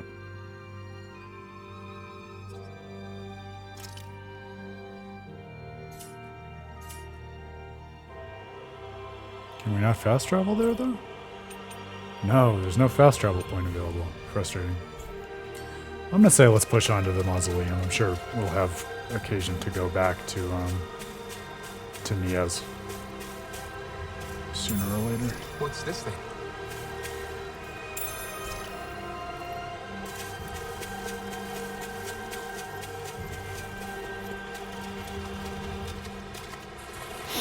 And away we go. Hey, didn't we find a recipe that... Yeah, we can use this for it. I know it'll be fine, but I'm always hesitant to let the blazing sword get wet. I told you, don't worry about it. That's right, we Our can't get up sword this will be way. fine. Oh, our sword. I love that. Our sword. How things change. That's what I was saying, man. Oh, Dohalim and I seem to be on the same page about a lot of these references. Makes me happy.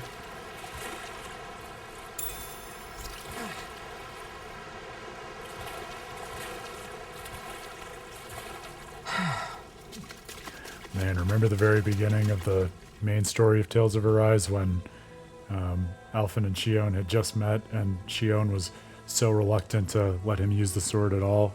She continued to emphasize, I'm just letting you borrow it. You're not allowed to use it without my consent. Trust is a powerful thing. Mausoleum is just up ahead, huh? Careful. There might be Zoogles around, so... what? Oh, that wasn't you? Then... Are you hungry? No, that wasn't... Oh. It's perfectly normal for your stomach to growl when you're hungry. It's nothing to be ashamed or embarrassed about. As long as it's not you, I guess. What was that? Nothing. It's not a good idea to take on a mausoleum on an empty stomach. Why don't we eat first? Great idea, Alphen. Oh, it's been a while since I last had Kisara's cooking. We're not putting it all in Kisara. We're going to cook together. Really, I'm not... It seems everyone's in the mood to cook. If it's not too much trouble, we'd love for you to join us. I had an idea for something we could make with what we have on hand, but it looks like I'm still short on a few ingredients. Luckily, I think we can find them around here. No problem. Let's start looking. Teamwork. Nazamil, do you have any foods you particularly like or dislike? Not really. Nothing in particular? That would make you a lot easier to deal with than a certain somebody. Hey, don't act like I'm a picky eater. No one said she was talking about you. No one had to. I think that might be what we were told to get, isn't it? It's been a while since we all ate together. I'm looking forward to this. That's fine. Just don't make anything spicy. I know. It's literally impossible for Alphen to make anything that's not I'll spicy. decide how spicy it is.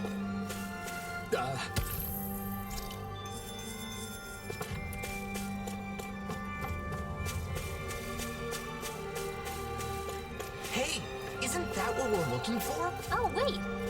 It's right here. Ooh, what's that? What's this thing? I have to look at this first. There's a control panel for the teleporter. Doesn't seem to be connected to anything. That wasn't there Well, that's back in the strange. day. I wasn't expecting us to find a teleporter while looking for ingredients. I wonder where it leads. Regrettably, it looks like this one's target coordinates were never set. Until someone enters a destination, it's useless. It's weird to find a teleporter out on its own like this. Nazamil, everything okay? What is that? Some kind of decoration? Looks like a Dahnan relic. This is a land full of ruins, so it's not at all unusual. That looks familiar for some reason. I'm sure I've seen it before. That's right. That's right. It's a good luck charm. I saw an illustration in an old book once. Does it have some kind of special power? Nah, nothing like that. This is the sort of thing you give to your family, or someone special, so you can feel connected with them, no matter how far apart you may be. I guess the way people express their feelings is the same now as it was back then. I don't need it. I don't have anyone like that. Jesus, this girl. Well, in that case, can I hold on to it then? Sure, I don't care. Okay. Why don't we head for the campsite and start cooking? Bonding charm. An old Dahnan charm given to someone to wish good luck. Customs may be forgotten, but people's feelings will always remain. That's so touching and such a Tales thing, too, that seemingly mystical, otherworldly charm that we saw on the title screen and we're enjoying so much together ends up being, or at least appearing to be right now, just a simple charm that's more of a gesture of your feelings for someone else rather than some kind of magical key to unlocking some sort of cosmic force within the universe. So much of these games are about, empowering and shaping the world through bonds with one another rather than anything truly magical or larger than the human.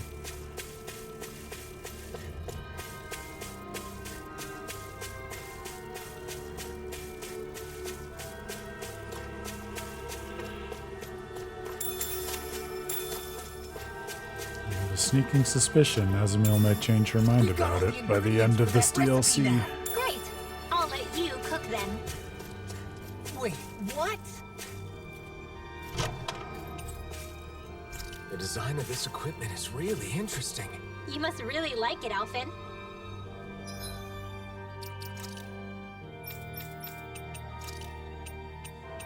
Perfect. We've got all the ingredients, so now it's time to show everyone what I can do. Isn't this exciting, Nazamil? Nazamil had never been excited a single time in her entire life.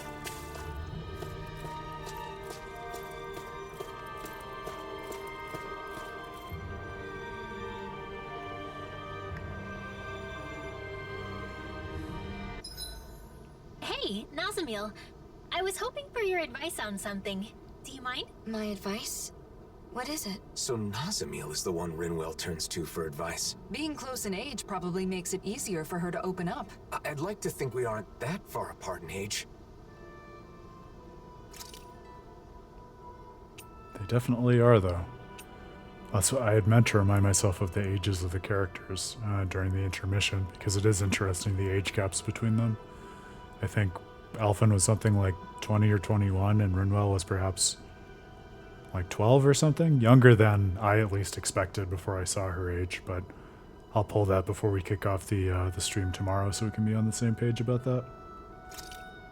Because it definitely, when I found out the ages that they were meant to be, it led me to see the characters in a different light, which I talked about in the stream previously. Looks perfect and tastes just as good. I'm stuffed. It's nice eating with everyone like this, don't you think?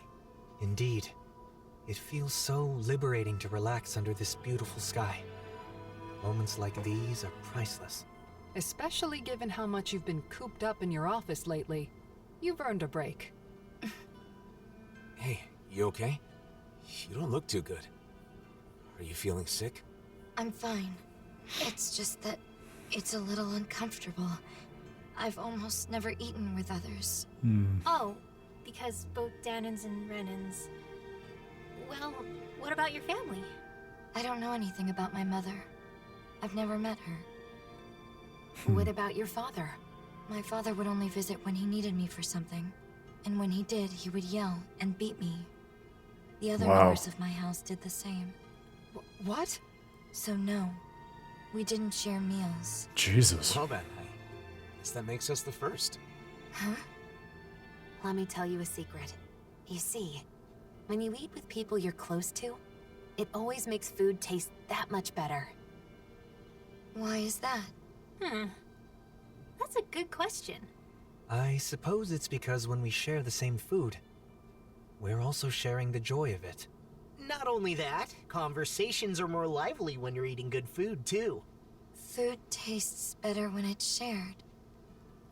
There's more to a meal than simply filling your stomach. And knowing that is part of what motivates people to cook a good meal. The food was really good. Oh. Let's eat together again, okay?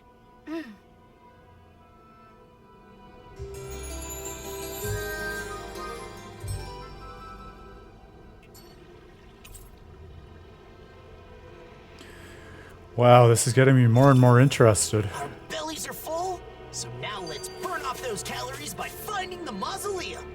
Take this seriously, would you? Nazamil's going to get tired of your stupid jokes. Jeez, I wasn't even joking. At least in the Tales games I've played, I can't recall one in which we've had such a direct, explicit, and glaring portrait of a neglected and physically abused child who just has clearly been like psychically traumatized by it for years. And it seems pretty apparent that the group is going to try to heal and restore her through just kindness and support and recognition of her identity in a way that she's never had in her life, where her identity was previously just a reason for people to reject her existence or punish her for existing at all, making her, of course, also the perfect symbol for so much of this prejudice and resentment that's happening between Dahnans and Renans. Ugh, but what a heartbreaking symbol through which to show the healing from that multicultural pain. You know, there's something about Nazamil that reminds me of Dohalim. She's Elegant. Yes, exactly. My family was strict about manners. No surprise there. Your father being a lord. Law, you can be so insensitive sometimes. I don't mind. My house is gone now anyway. That was back on Lenegus, right? When did you come down to Dahna? When my father joined the crown contest as a lord, we came down together. Oh yeah, Ganeth Harrows, right? But didn't Voron... Why are you asking anyway? Why? The more we know about each other, the quicker we can become friends, right? Is that how all of you became friends? I suppose so. Getting to know each other is an important step in learning to understand one another. It can be difficult to trust a stranger, but once you understand them better, you can move toward becoming friends. Still, why don't we change the topic to something more cheerful? I don't know any cheerful topics. This poor girl. It'll be a breeze. Get in, get out. It would be funny if it weren't so abjectly heartbreaking. Dragon Swarm! Here it comes! Dragon Swarm! Be still! Damn it! The enemy wields arms too. You'll soon see about that. You're finished! we've been reminded of a one-man job. By all means, be my guest. I mean, you can help if you want. Do it! Get toasty! Burn strike! Right, next one. Here. Already on. Thunderblast! I wonder if we can make new weapons with this. Isn't that what we were asked to find? We've gathered enough food supplies. Now to deliver it to the Renans in Miez.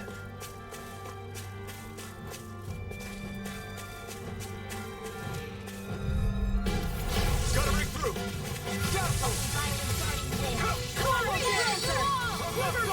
You're finished! Rising Sun! Sword Rain Alpha!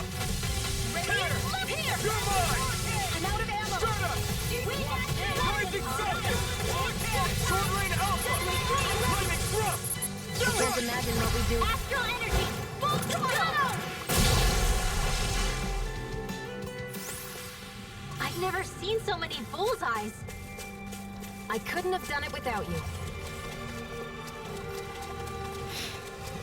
Now I then, noticed while we where were were we? eating that you have really good table manners, Nazamil. Is that something you were taught on Lenegis? Yes, I had to memorize everything. I'd get hit if I made a mistake. Oh man, Oh, yeah, took the words right out of my mouth for now. All the noise, I suppose. Can I ask you something? of course. Ask us anything. What I am. It doesn't bother you at all? What, the thing about your parents? I mean, sure, it was a little surprising, but we're not really ones to talk when it comes to being unusual. He's right. We are a rather strange group, all things told. Exactly. For example, I'm Danon. But I'm also part of a mage clan that can use astral arts. Dohalim here is a Renan lord who prefers poetry over power. So, is that why you were with the Blazing Sword? With Alphen? Because you were different from others? I suppose I appreciate how he embraces our eclectic natures. But that is not the only reason. We all have our differences, big or small. The question is, how we look at those differences. What about Alphen and Shionne? In terms of different, those two are in a class all of their own. They're especially unique.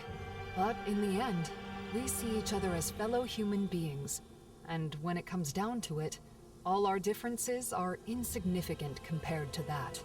In other words, the way we see it, you're really not that different from the rest of us, Nazamil. So I'm sure we can be friends. Friends? Yeah.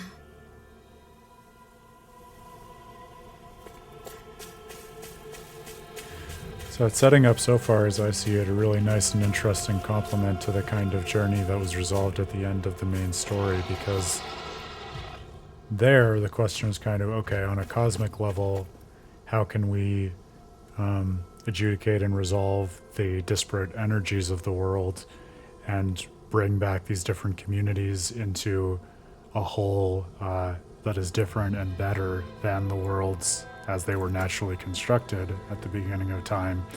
But that's something that's so cosmic, even though it constitutes the foundations to life, it can almost be seen as impersonal and too universal to situate any person's understanding of their particular identity, which seems to be part of the conflict that many people in this new world are engaging with.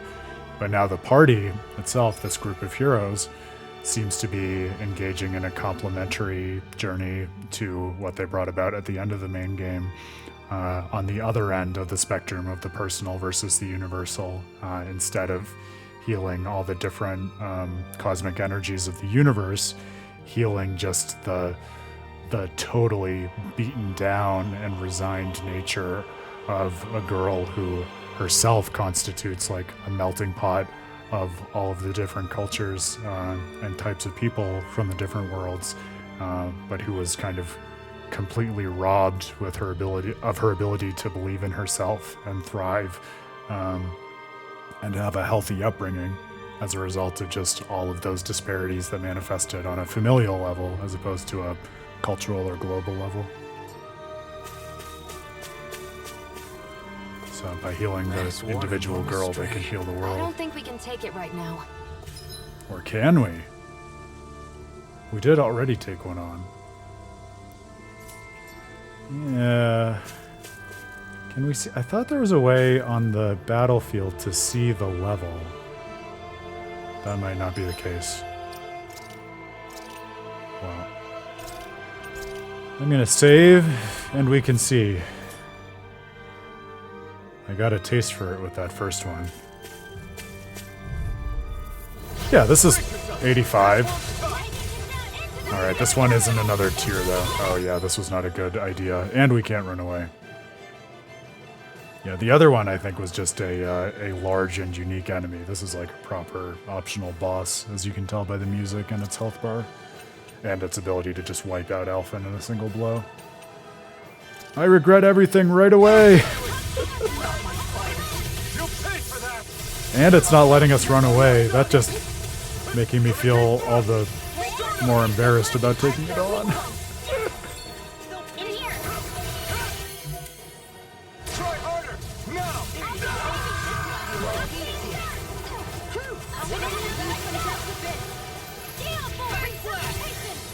Yeah, I was a little too ambitious about tackling this guy right away.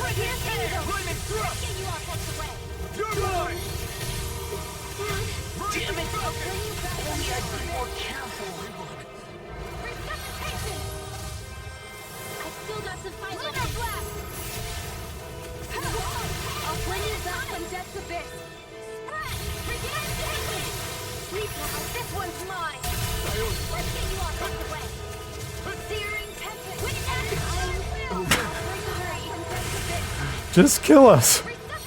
Be done with it. I don't want to not try at all, but it's frustrating that they won't let us run away from this after immediately realizing it was a poor decision. Such a failure.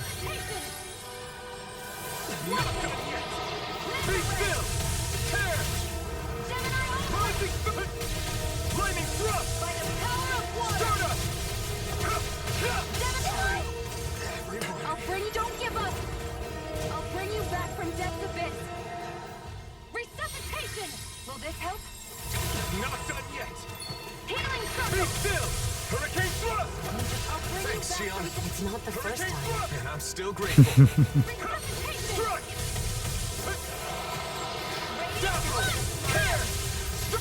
Here's a healing art. Dance in the wind. First aid. I'll bring you back from death's abyss. If it's in the sky, it's mine. If he could take even 2 hits from this thing without dying, we might have a shot. It's frustrating to see them doing damage because that makes me think if I were a little better, I would stand a shot even at this level. Never miss. I don't think I can pull this one out. I'll bring you back from death's abyss. Oh, we're gonna be out of CP in a second anyway.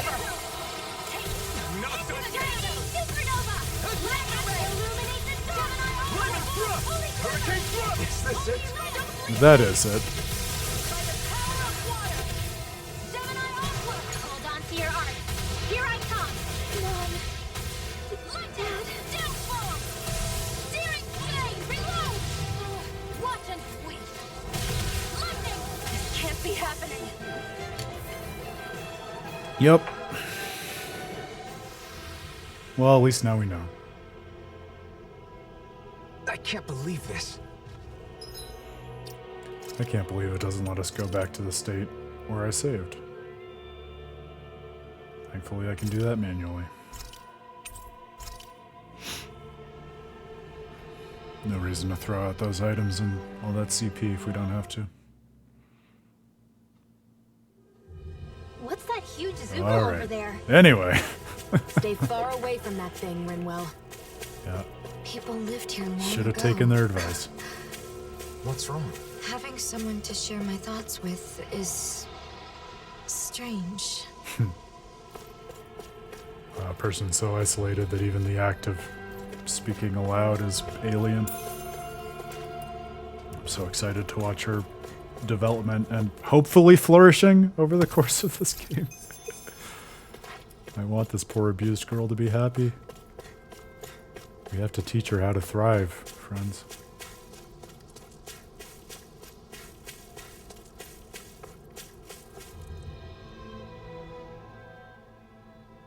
Here it is. Payphone was right. This is a mausoleum? Yeah, that's what we call them. They were originally built on Rena. And now they're here. Since Dahna and Rena fused together a year ago. Most of them are underground. But sometimes you can find one above the surface, like this. We got back together so we could deal with them. Yes, but what are I they? don't know what kind of machines or Zoogles might be inside. Make sure you stay close to us. Okay, got it. Ooh, the mystery. Doesn't look like anyone's gone up ahead. Then let's go. Stay close to us, Nazamil. I'm interested to see the arc of this DLC too, because in something like Alicia's story, which was a relatively short DLC, there wasn't really a lot of mystery, and it was mostly just aftermath from Zestiria because there wasn't really enough time to present a mystery, so it was a very different kind of story than you typically get in the long arc of a JRPG, but the team did say this one promised to be a little bit longer. So obviously we won't have the same kind of arc of unraveling the nature of a world that we would get in like a 60 or 80 hour JRPG, but looks like there are some uncertainties to be excavated. Walking together like this, it's like we're back in the old days. The old days? It's only been a year. But after the battle with the Great Spirit, so many things have happened. A lot has changed. Great Spirit. Is it true it's the collective will that manifests from all the astral energy within a world? Yes. Yes. Rena's great spirit manifested a will of its own and engineered the conflict between Dahna and Rena.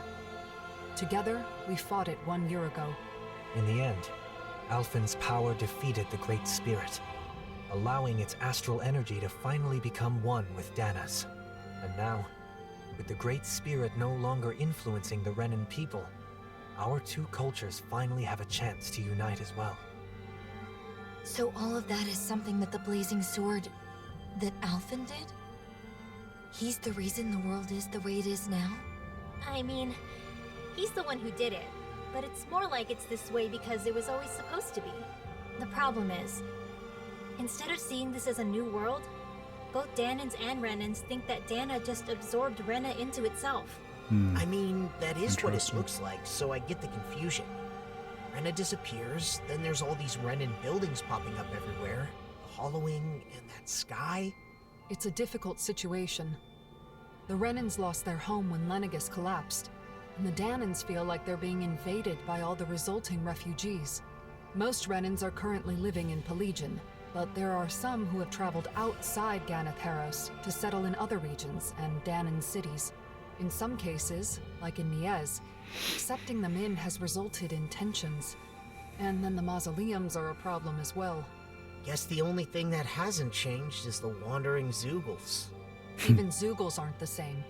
They're more violent than before, probably due to the merging of the worlds. As you can see, we still have a lot of issues to deal with. But we're trying to solve them as best we can. I see. That's such a deep-seated irony too, because remember the key conceit of what was ultimately happening in Tales of Arise was that the great astral spirit of Rena was trying to absorb Dahna into itself and subsume it within the Renan homeworld in order to try to rectify the cosmos by bringing all the energy back together, but in a way that was ultimately unproductive and caused a lot of conflict because it was subordinating one world to the other in the process of that absorption. And what the party and the player were ultimately able to uniquely do was get basically the consent and affirmation from both of the great astral spirits from both the worlds, like I was talking about earlier, in order to effect this new harmonious world where neither collapsed into the other. So for the kind of the new understanding amongst the people on the ground of what happened to be the exact opposite of what the great astral spirit of Rena was doing, that in fact Dahna absorbed Rena into itself, is just such a sad misunderstanding, but also like an ironic and almost funny one, given that the main conflict and antagonistic force in the main game was trying to do the exact same thing from the other direction. Let's find out more about these mausoleums, my friends. My interest is beyond piqued.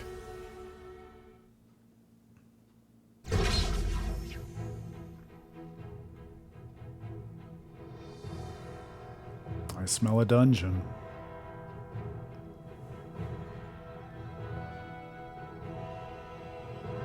Mausoleum of the Ruins. All right.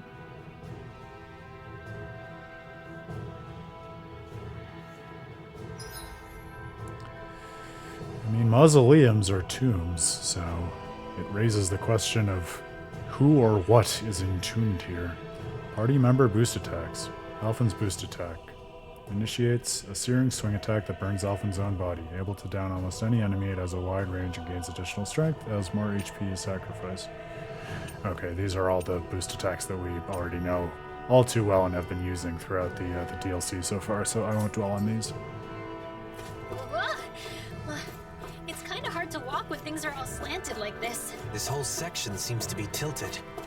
Though it's not clear if it's because of the planetary convergence or if it was damaged from the start. I hope it's only this room. It'll be tough if it's like this the whole way. It's interesting that it took such a relatively long amount of time into the DLC for it to explain boost attacks to us. Maybe it just assumed the players already knew it from Tales of Arise, but again, if that's the case, then why did they bother explaining it at all? Canine Vest, alright. A vest worn by a legendary dog renowned for its dagger skills. Oh, I love this! Rapide, my boy! While not intended to be worn by humans, it's probably safe to do so. This will make us even more formidable. Alright, well, I'm so excited to equip that, and I'm pretty sure I'm legally obligated to send a quick citation to my study of Tales of Vesperia and Tales of Destiny, because if you didn't get that reference, it was an allusion to the one canine party member we've had in the Tales oeuvre, Rapide, who was significantly impactful to me and illuminating with regard to my understanding of the story and also my relationship with my own dog, whom I affectionately call my little Rapidelet, that I wrote an entire character study of him as the linchpin in a broader study of the nature of free will and how to galvanize communities and affect positive futures for the world, as represented in Vesperia and also Tales of Destiny. So check that out if you love self-determination and also dogs. Let's get that equipped to Law, I think. Fantastic. Oh, I thought it would actually be an outfit that might change his appearance.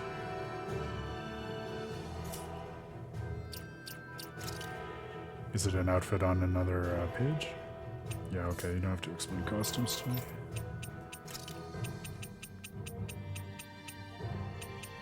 Canine vest? No, I don't think it's an outfit. Ah, bummer. Oh well, still nice to have. I appreciate the call out. It didn't activate anything, alright. Don't wander off ahead of the group, Nazamil. Right. I got it. I guess she's not scared. Here I thought that Zoogle in the outer mausoleum was pretty rare.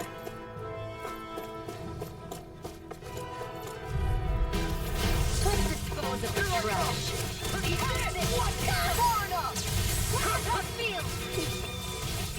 Not my first rodeo game. I know how to stop a charge.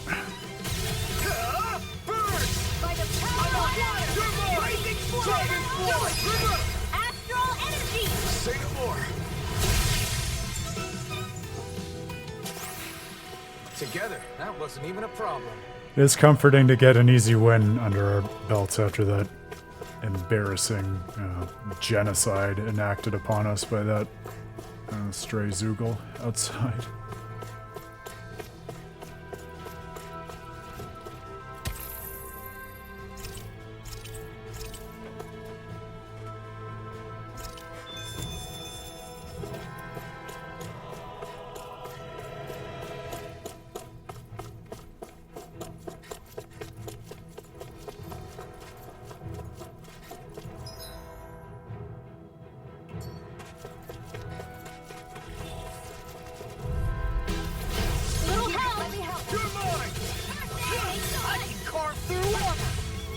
You got Alphen! What happened? You're in pretty rough shape. Sorry, it's my fault. Let me help. Do Shionne it! should be able to... Look sharp! Lightning Tiger Blade! See that? That training's paying off.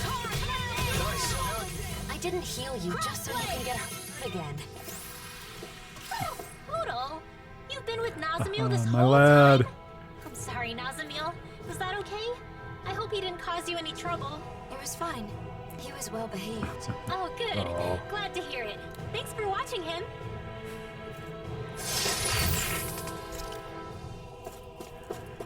The real deep lore driving this DLC story is the question, who will be the first to heal and restore this poor and broken girl?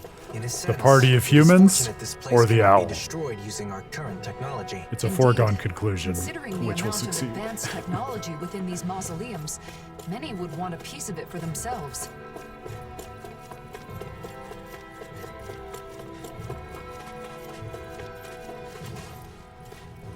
It is interestingly reminiscent of the first,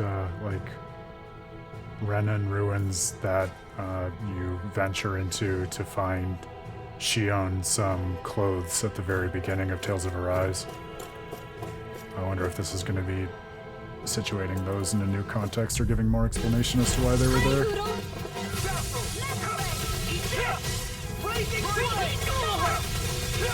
Where are you going? I'm not done. First strike. The blazing strike.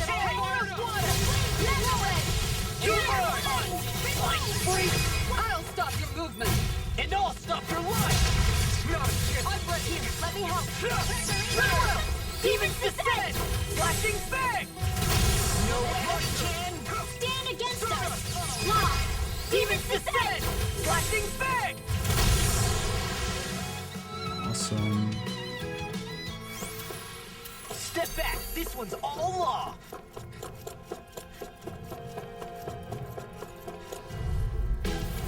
Hi, here's the healing art! Here I come.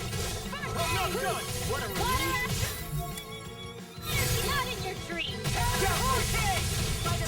Eagle dive! Rising Falcon! Soaring Alpha! First strike! They're above us! Shionne, you know what to do! It's my turn, is it? I'm on it. Yeah! Go get him, Shionne! Here's the healing art! Are you ready? Of course! I won't let him get any... Look sharp! Lightning Tiger Blade! Too much! Not at all. Swallow dance! The Dragon Form! Do it! Take this off! Look sharp! Lightning Tiger Blade! My turn! Gravitas beam! Car now! Through our... Swallow dance! No escape! Dohalim! Take! Blow them away! Wow! Look what I just found. And up we go.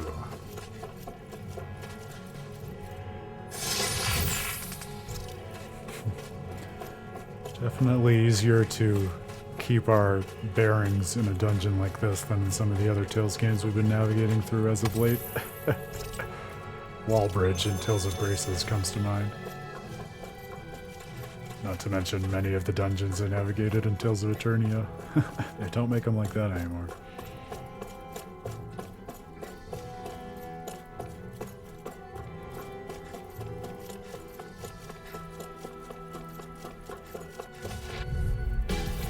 Gotta break through! Take this! Talent Storm! Wind after the Dragon Form! What? You're mine! Be still! Burn! Rising Falcon! Eat that! Here I come! Sword Lane Alpha! Talon Hurricane! Look sharp! Lightning Tiger Blade! That training's paying off! Rising Falcon! Sword Lane Alpha! I need to be stronger.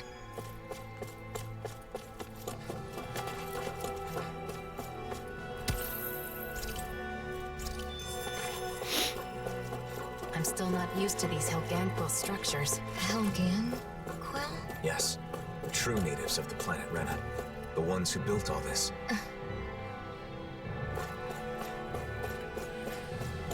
Yes, I suppose she doesn't represent every heritage and lineage in the universe, does she? No Helganquil in her, that we know of. But it's early days, and remember, she does bear a certain sigil in her eye. Witch dress. A dress once worn by witches.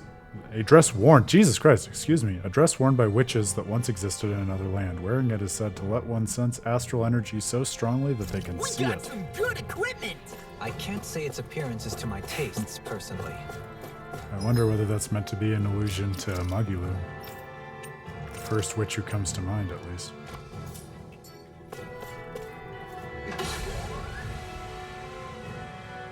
Structures from the old world that appear to have You know, manifested in the new world. Nazamil sure is fearless. Now that you mention it, she is, isn't she? Maybe she's stronger than she looks. Can I ask you something? You don't have to ask that every time. What is it? What kind of place is this mausoleum? Thank you. Well, it seems like it was originally supposed to help delay the collapse of Rena by controlling astral energy. But Interesting. it's still operating, and that's not good. Astral energy in this world is now composed of 6 elements, after Rena and Dahna became one. Just like it was supposed to be from the very beginning. But before they merged, Dahna had only 5 elements. Currently, the balance of energy is still shifting to achieve equilibrium. We believe these mausoleums are interfering with the flow of astral energy, preventing that balance. So we decided it's better to disable them. Interesting. So having 6 elements is normal? Right. But something went wrong a long time ago, and they were divided. Rena got all the dark astral energy, and Dahna got the light.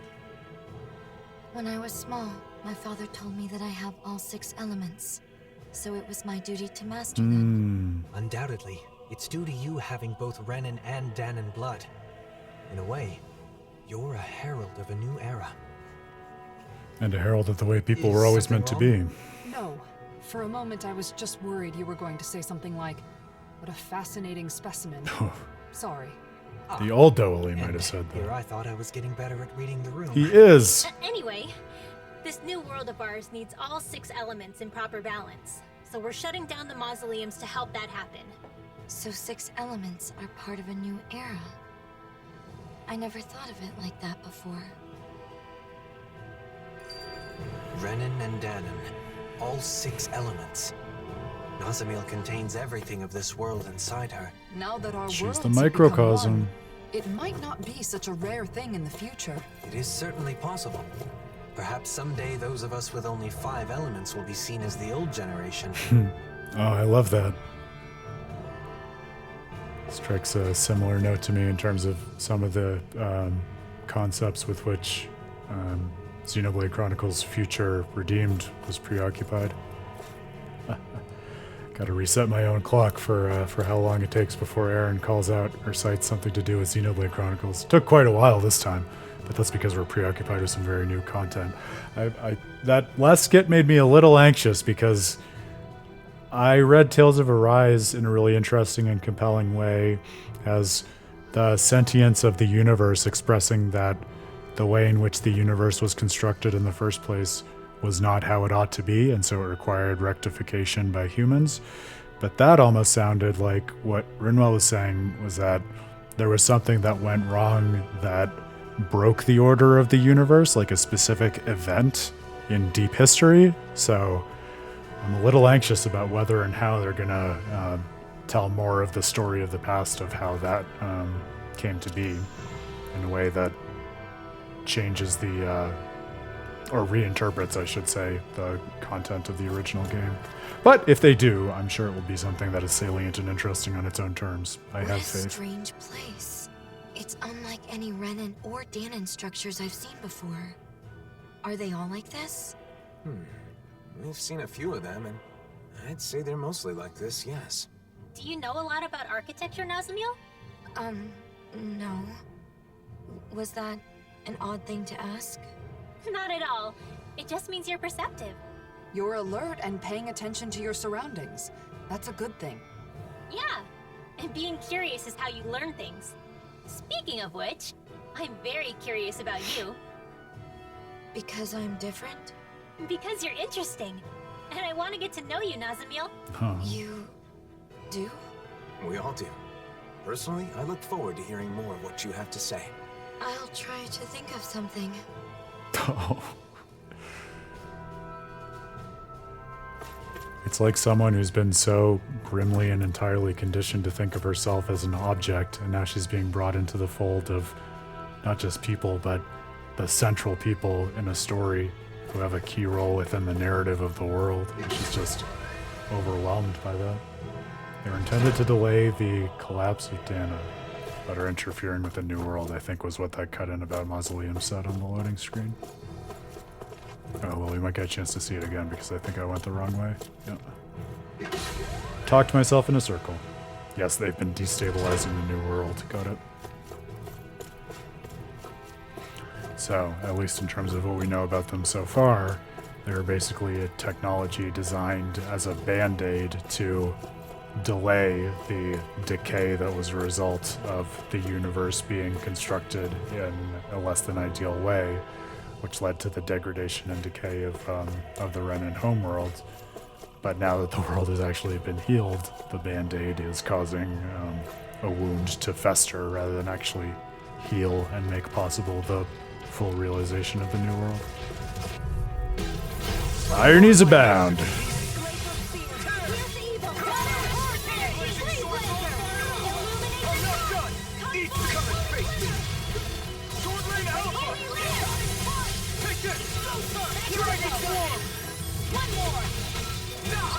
Ugh. Another enemy interrupted my combo.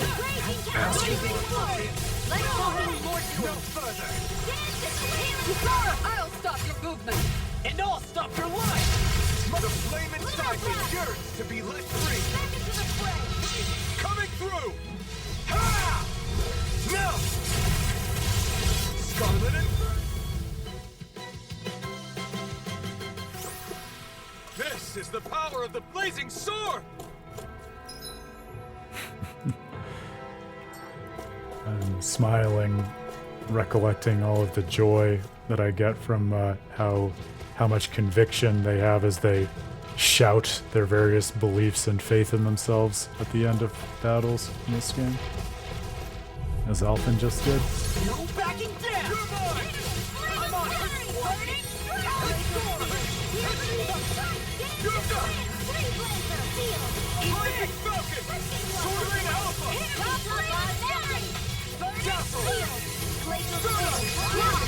Demons descend!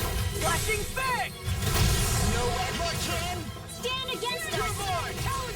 Sword Rain Alpha! Cascade! Enemy! Flame! Look sharp! Lightning Tiger Blade! Guess we don't know our own strength. You could say that again.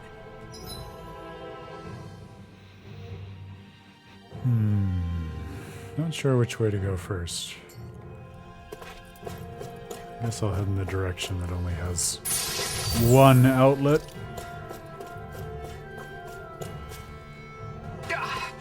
Guess I misread the landing.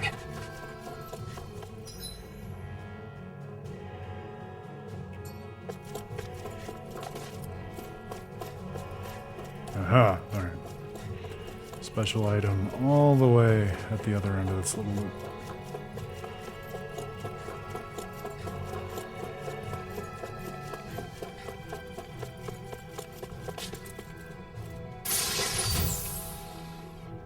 Holy Cloak, a cloak blessed with divine protection, believed to ward off evil energy and invite happiness and good luck to the wearer.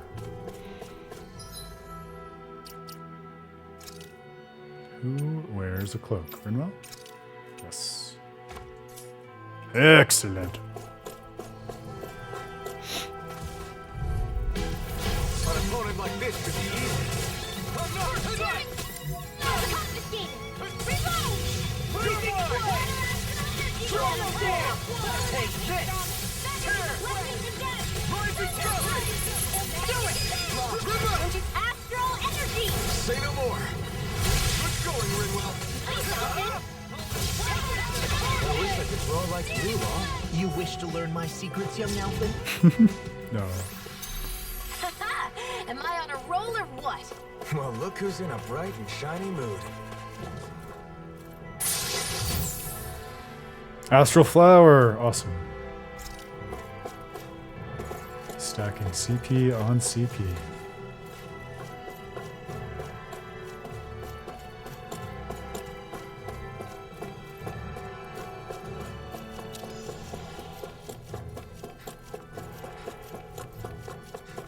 Having everyone together like this makes me feel like we're back in the old days. The old days? It hasn't been that long, has it? That's what I keep Although I'm saying. glad to hear that what you consider the old days is the present day here with us.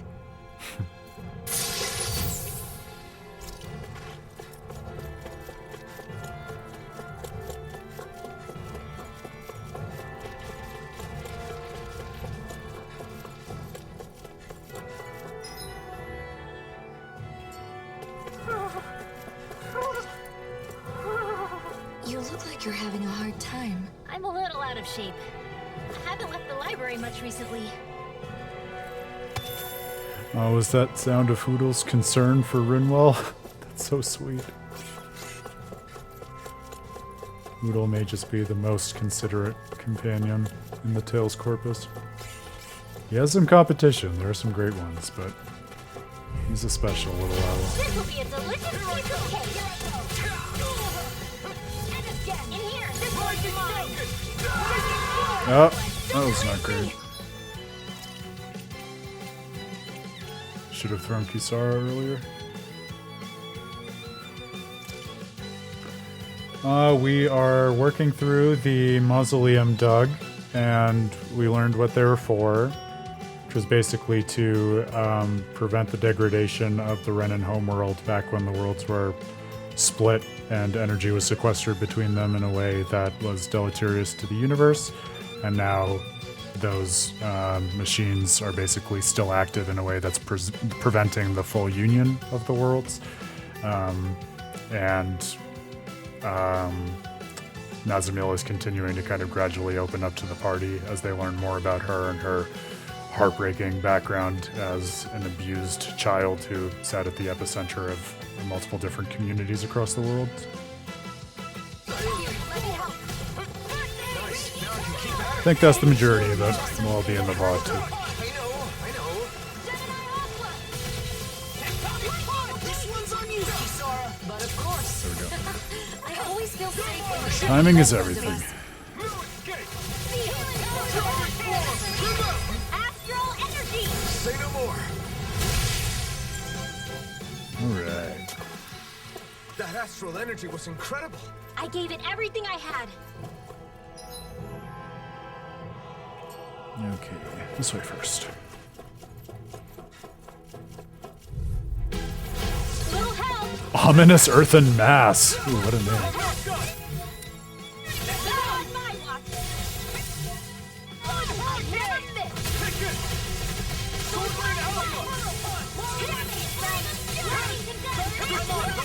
Pesky airborne scoundrel. Sounds like a job for you. Get toasty. Burn strike! Right, this one.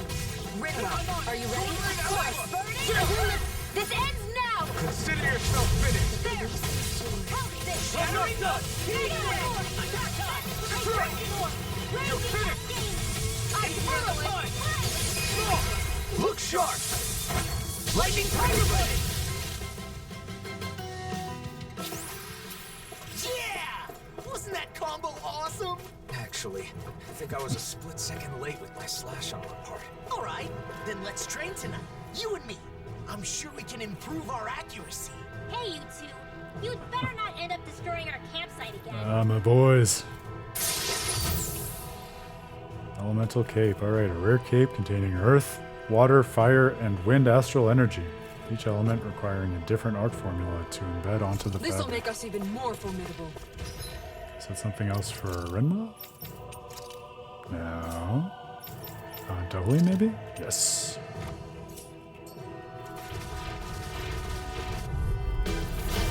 It's up. No further! Ready? You're mine! Stand here. Crush! I'm not I'll gonna be saving this one. Dragon Form! Here's evil. I'm it's over! One more You're time. mine! Blue escape! Lightning thrust! This one's all mine! You're mine! You picked the wrong fight. I never miss. I'm on. Do it. Awesome. Oh man, I didn't even mean to do that combo. That's great. Found art. Am I on a roll or what? Oh, look who's in a bright and shiny mood. Another big retrace. Not so big.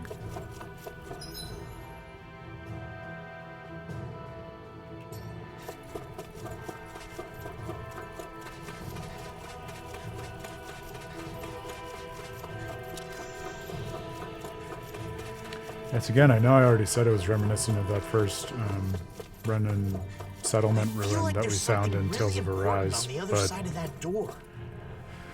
but also remember, like, that first ruin in the main game was where Shionne found Renan clothes to change into, and one of the main kind of sub-through lines of navigating through this dungeon has been finding the first new outfits and pieces of equipment for the characters to wear, so there's a little bit of that overlap too.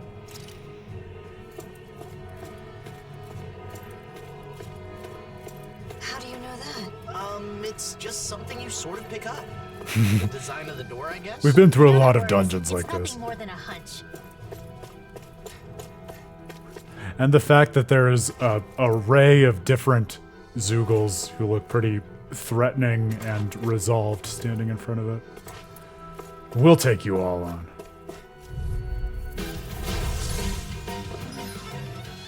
Enemy reinforcements. In battles with reinforcements, every time you defeat an enemy, a new one will appear. This is new. Didn't have this in Arise. Battles become longer with each reinforcement, so keep an eye on your remaining HP. Alright, let's do it.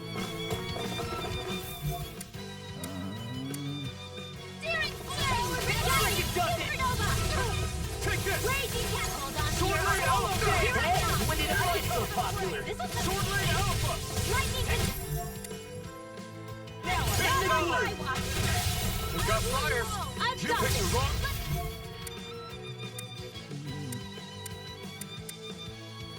Leave the enemy's arc to me. Oh, you do it. Look sharp. Lightning tiger blade. More Too Zeugles? much. Keep calm and take them down. Here. Get on there. Oh, that's not what I meant. Nope, that's not what I meant. How do I switch back? I forget. There we go.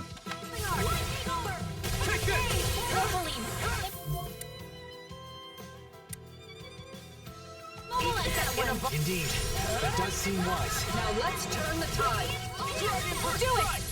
Enemies incoming. We'll take them down. Here I come. Stardust.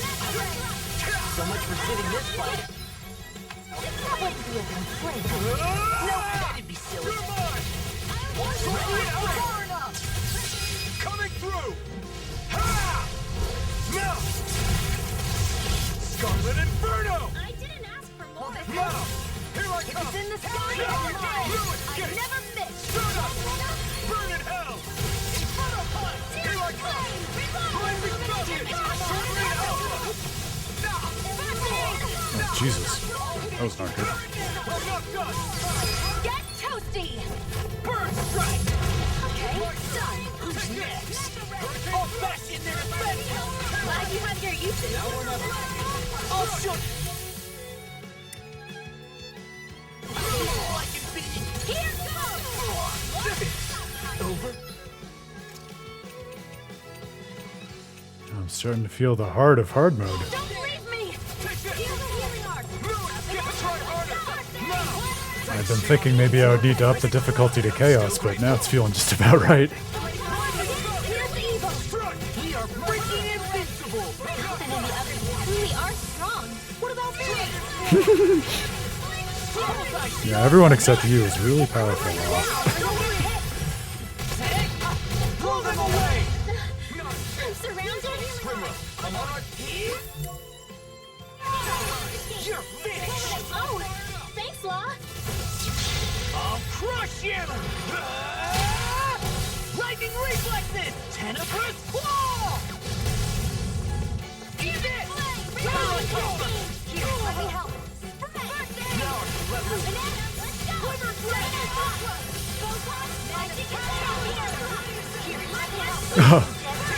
I'd forgotten that one of Rinwell's incantations is Magicazam, which comes from Mayulu in Tales of Berseria. I love that.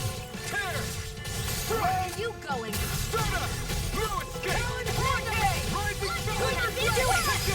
Get toasty! Bird strike! Whew! That'll get your heart rate up. And your level up.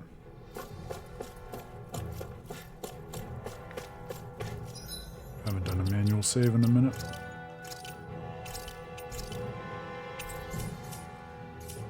Wonder how our CP is doing also for skills. Don't think that's enough to get another Blazing Sword ability yet. No. No, we're getting there, but slowly. Once we turn in some of those sub-quests that we finished, I'm sure that'll boost our CP also. Not CP, SP, excuse me.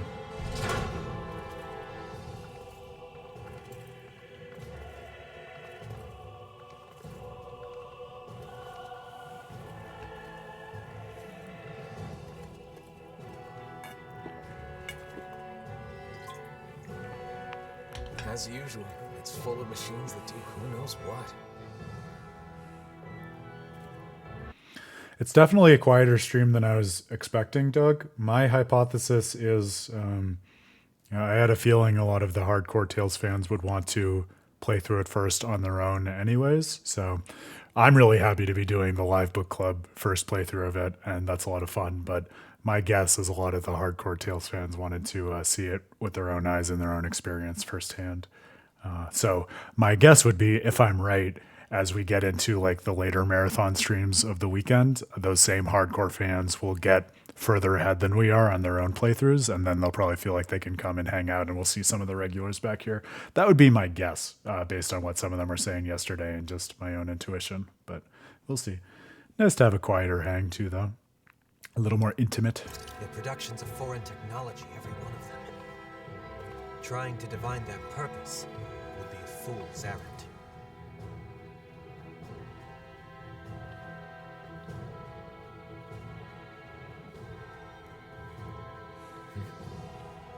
I'd recommend against touching them, Nazamil.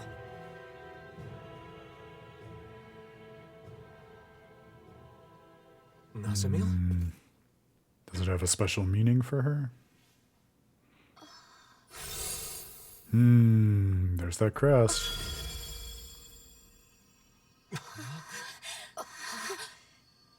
A crest? It might be a new crest. Nazamil, is that? Yeah, I don't think that's either crest we've seen before. Neither the maidens nor the sovereigns. No, it's not what you think.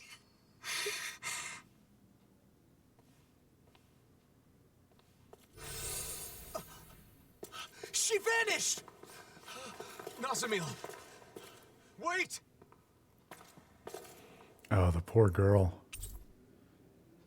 So scared, just retreating back into herself, and who could blame her? Nazamil! Where are you? A crest appears, then she disappears. Just who the hell is she? We can discuss that later. First, we need to find her. I do wonder whether it was an ability that was engineered in her or there from birth, or if it was something that she kind of cultivated organically as a, like, defense mechanism for just all the abuse that she was suffering and put through. I think Hoodle's hungry. Funny. I could have sworn that was your stomach making all the racket.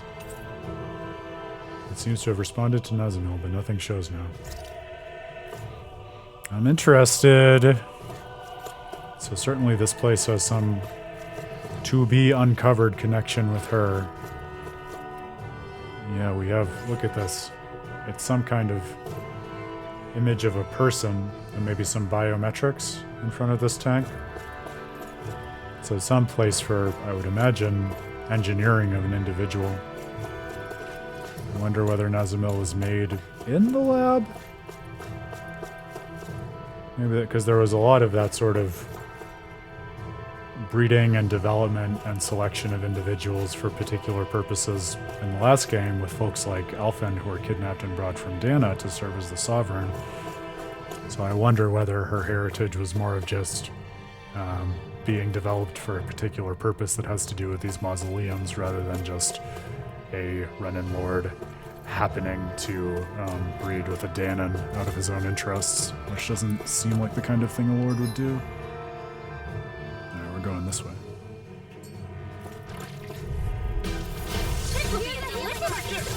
Smash you! Strike! Here you go! I feel like me again! Freaking does it! Ah, that's the timing. It's frustrating. Is this it? Should have gotten more life bottles. I was ambitious. It's my turn, is it? I'm on it. Go get him, Shionne! Rising Falcon! Sword Rain Alpha! Rising Falcon! Hey! Blow them away! Not a chance! Raging Storm! Healing Circle! Not a chance! Howling Hurricane! Sword Rain Alpha! Rended Thanks, Shionne. It's not the first time. And I'm still grateful. Do it! Get toasty! Burn Strike! Those bombs of yours are amazing! Who needs a gun when you can send them flying?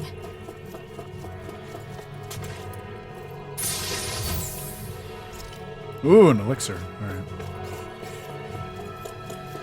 A worthwhile pickup.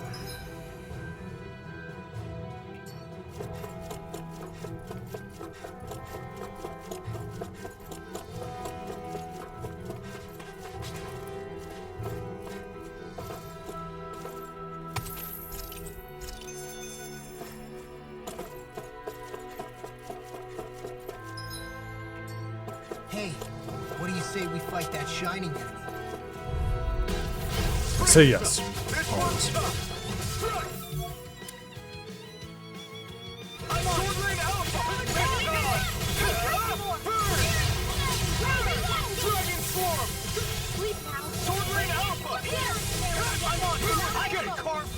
Airborne scoundrels! Sounds like a job for yours truly! Look sharp! Lightning Tiger Blade! See that? That training's paying off. Don't you think you've saved up enough power at this point? I was just waiting for the right moment. Stop being shy and just go for it as you always do. Calm down! Here's the evil! Look sharp! Lightning Tiger Blade! Am I on a roll or what? Well, look who's in a bright and shiny mood.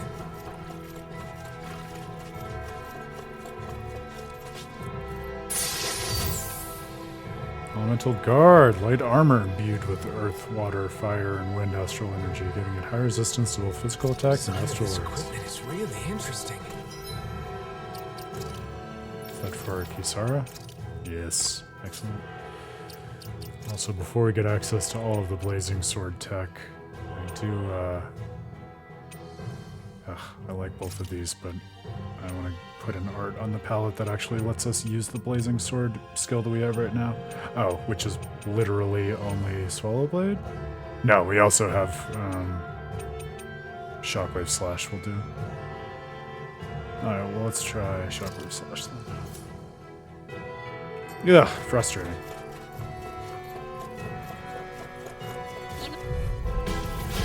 No backing down! Pointing mine! No! Eternal Domination! Here I come! Breaking In the wind! Seal! Lightning Blade! I'm not blind, freak! What is it? Just too strong! Then I'll split it open! Be my guest. You're mine! I'm not done! I'm not done! Try him! There you go. Leave all the art to me! Astral energy! Full throttle!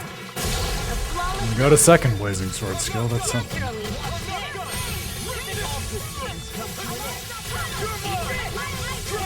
Magic and dance! Holy land! Here's a hero! That'll break it down! I'm on That'll stop us! Raging Blade! Now! Get toasty! Burn Strike! Any injuries?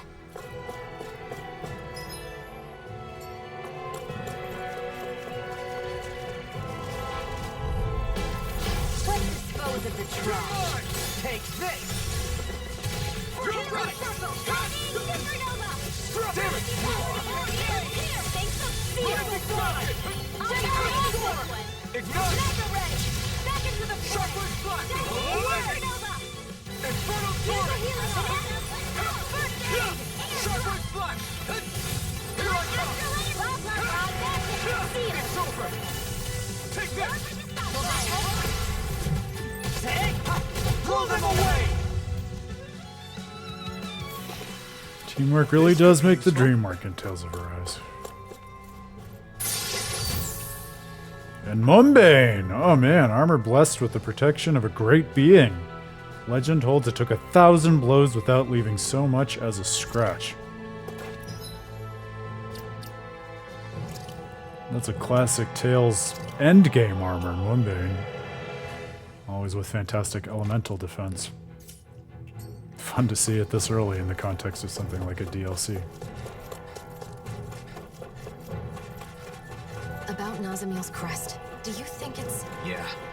Looks similar to the Sovereign and Maiden crests. Her parentage alone wouldn't be enough to explain this. You don't think she's also...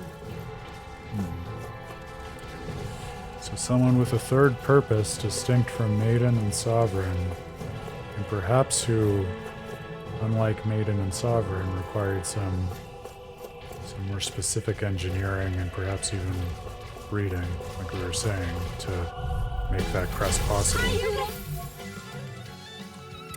It's gotta have to do with the fact that she has innate access to all 6 of the elements. Maybe some kind of failsafe plan on the part of the great astral spirit of Rena to do something equivalent but different in execution than the spirit channeling ceremony to try to bring the worlds together.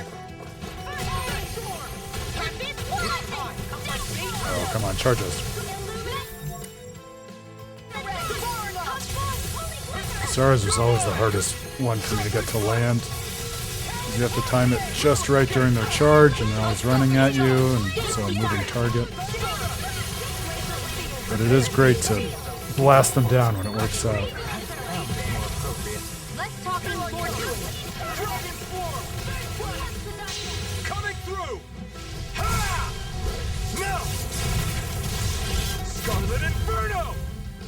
I'll heal you all! The flame inside me yearns to be let free! I'm just getting started. So much for sitting this fight out.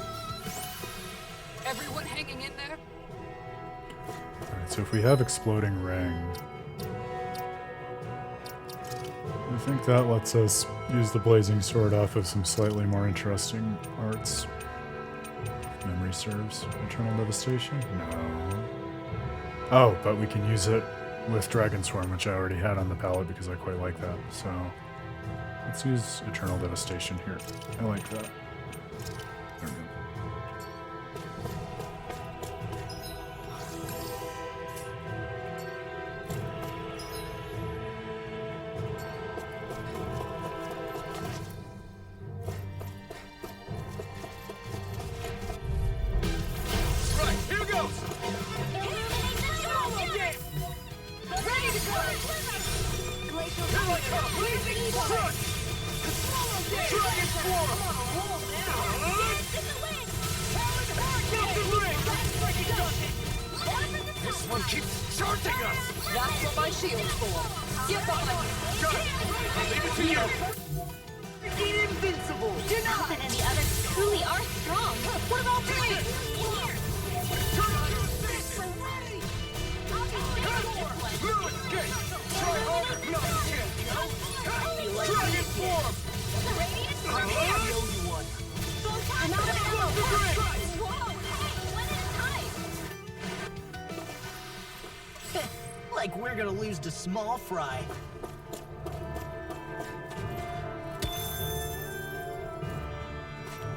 It'll be nice to forge some new kit once we get back to town with all these materials we've been getting. I'm sure that'll help us as well.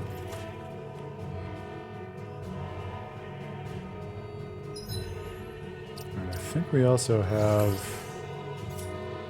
an orange gel, at least one. Hopefully a few. Yes, excellent. That will make me feel a little comfier.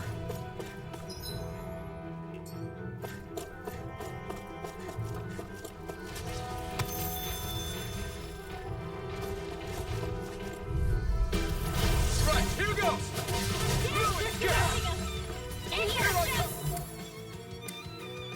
Not on my watch! Try harder! Not a chance! I never miss!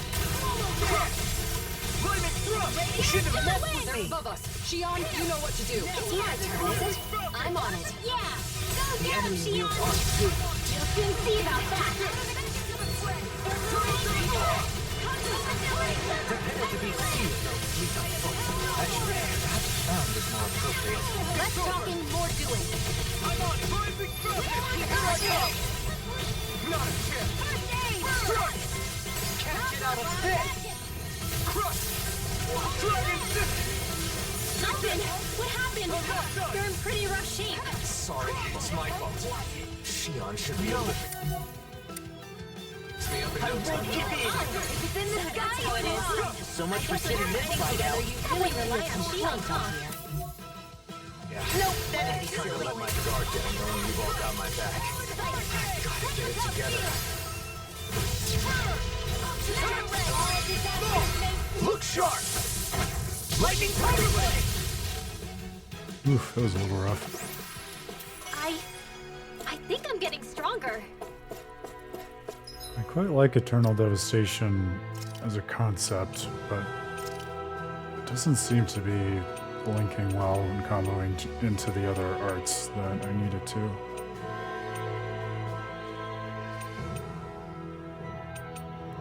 Raining Slash might be a better bet. Let's try that out. How are we doing on skills? Getting closer.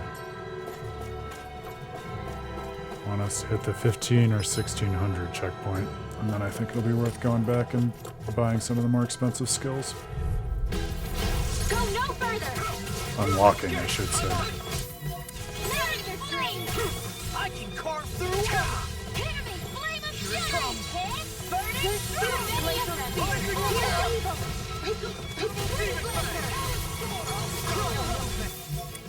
All crash in there, That's not what I meant.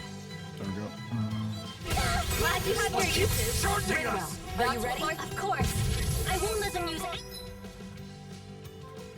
any more astral arts. Right. Leave the protection to me and show the... Coming through! Ha! No! Scarlet Inferno! Will this No! Take this! Blue escape!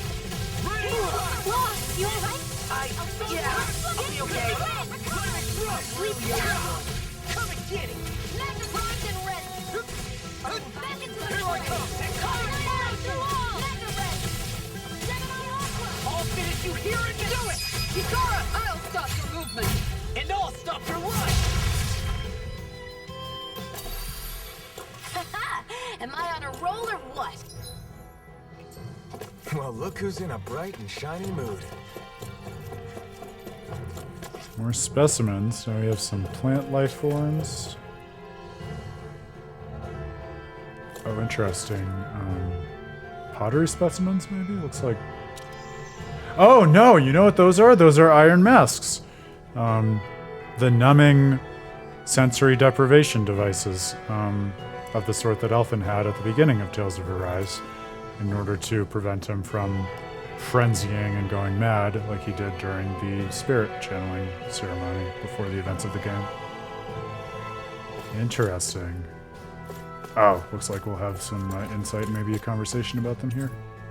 A mask, apparently a relic left by the Helgankle. No. A helmet? Sometimes we find these in the mausoleums. We're not sure what they were used for. Seriously? It looks like the iron mask Alphen used to wear. Thank you. They're both remnants left by the Helgankle, so it isn't surprising. So maybe then the conceit is that this is a slightly different mask. Because surely if it were the same mask, they would recognize and say as much. Interesting. So we're going to get more background into the technology and the overall culture that was developed by the Helganquil in pursuit of the great astral spirit of Rena's designs.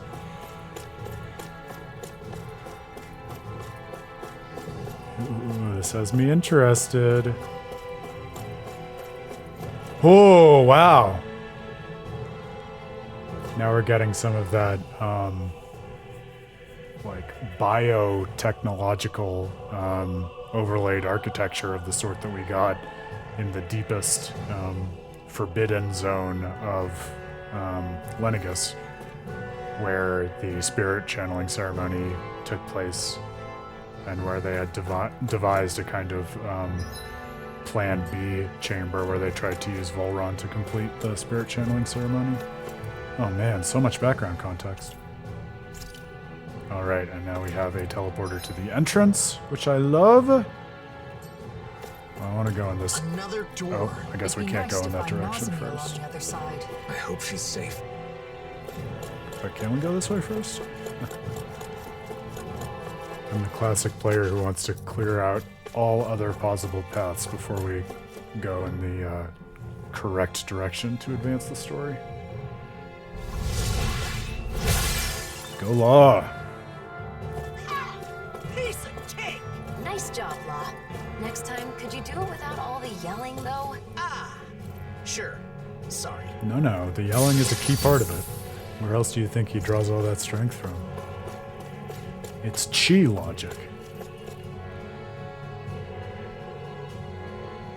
Some kind of sphere, maybe? Containing something else? Maybe some kind of organic life inside that specimen jar? Can't quite make it out.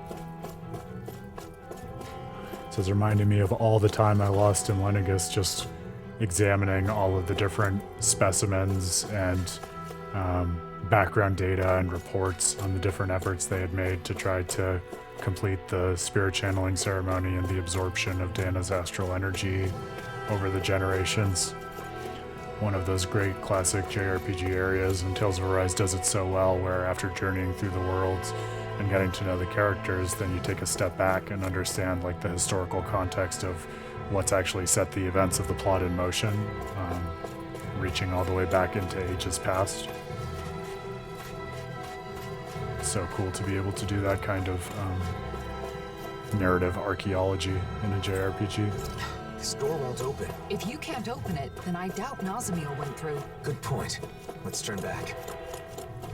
Alright. All cleared out.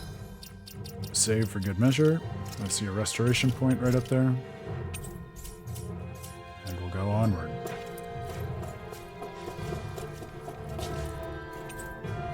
Please. Alright. I suppose now I'll tag up on the save.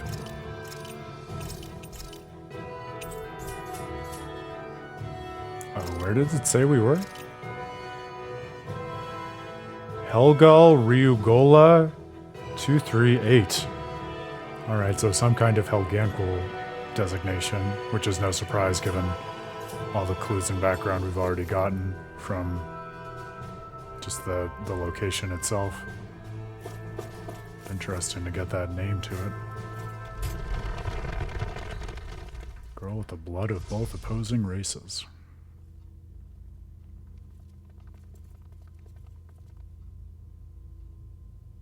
Nazamil! The mask. Helganquil! Helganquil. That's what I said. It's all right. They haven't woken. These are the Helganquil, the true people of Rena. They're sometimes discovered like this. I suppose that's why these places are called mausoleums. Makes sense. Why did you run off? It's dangerous to be in here all by yourself.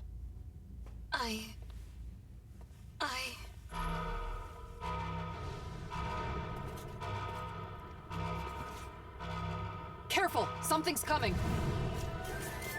Are the Helganquil gonna wake up? Nimbus Pandemonium. Ah, yes, a familiar enemy type from deep within Lenegus and the Renan homeworld. Appreciates a rude awakening. Don't you think this ruckus is way It's more on. of a nuisance? You're I'm pleasantly surprised it took us this long to even reach the first boss. That might miss. There we go.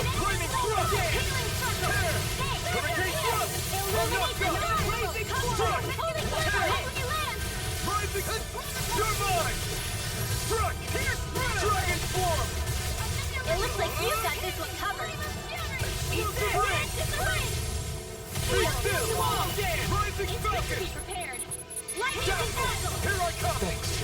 Be careful not to overdo it. It's got me excited about the pace of this journey. They said 20 hours, but I don't know. I feel like we're just getting started here.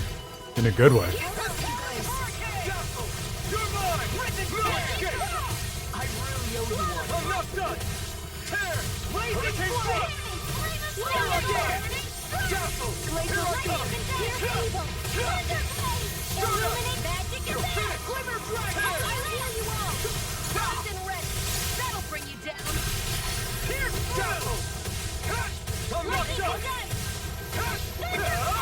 The wrong fight. Here I go.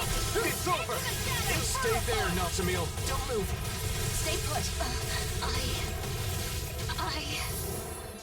Amazing. I love these conversations during the battle. And the way in which Nazamil is just bearing witness to everyone else standing up for her. Awestruck.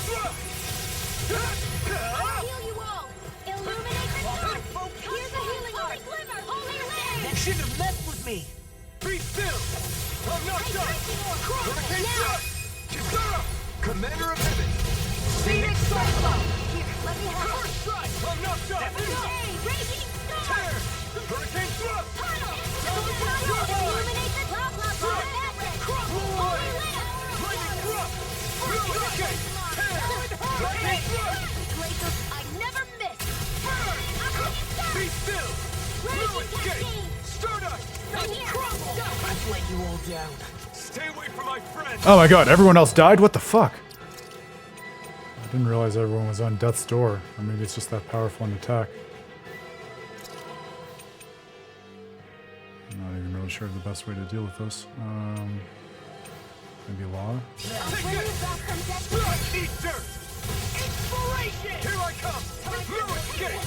It's over. I'll heal you all! Swallow down. Be still. I'm gonna have to watch everyone a little more carefully then.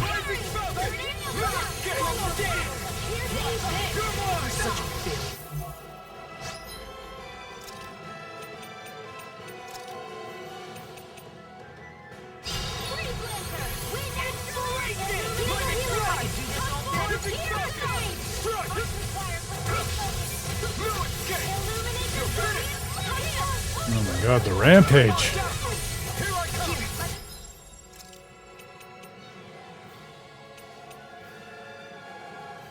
How's our CP doing?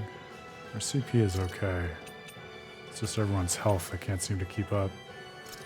A treat might be in order. It's over.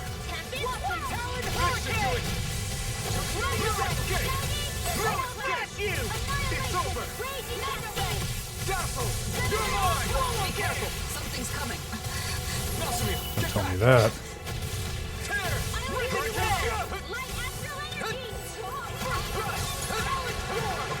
Here I go. Now try harder. Fired up. Be still. Burn. Take this. I'm not done. I'm not done. Tear.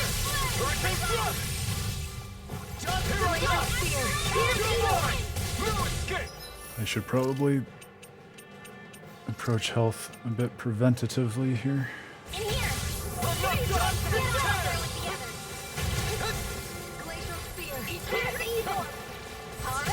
We're almost there. Let's finish this, everyone. Alright. 25% left. I've got your back. Let's draw the curtain. Take this.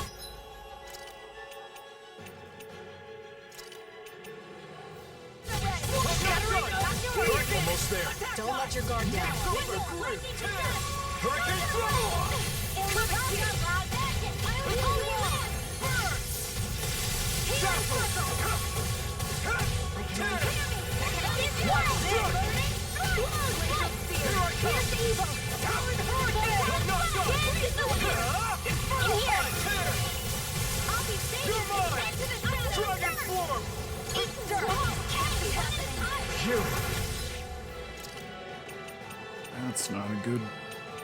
Party member to die. Oh, and this is our last life bottle. I hope we can squeak this out.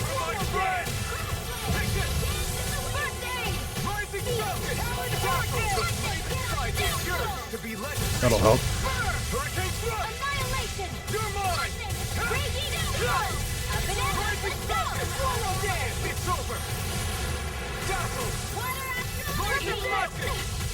This one's mine.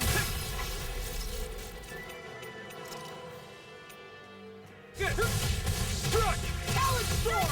It's over! Bro, I can't even do anything for him right now. You'll pay for that! That's not good. Is this it?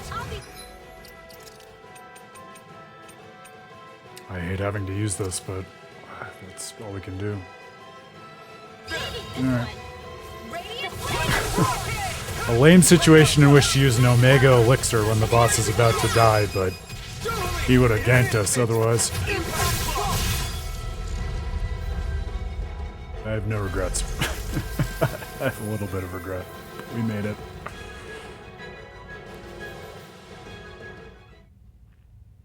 Alright. Power of friendship. It stopped. I think that should be the last of them.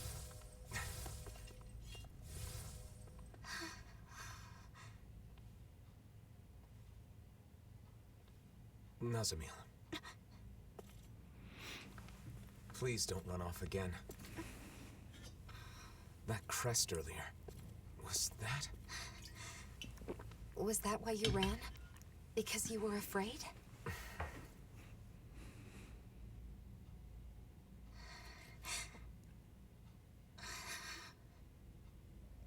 I hate this. I hate everything about it. Because I'm not a Renan. I'm not a Dahnan. Everyone has always said that I'm not normal.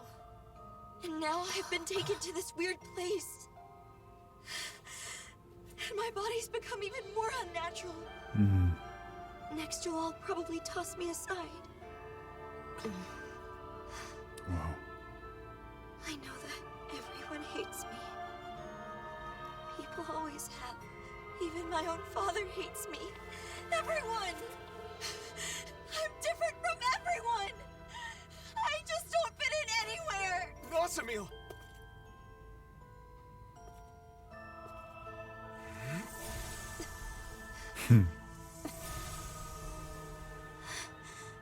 But that's...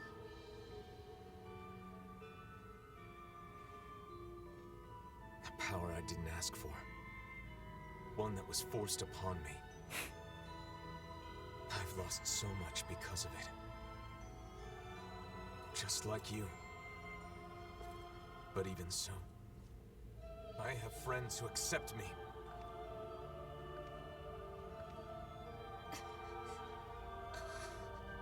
And one thing I'm certain of, they'll accept you too. If you want them to.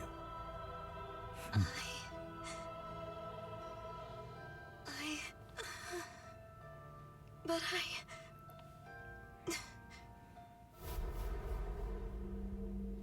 You are an aberration. As you are now, you're a worthless child. If you don't like it, try being of use for once. Wow.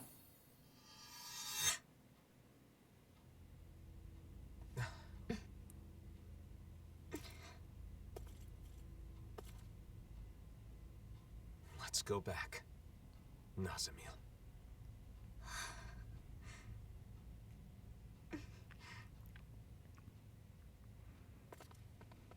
I told you, didn't I? When it comes to this group, we're all just a bunch of oddballs. I couldn't even... It's so interesting because I couldn't tell in context if that was just a trauma flashback to his abuse in the past or if it was like still a present tense influence in her mind, like something that was pushing and compelling her to act in certain ways. Although perhaps there's not that much of a difference between those two when all is said and done.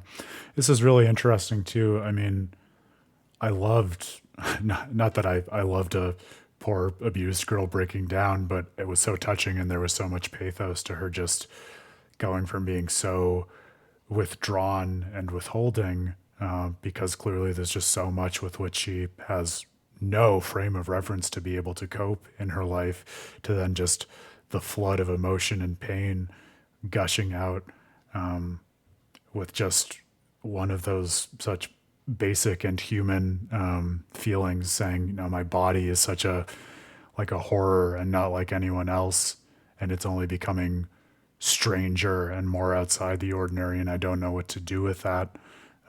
Something just so deeply, and I think sadly, human and relatable for some, you know, in a game like a JRPG that is oftentimes not considered in the first instance for its most relatable and simply human representations. But there you have it. There it is. And a really interesting counterpoint and way in which to reframe a lot of the story of Tales of Arise, because if you go back and think about the main game, right, so much of it is Alphen and Shionne coming to terms with and reconfiguring their relationship, because the whole game is really framed around that love story and what it takes for two people who are initially thrust together just because of a functional unity and being able to serve purposes beyond themselves as a team, to see beyond those functional purposes and respect and love one another on their own terms intrinsically, just by virtue of who they are, not what they can do. And so they were able to be in the nice position of fitting each other like puzzle pieces, even in terms of the roles that were foisted upon them by the great astral spirit of Rena. So to then ask the question, what would that look like if someone had that role thrust upon them, but purely in isolation, and only in such a way that it's represented to them as one more thing that they have to do, and that ostracizes them and alienates them from anyone else to whom they could possibly relate before they even have an opportunity to open their mouth or share any element of who they are. Really gives you just a different perspective on a lot of the world and the instrumentalism that abounds in it, and the call to find and evoke love, even when it's not simply presented in front of you in an easy to discover way, as it was for Alphen and Shionne. And now Nazamil is in the party, which is fantastic. Sealing the door to this room. So we have a whole new character now. Oh, never mind. The game got me. It was misleading. It said Nazamil joined the party, which made me think, oh, she's actually going to fight alongside everyone now. But it just means that she's back being escorted by us. I wonder whether she'll rise to occasion and join the party eventually. I could really see it in this kind of story going either way, which as much as anything has me really excited to see how it unfolds. And I think speaks to the just the deft hand with which the story has been designed in such an organic nature. No response, best to leave it alone for now. Yeah, no kidding. It's packed with information related to astral energy and mausoleums, but none for us. I think this mask, we're going to get to know this mask, which is a cousin, but not the same thing as the Iron Mask, pretty well before this DLC is said and done. And we're all restored now, right? Yeah, okay. I should probably save before we go on here.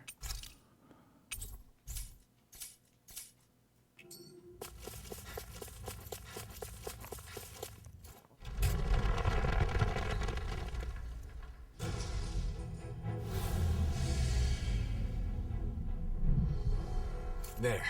That should do it. What did you do? We disabled the main function so no one else can enter. We wouldn't want any miscreants getting in and causing mischief. No, we wouldn't. What about the Helganquil? They will continue to sleep safely. We only disable the functions of the mausoleum itself. Do you guys always do stuff like this? When we find mausoleums, yeah.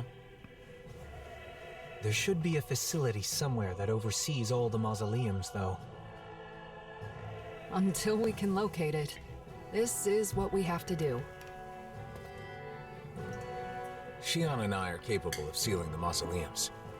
The problem is, they tend to be nothing but Zeugles inside and out.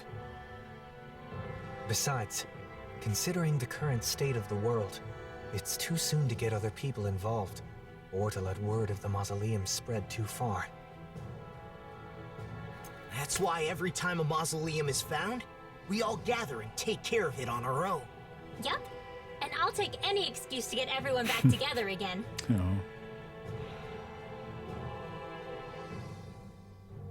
I see. We're all done here, so let's head back to Niez and report to Bayfon. That's a fun conceit for extending the world, too. So you and Shionne are the only ones who can seal the mausoleums? Oh, damn, I wanted to see what the trophy was. Will it show us? If I go back real quick. Sorry, I missed the timing on grabbing that notification. I was just curious. Seal the Mausoleum of Ruins. Helgo Riogola 238. A necessary act to bring peace to the New World. Love trophies with some good description that add context. What was I going to say before I forget? Interesting conceit for extending the world too. This idea that there are things left to do in the world to ensure new and lasting peace, which only the party can achieve. And so everyone kind of goes and lives their own lives, but whenever something relevant to that ensuring of the further peace arises, they come back together and team up just to take that down. So we talked after I published on Tales of Vesperia about this idea that after a game like that, all the party members kind of go off their separate ways because that's the future they've made possible. And, you know, the ones who are friends will probably remain close and stay in each other's lives, but it's never going to be the same kind of party. Or you could imagine a situation in a game where a party really bonds and stays together forever, but the idea that they just assemble whenever they're called to for some particular reason and can be like a friend group that has reasons for reunion, but also has their own lives outside of it, I think is a fun middle ground. Yes, but it's also our way of setting things right. After all, we're somewhat responsible for the worlds converging in the first place.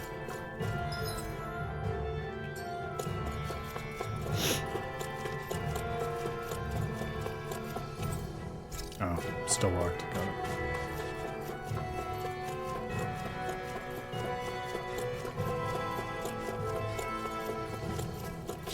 My guess is a lot of people will laugh at that line of Shionne saying we're somewhat responsible for the worlds converging, since it was the climax and resolution of the quest that these characters uniquely went on in the main game. But I think somewhat responsible strikes me at first pass as exactly the right way to say it, because as they've emphasized again and again in this DLC, there was this deep cosmic sense that the world was always meant to be the way it is now, with all of the astral energies unified, and there was something cosmically and existentially wrong about the energies being segregated as they were between two worlds.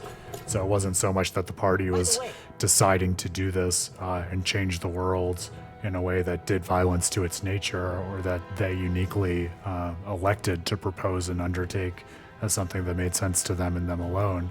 It was more like they were conduits for rectifying the world because they were in a unique position to recognize that this was what the world needed, and they brought it about. So, somewhat responsible.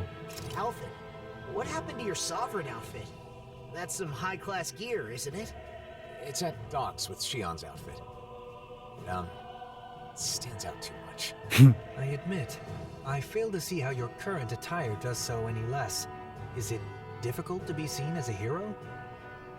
I don't like being called the Blazing Sword. Really? Yeah. Dahnans and Renans make all kinds of assumptions just from that name. The weight of titles. It doesn't feel good to be judged by people I've never even met. Yeah. Although I do admit it's a contradiction for me to say that while carrying around the very sword that gave me that name. Perhaps. However, we need the sword to accomplish our current task. That's why you restored it with the Sovereign's powers, correct? You're right. It was necessary.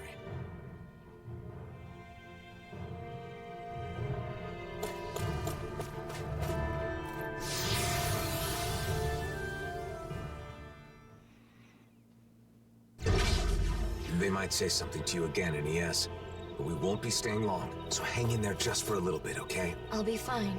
You don't need to worry.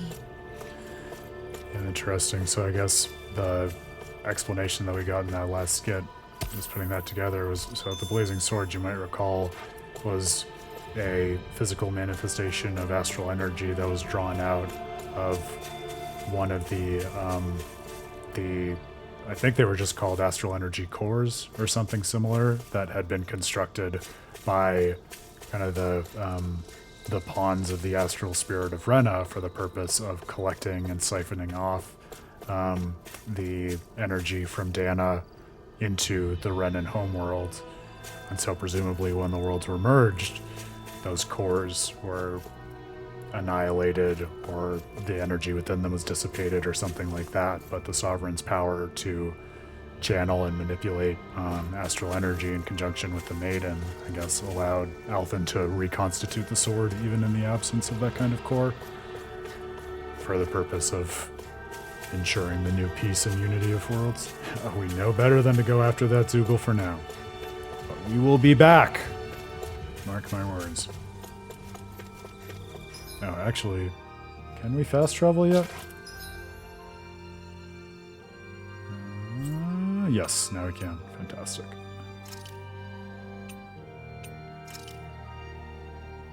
Alright. Let's resolve some subquests. I'm sure that'll help load us up with some skill points as well. Nazamil, there's something I need to apologize for. Apologize to me? Why? It's probably my fault that you were a test subject in Lenegis. Alphen, wait a second. What do you mean? The ones who experimented on the two of you did so for their own purposes. Dohalim. I understand how you feel, but there's no need to phrase things in such a misleading manner. Can you please explain? I want to know. It all started a long time ago, because Rena's great spirit wanted to absorb Dahna's astral energy. Lenegis was created for that purpose, and the Sovereign was one of its parts. Alphen escaped, but the great spirit needed a replacement to achieve its plan. So they took me? Yes. A lot of people were experimented on. You were one of them. Your crest was incomplete. Perhaps your modifications were not completely finished. Because of Volron. Because he was completed first. 1 year ago, we may have met Nazamil in a different manner. I don't know why they let you go, but we can thank that for allowing us to encounter one another. And you, Shionne? Mine was inherited. It was one of my ancestors who underwent modification. So in a way, you being taken was a result of my actions. I'm sorry, Nazamil. It's okay. You don't have to be. You didn't wish for it. And I'm no different from you. Besides, I didn't lose anything by being a test subject.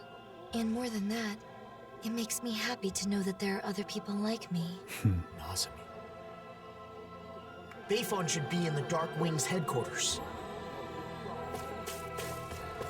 Yeah, I'm with Dohalim on that one. I think that's Alphen going out of his way to try to feel guilt where there's no reason for him to.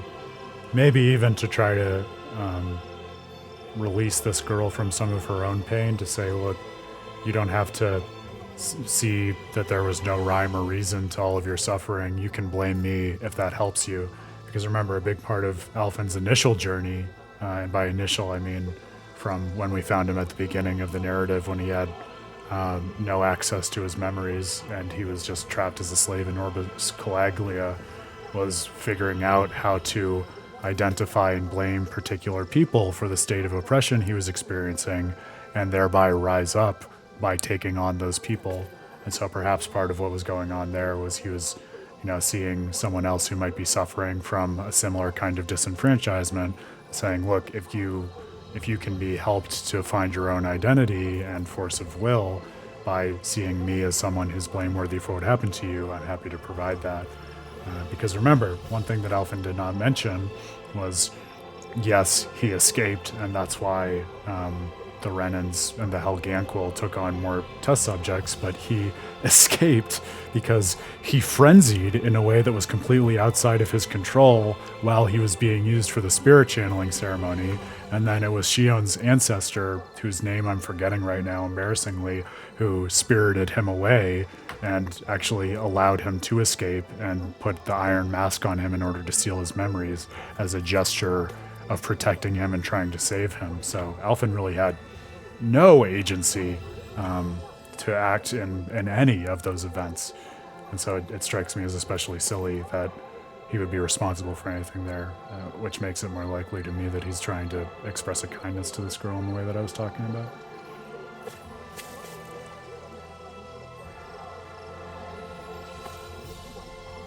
Yeah, and I think the truth that I would be pointing to in it, Doug, is the truth of like using the words as a form of expression, that Nazamil is someone who has value and should be able to see that in herself, and doesn't need to confine herself to the role that was put upon her in that experimentation.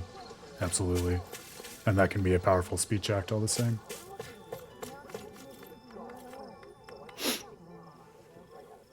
Gotcha! You beat the Zoogles. All right, now we can get to working on our flag. That's about as much as we can do to help. We're leaving the rest to you. All right, leave it to me. But to be honest, I still don't think too well of the Renans sometimes. What the? You're still talking this nonsense? Law is not having it. I mean, we finally got our city back from the Renans, but now they're back again. I do respect Bayfon, and I want to believe in his beliefs as my own. I'm torn between my own feelings towards Renans and my desire to help Bayfon. I see. Let me give you a word of advice. Don't lump all Renans together. Because of the history of hating each other, it's hard for both Renans and Dahnans to change their minds anytime soon. But if you look at each one as an individual, just like yourself, you should be able to see what kind of a person they are. Good advice. We weren't on such good terms as first either. You know, things started off pretty rough for us, actually. Understatement of the year. Even you guys were like that? I guess there are Renans like you out there, too. I understand. I'll try to look at Renans as fellow humans from now on. Yes, I'd appreciate that. Yeah. Everyone's on edge with the world suddenly changing. We gotta stay calm and keep going.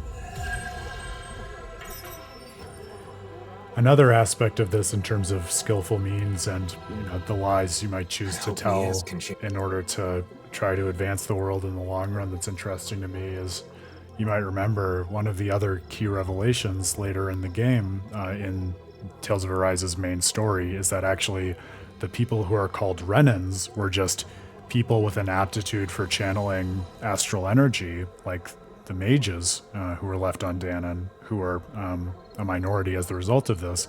And those people had been basically kidnapped by the Helganquil and bred for the purpose of serving the will and the intentions of the great astral spirit of Rena. So there really, at the heart of it, is no material distinction between Renans and Dahnans, because they both had the same origins and were just used in different ways according to the will of the astral spirit of Rena. So you might think that it would help to overcome this persecution if the party who had learned this truth simply explained that to all the Dahnans and Renans and said, hey, you are literally all the same, let us tell you why. But I think it's interesting and telling to me that they don't do that, because it's almost as if, in order to ensure a lasting peace and a productive society going forward, the challenge is that Renans and Dahnans have to come to acknowledge each other, exactly as Shionne just said, as individuals, and see each other regardless of whether they had a shared history or not. And so giving an explanation as to their shared origins would only kind of divert their same mode of thinking towards a different end, without actually encouraging them to develop more holistic and positive and respectful modes of thinking and engagement, and just understanding and appreciating others. Too. Seeing his mind change like that, it gave me hope that we're making progress, little by little. Well, Law, that doesn't sound like you. What can I say? I'm wise beyond my years. Yeesh, don't be so humble. Though, I guess you have been a bit more reliable lately. Happens every day if you make a habit of it. Alright, now let's deliver some food to the Renans who are mysteriously not getting their rations. We've got some food for you. This should keep your bellies full for a while. Thank you. Now my family won't go hungry. The crisis is out of the way for now, but we still need to fix the problem of the food not reaching the Renans. Indeed, we must investigate the truth. I suppose we can start by talking to whoever is in charge of the food distribution. I think that's a waste of time. The guys in charge of distribution are all liars. Actually, while you were getting food for us, I spoke with the Dahnans in charge of food distribution. They said it can't be helped because they temporarily don't have enough manpower to transport them. So, they say they're not trying to harass you. That's what the Dahnans claim. I don't know how anyone could believe such a blatant lie. The Dahnans hate us, so of course they're bound to retaliate whenever they can. Why do you make blind assumptions? Maybe they really are understaffed. Hey, we have no way of verifying the truth. They can say whatever they want. I understand the situation. I would like to make a suggestion. If the Dahnans don't have enough hands to transport goods, then why not send Renans to help? What? And work side by side with Dahnans? The problem stems from the fact that the food is being transported only by Dahnans in the first place. Renan involvement would compensate for the shortage of manpower, and you could get to the bottom of any potential wrongdoing. Wow. Good point. Like killing two birds with one stone. That's a great suggestion, Dohalim. But most of us have never done physical work, let alone with Dahnans. The only reason Renans were able to live without doing physical labor was because we Renans forced slavery on the Dahnan people. But the world has changed, and it is time for those who live in it to also change. The time has come for us to build new lives using our own hands and feet, instead of building those lives on the suffering of others. Dohalim, I understand. Honestly, I'm still confused, but what you're saying is right, Lord Dohalim. I will discuss this with my colleagues and see if we can get some people to transport the food. That sounds good.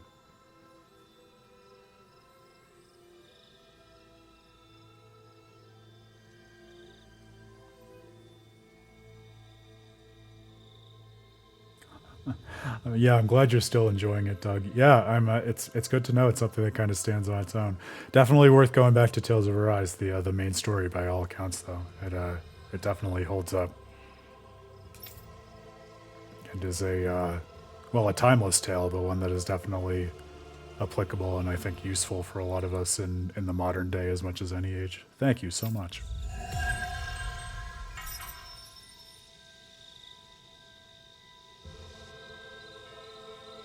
That was splendid work, Dohalim. To resolve a conflict like this, all parties involved need to recognize their unconscious biases. Stepping in and presenting the facts from an outside perspective can help people change their way of thinking. We learned about each other by working together, too.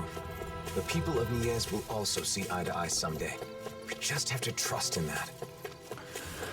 And totally consonant with everything that we've been talking about for the last little while in terms of Dohalim. Instead of just bullying the Renan into thinking the same way he does, saying, you're small-minded or it's immoral for you to be approaching things in this way, extending the Renan's own line of reasoning in order to reach the conclusions that are ethically right, saying, look, even if you're suspicious of the Dahnans and you think that they're not doing right by you, why not help? Because that'll solve the putative problem and it'll also help to keep an eye on them. So rather than merely trying to divert them to your own way of thinking, helping them to arrive at it according to their own perspective on the world. So, Alphen, how many of these mausoleums do you think we've sealed up so far? Oh, I've lost track. We've been all over the world by now. This journey's grown longer than I expected. Say, Shionne, are you getting tired? No, I'm fine. Why? Do I look tired? Have my clothes gotten a bit messy? Oh, or Shionne. my hair? Or maybe I have bags under my eyes?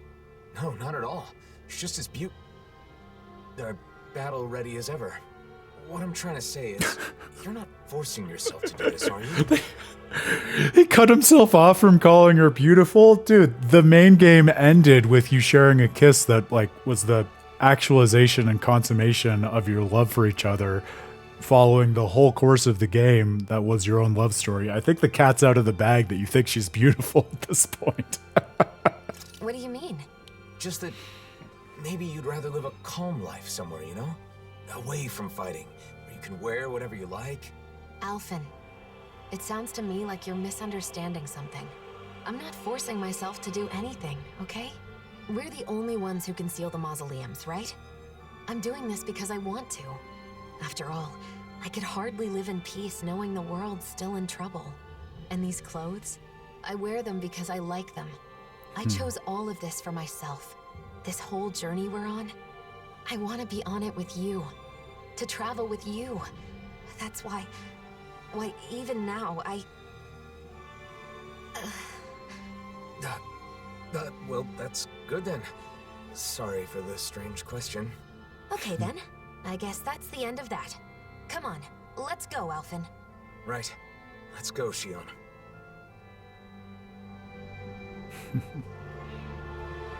So I'm getting the sense, based on how they're representing their relationship, that they get married and settle down and live the happy, quiet life that they talked about even in the third act motions of Tales of Arise after the events of this DLC. Which is fun because we get to see their relationship go through another developmental stage before it reaches the conclusion that we see in the end credits of Tales of Arise. How's the material collection going? Yes, no problem here. Why don't you think about what to say to her? What are you talking about? Anyway, I have to organize the materials we collected here.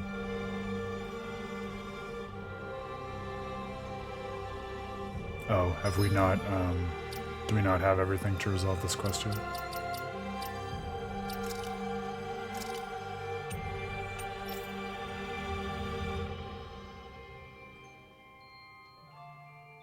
No, we still need to acquire 3 windswept mains. Alright. I'm sure we will sooner or later. Annoying. Thought we had everything.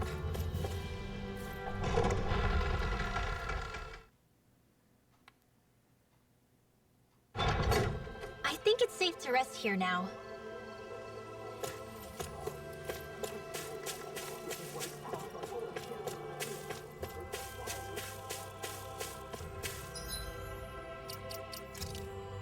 Good, alright. We do have plenty of skill points now, though, so I might do a round of boosting some things before we progress the story.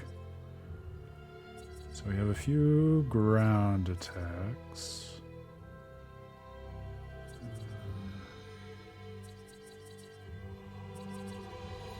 Aerial attack devastation. Iron cleaver. Thunderous devastation. So a lot of the aerial attacks are ones that we need to unlock here. I would like Incineration Wave. That'll help to open up some options. Okay. How about with Shionne?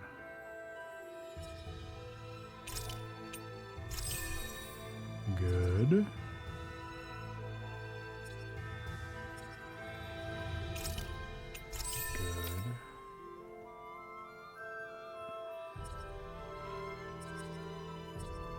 Oh, we should get some boost gauge stuff too. That's what I was griping about earlier. That'll help.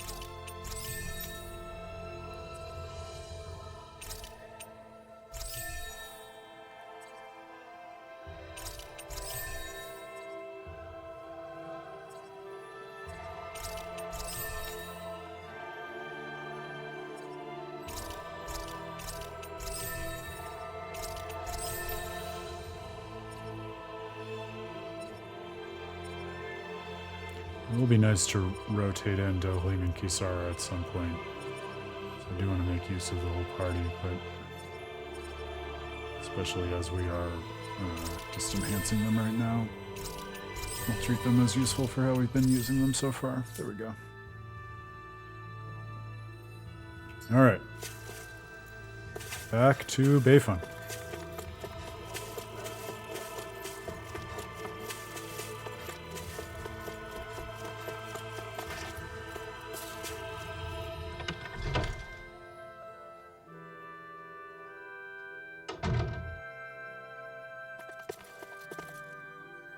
Looks like you took care of everything.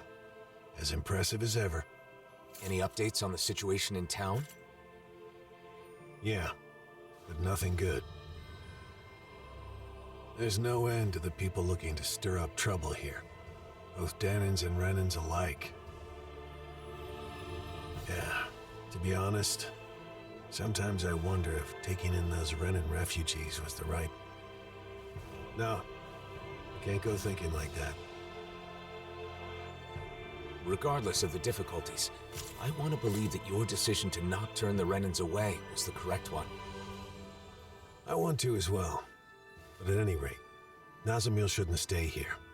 It isn't safe for her. Not that it's her fault, but... Sorry, Nazamil. It's fine, don't worry. Thanks, Bayfon. All right, everyone. Let's head to Vicent.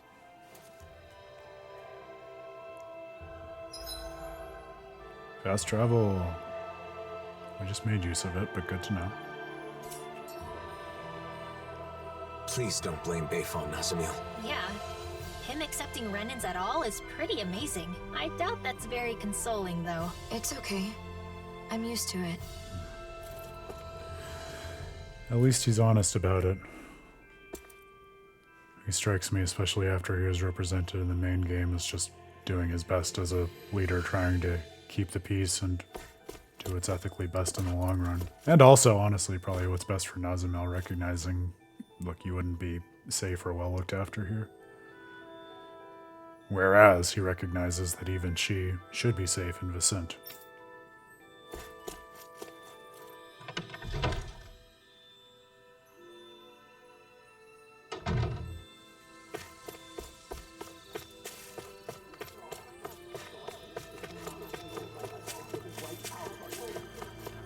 And I wanted to see before we rolled on,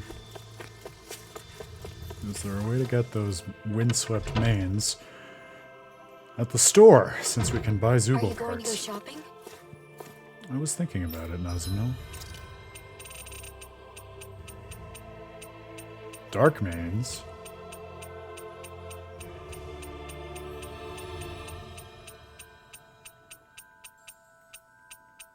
No windswept main, of course. That would be too easy to get it at the store.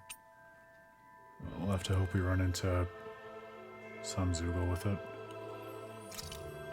Can always go back to cover it off if need be.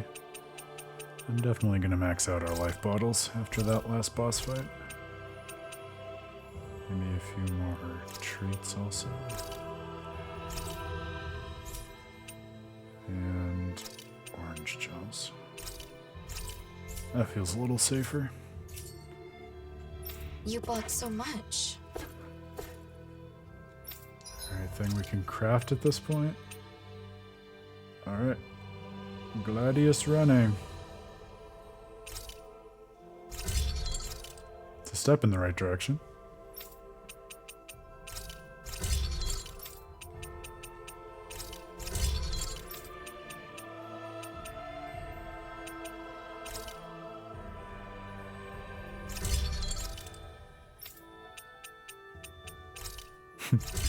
Law somehow got away with finding the materials for a higher tier weapon than everyone else did. Well, look, a gift horse in the mouth. It'll help us. It's a team sport. That new weapon looks nice. I'm impressed how well balanced this thing is. Now, is there anything good that we can get for everyone? I think a warrior emblem would be great for Alphen.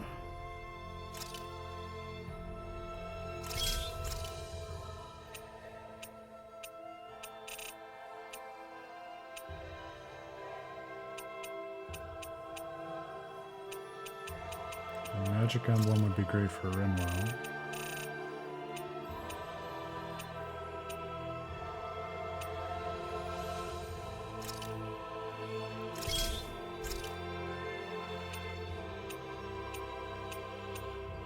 Yes.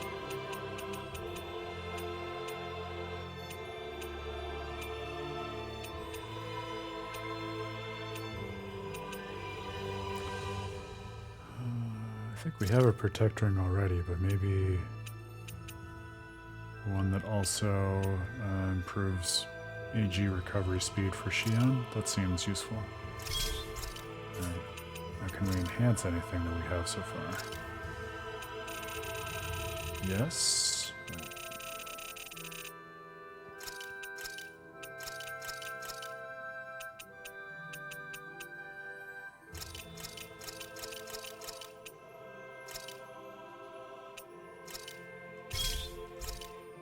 Excellent. Ah, yes, I forgot about this system. So you can craft the... Excuse me. So you can craft the accessory, but then you need to enhance it before you have access to all its effects.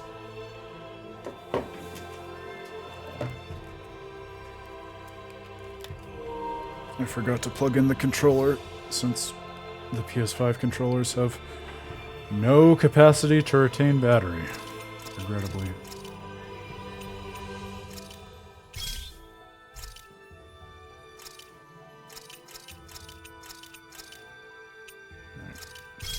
Excellent.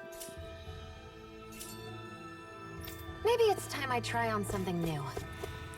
You read my mind, Shionne.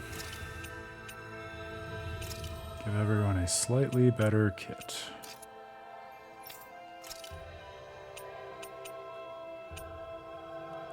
I think a protect ring will be better for Shionne than a black onyx, but we'll see. Magic emblem. Maybe we give Law the black onyx. Yeah, alright. I can live with that. Oh, we should probably rest at the end too, just to restore everything. And now we can actually cook. Fantastic.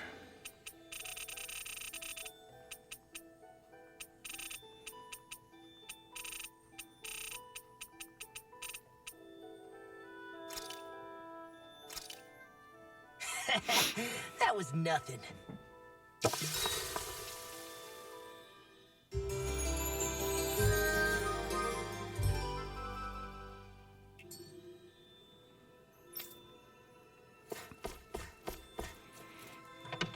Alright, well, we're nearing the end of the first leg of the marathon, but I suppose we can at least find our way out of town and head towards Vicente. Maybe set up the next arc of this DLC adventure before we wrap things up. And it'll be a short wait until we're back tomorrow.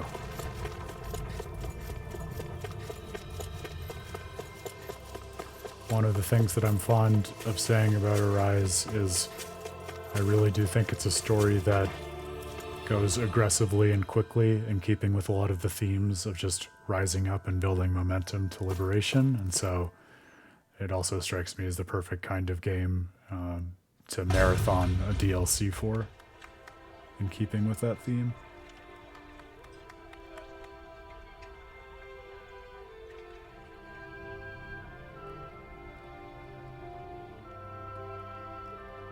Did it warp us directly to Vicente?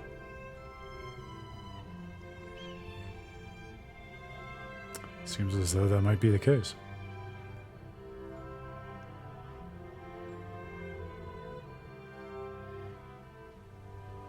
We've arrived. This is Vicente, Interesting. where Dahnans and Renans live as equals. So I guess maybe the developmental story explaining that is that they didn't rebuild the entire world, but are rather giving us smaller, more contained portraits of what the world looks like now. Interesting approach to representing a new world in a DLC such as this. Equals? Even me? Yes. I personally guarantee it. Aha, Kisara. I know it's hard to believe after Nies.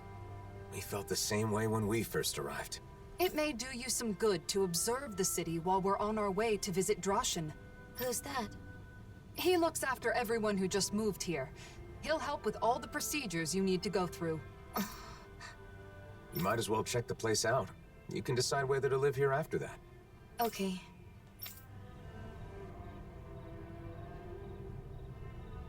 Is it your first time in Vicente, Nazamil? Yes. I always tried to avoid getting too close to cities. Then how'd you end up in Nies? I happened to be nearby when the worlds merged. I didn't know what was happening, so I fled there for shelter. If there's anything you don't understand about Vicente or Menancia, I can explain. All right, perfect. We have some more explanations to get grounded here, and then I clocked a skit that we can have, and I think that'll round us out for the evening, and then we can kick off tomorrow by exploring Vicent, which will be a lot of fun. Tell us about the changing climate, please. Development for welfare agent. Menancia was blessed with warm weather and rich soil, so it's always been great for crops and livestock. The same can still be said. It's no exaggeration to say that Menancia feeds the entire world. However, recently, there have been reports that harvests have fallen in comparison to past years. According to researchers, it's probably an effect of the merging of the worlds. It may be beyond our control, but it's still a difficult problem. Makes sense. The introduction of a new foundational aspect of energy to the world structure would probably upend some ecosystems. If there's anything you don't know, okay. About immigrants. Menancia remains the most fertile area and the easiest place to live, even after the worlds merged. Thus, there's no end to the people who want to move here, both Dahna and Rena. However, the reality is that many are merely after its affluence and are actually opposed to our ideals of coexistence. It's difficult because we can't just compromise our ideals and accept everyone.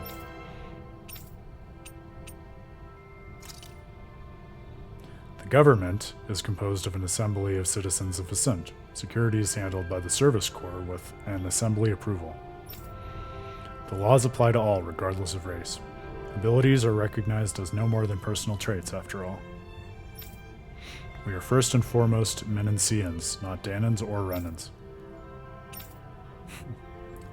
I like that idea in terms of healing the divide between the people, but with some of the other Tales games we've been submerging ourselves in over the last few adventures together, there are plenty of reasons to be anxious about the nationalistic tendencies of various locales going out of control and becoming just as deleterious. So it's a fine line, isn't it? Tell us about Dohalim, please. He is no longer a lord, but we all still adore him. We still keep a room for him in the palace, and he's an honorary member of the assembly. But he's busy with his duties in Pelagian, so he hasn't been back here much lately. If there's anything you don't understand, yeah, okay. Tell us about the Gold Dust Cats. The Gold Dust Cats, the ones that used to be an underground organization, now they've merged into the Service Corps. Their leadership was Legiel, right? Lately, there are both Dahnans and Renans among the new recruits. Alright. So, a similarly flourishing locale for coexistence and bountiful crops, but thrown into a bit of disarray by virtue of immigration and the upheaval of its local ecosystems. You know, Kisara, I've learned a lot traveling with you. Oh? About what in particular? Cooking. Getting to finally cook together again after so long has made me realize just how amazing a chef you really are. I need to take the opportunity to watch you at work again while I still have the chance. Your cooking already has everyone coming back for seconds. I don't think there's anything left to teach you. Oh, but there is. Not only do you season things perfectly every time, but your movements are so quick and precise. Compared to you, I'm just a novice. I hope you don't mind if I swipe a few of your techniques. You've really gotten into cooking, huh, Shionne? Oh, as usual, she still buys a ridiculous amount of ingredients. There's no such thing as too many ingredients. And can you blame me for wanting to try out every new recipe we find? I can relate. Trade between realms has flourished within this past year, and with it, the availability of exotic ingredients. It's the same in Vicent. The people there have been experimenting with food that incorporates a wider array of flavors. You're telling me brand new gourmet cuisine is being invented all over the world? I want to try making and eating all of it.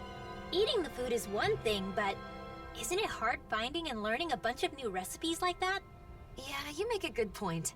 In the past, Kisara has always been there to help me, but I'm not so sure it would be as easy on my own. In that case, I'll put in the effort to learn some new recipes myself. That way I can teach you the next time we meet. You will? Of course. I'm not one to back down from a new cooking challenge. And besides, I really do appreciate your faith in me. Why don't we all just go to Kisara's every once in a while? You teach the rest of us too, right? Cooking classes with Kisara. I think I'd like to join in on that. Me too. Very well. I'll take on all of you. Are you gonna teach us? Or are you gonna fight us?